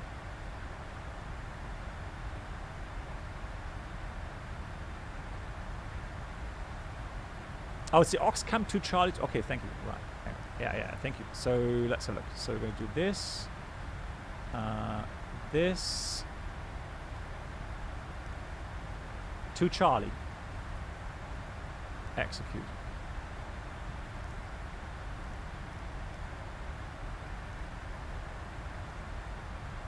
So there we go.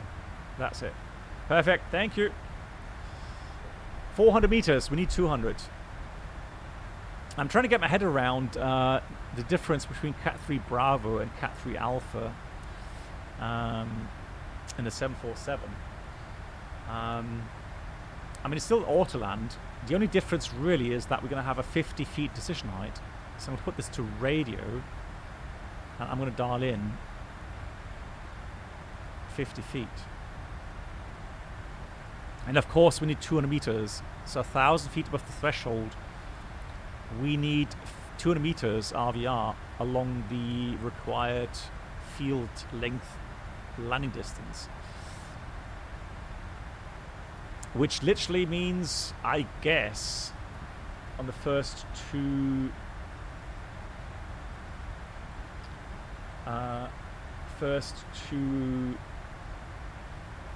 values. So here's one, and there's the other one. So what we say is that in the high speed area, so above 60 knots, as long as we're above 60 knots, we need the 200 meters. So you could argue that is 4,000 meters long, and so by the time we reach the mid part of the runway, we'll be below 60 knots. If you can say that, then you don't need the last RVR value. So you'd be happy with 200, 200, and even that, if that goes to 250, you could still continue saying that I'll be below 60 knots when we pass that second transmitting meter. So, but then you would have to select your auto brake accordingly to meet that requirement.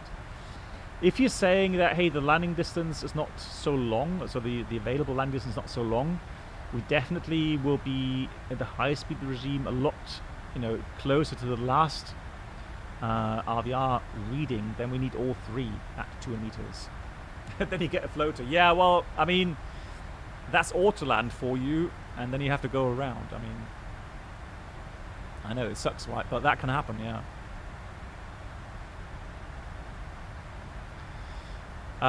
Fix info. Let's go fix. That's autosave. I'm pretty sure that I need to have the folder excluded again from Defender. Yeah, that's definitely autosave, because the rest was so smooth. I don't have any problems with it. So 183 miles, 36,000 feet. When is my top descend?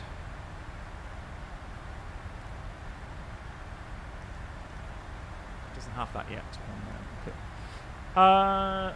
Fuel check. Talked so much about the stuff right now. Clear deck to Bitboo. Thank you. So we're going legs. Bitboo. A beam points. Execute. There we go. Thank you for the direct. And Avia Cobra. Hello to you. How are you doing? I was going to have a look at fuels. So we are here. Currently, we've been airborne for about an hour almost. So Ibaga is the next point. That's actually really good for the fuel check. So Ibaga is 57 minutes after departure, and we're supposed to have 14.7 plus the extra, which is 5.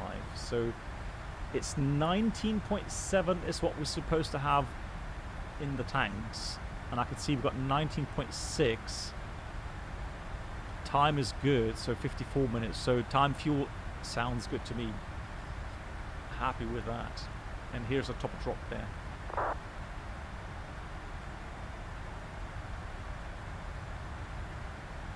Yeah, I know, right? Questions? Yeah, Brennell, so I'm happy with the latest hotfix, absolutely. Now, Brennell, did you get your issues fixed with the black tiles? So 777 Bob, so Brennell had the same issue that I had a couple of weeks back, where some of the ground tiles were black. And you told me, I think in Orbix, to go and go to help and then synchronize P3D, but also check the sceneries. So check scenery files or something. Hey, Daddle Papa, welcome. Dankeschön. We are currently in the 747 cargo looks, flying to Luxembourg. Orbix check. Isn't it help? Check sync. Yeah, I think it's under help, isn't it? Yeah, and verify Orbix libraries. Oh, brilliant.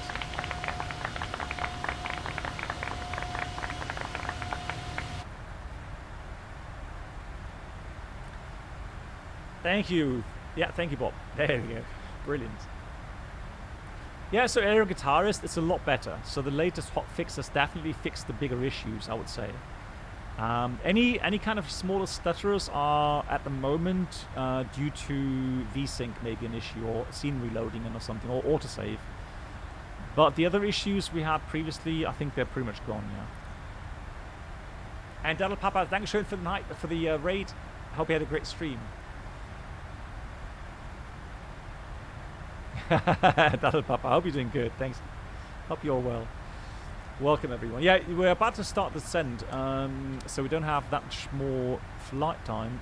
The only interesting thing really is, if you want to stick around, we've got fog at Luxembourg. So the weather right now is not that brilliant. So we're going to have to do an autoland, which is interesting because I've not done autoland on the 747 for quite some time. 0.84 and 290 descent. Let's have a look what the econ says. So next page, 0.85, 290. Okay, 0.85, no 4. That's pretty slow actually for 747. All right, let's recap it.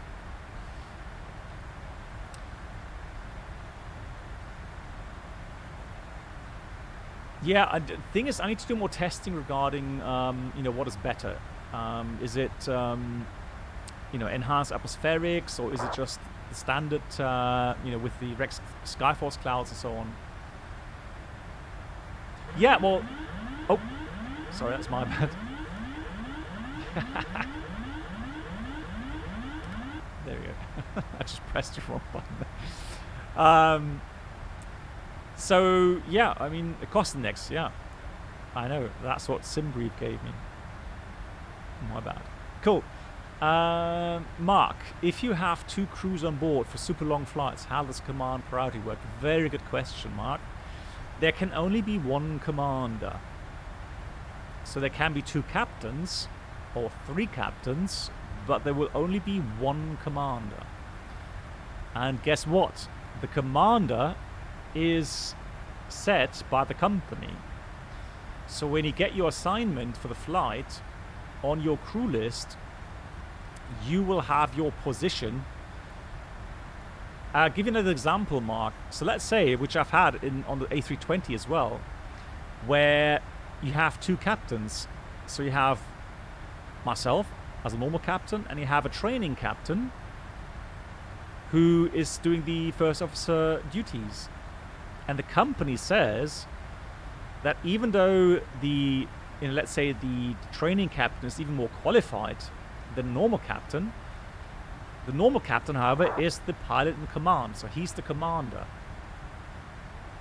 So that's definitely given to you by the company. Now, another thing is, if you want to change that during the flight, so let's say I feel sick, and I'm saying, hey, I've got another captain here, so I want him to take over the pilot in command role, so the command role. I have to inform the company and get a confirmation from the company that we have a new commander. That's the thing. It's a legal requirement. Again, there can only be one commander, so one that is ultimately, responsible for everything. And so what happens then in this case, if I say, I'm feeling sick, I'm giving away my command to this and this, and the company says, all right, note it down. Time now is, what time is it now? 2248. Commander is now such and such. And they will report that to the authorities. And yeah, that's that. And so if anything happens after I give over command, then of course the new commander is responsible for everything.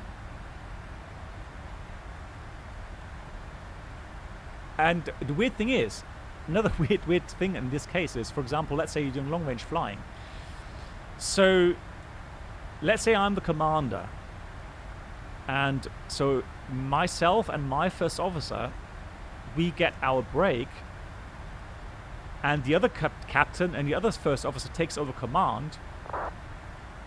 If anything happens that jeopardizes the flight to our destination, even though that captain is qualified to make a good decision, he has to get me out of my break, tell me what the issue is, and needs the instruction from me what to do. Again, because there can only be one commander and one person that will make the final decision. He'll take in all the inputs from all the crew members, but the commander does the final decision.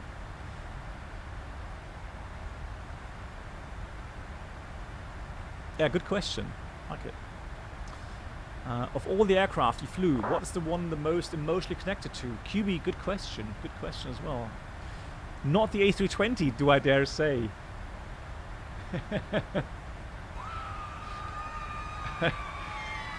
Big surprise. It's not the... No, it's weird. I like the A320. It's been a good workplace. But I'm not in any way emotionally connected to the A320, I'm sorry to say. It's a great workplace, but my emotions are very limited when it comes to the A320. No, it's actually 747. So when it comes to emotions, an aircraft you look at, you fly, the 747 has something magical about it. It is Airbus cold blood. Sorry, Albigo, that's just... Yeah, no, seriously. The 747 is something that is just absolutely fascinating. And I can tell you, if you ever stood next to 747 in real life, you'll know what I mean. It is just incredible. Or if you stand next to the runway and you see a 747 take off, you know, the way the wing flexes, the way it lifts off, the way you see the condensation effects over the wings, and you know that over 400 tons of weight is just being lifted into the air. Yeah, also, yeah, you're right. The 747 also has a certain grace to it. And it is... Eric, that's a good one. Even God kisses the ground when he gets on the 747. So, yeah, it's literally emotionally... yeah, it's something that does touch me, really. So that's been my big fascination, really. So emotionally, I'm definitely connected to the 747. Exactly. So Brennald, yeah, exactly right. So think of this, Brennald, as a crew complement. And when you get trained as a commander, you are never ever trained to do things single-handed. So it's always teamwork, and the commander has a really vital role in distributing workload, distributing tasks, getting all the infos. So, give an example. Let's say, you know, you have your concept, so you think this is the right solution. And then you have your first officer say, "Hey, Captain, well, what about this? What about, you know, what about, you know, this solution?" You have to be able to take in that suggestion and you know, and look at it from you know, step back, look at it from the outside, and say, you know what? You're right. Your solution is better than mine. Even though I have 20 plus more years experience as a captain, you know, your input right now is better than what I've come up with. And as a commander, you have to be able to do that and then say, yeah, you're right, you know what, you know, kudos, you've got a good solution there. I agree with you. I didn't think of it. Right? These kind of things. And it's teamwork. It's never, you know, it's never just one person. It's always teamwork. And if I have someone along with me that has a lot more experience on the aircraft than I have, well, that's a huge bonus for me. Because in that case, I can rely on really good inputs.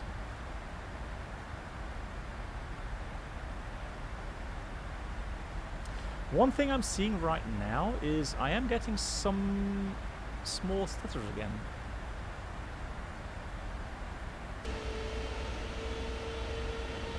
You see this?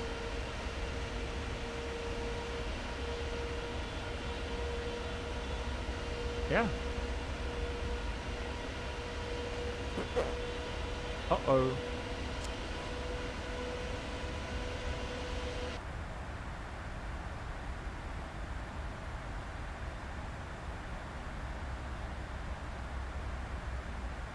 Has anybody else noticed that? I mean, again, I did a completely fresh reinstall today.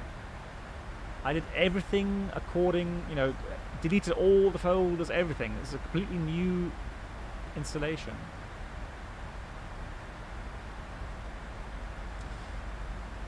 Brown, I have autosave on, so let's have a look. Autosave, yeah, I've got autosave enabled, so it should be fine.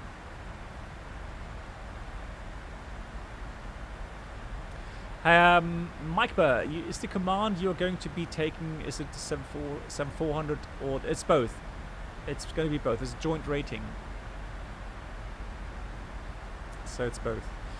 What is that you drew you to the 777X more than... well, how shall I say this?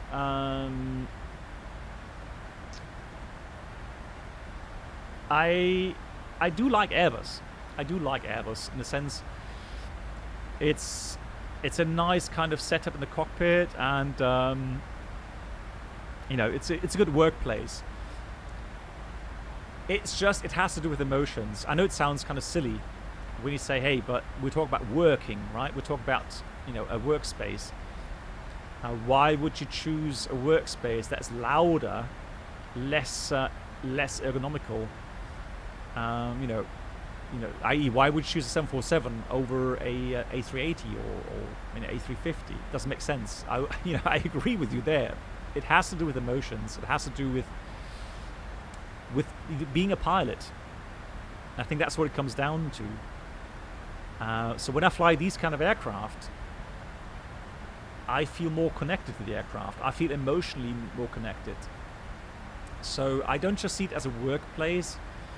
I see it as, you know, from a point of being a pilot, and hence, yeah, I don't know. I'm more drawn to, you know, the 747 or 777 than the A350 or 380.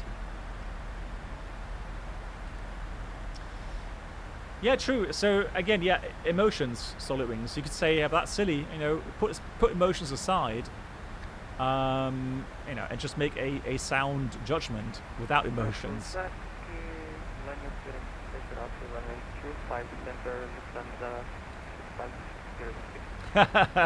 Okay, well, again, I'm not you know, talking badly about Airbus or anything. Again, fantastic engineering. You know, really cool kind of workspace. Yeah, but if you give me the choice, I take into account some other factors, and that's just the way it is. Right, I don't know why. I am seeing, unfortunately, some issues with small stutters and lags, which is interesting. I would say it's continuous. Yeah, the tray table. I know that's something I will miss. Yeah. Guys, I don't know. Bob, have you seen any of these issues? Probably not, but yeah, what's causing it for me then? Someone was asking about my RAM. Let me just check that.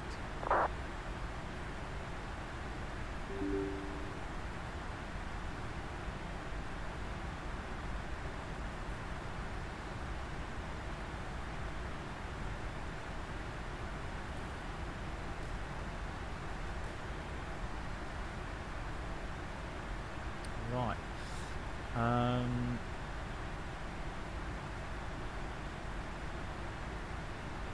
One thing though, I will admit, what I did use, so I'm not using hyperthreading, that's one thing, and I've put the affinity mask so that I'm not using core 0.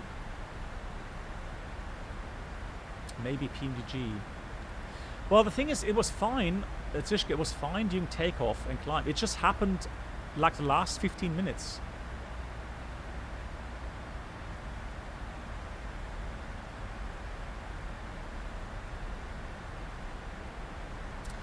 Stream, no, the upload is fine. It's not the stream, air guitarist. It's the sim. I get the same stutterers.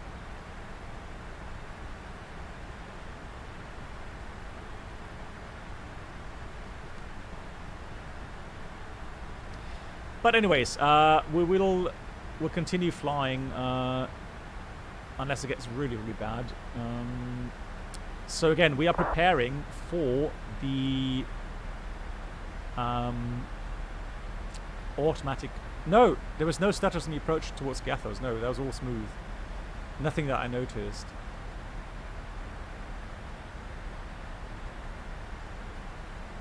Yeah, but look, it's now. Well, that could be autosave again. Yeah, that's autosave. The longer ones, so this is autosave, definitely. Bob, don't worry about it. No, it's nothing, you know, not your fault. It's just, yeah, that was autosave. But these smaller issues, these smaller stutterers, you see that? Yeah, that's something else.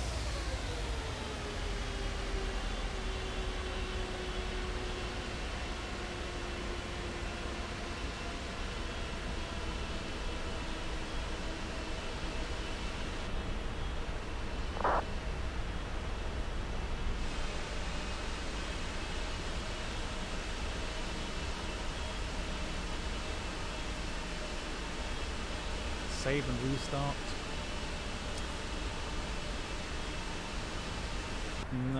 No scenery. I don't think so. I only have Europe land class from Orbix, and it shouldn't really be a huge issue. Good night, Double Papa. Once again, thanks for the raid. Good night to you. And MAN, yes, also good night. Yeah, it's already past midnight. Tis. Okay, so what we'll do is we're going to fly a low-vis Cat 3 Alpha approach in this case, with decision height 50 feet. We're already into that. Yeah, so radio 50 feet.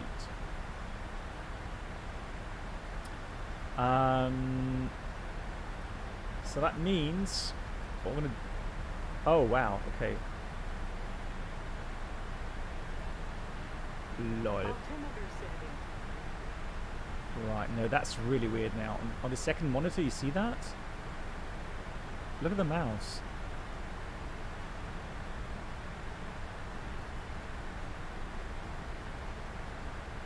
That is exactly what happened on the older P3D version.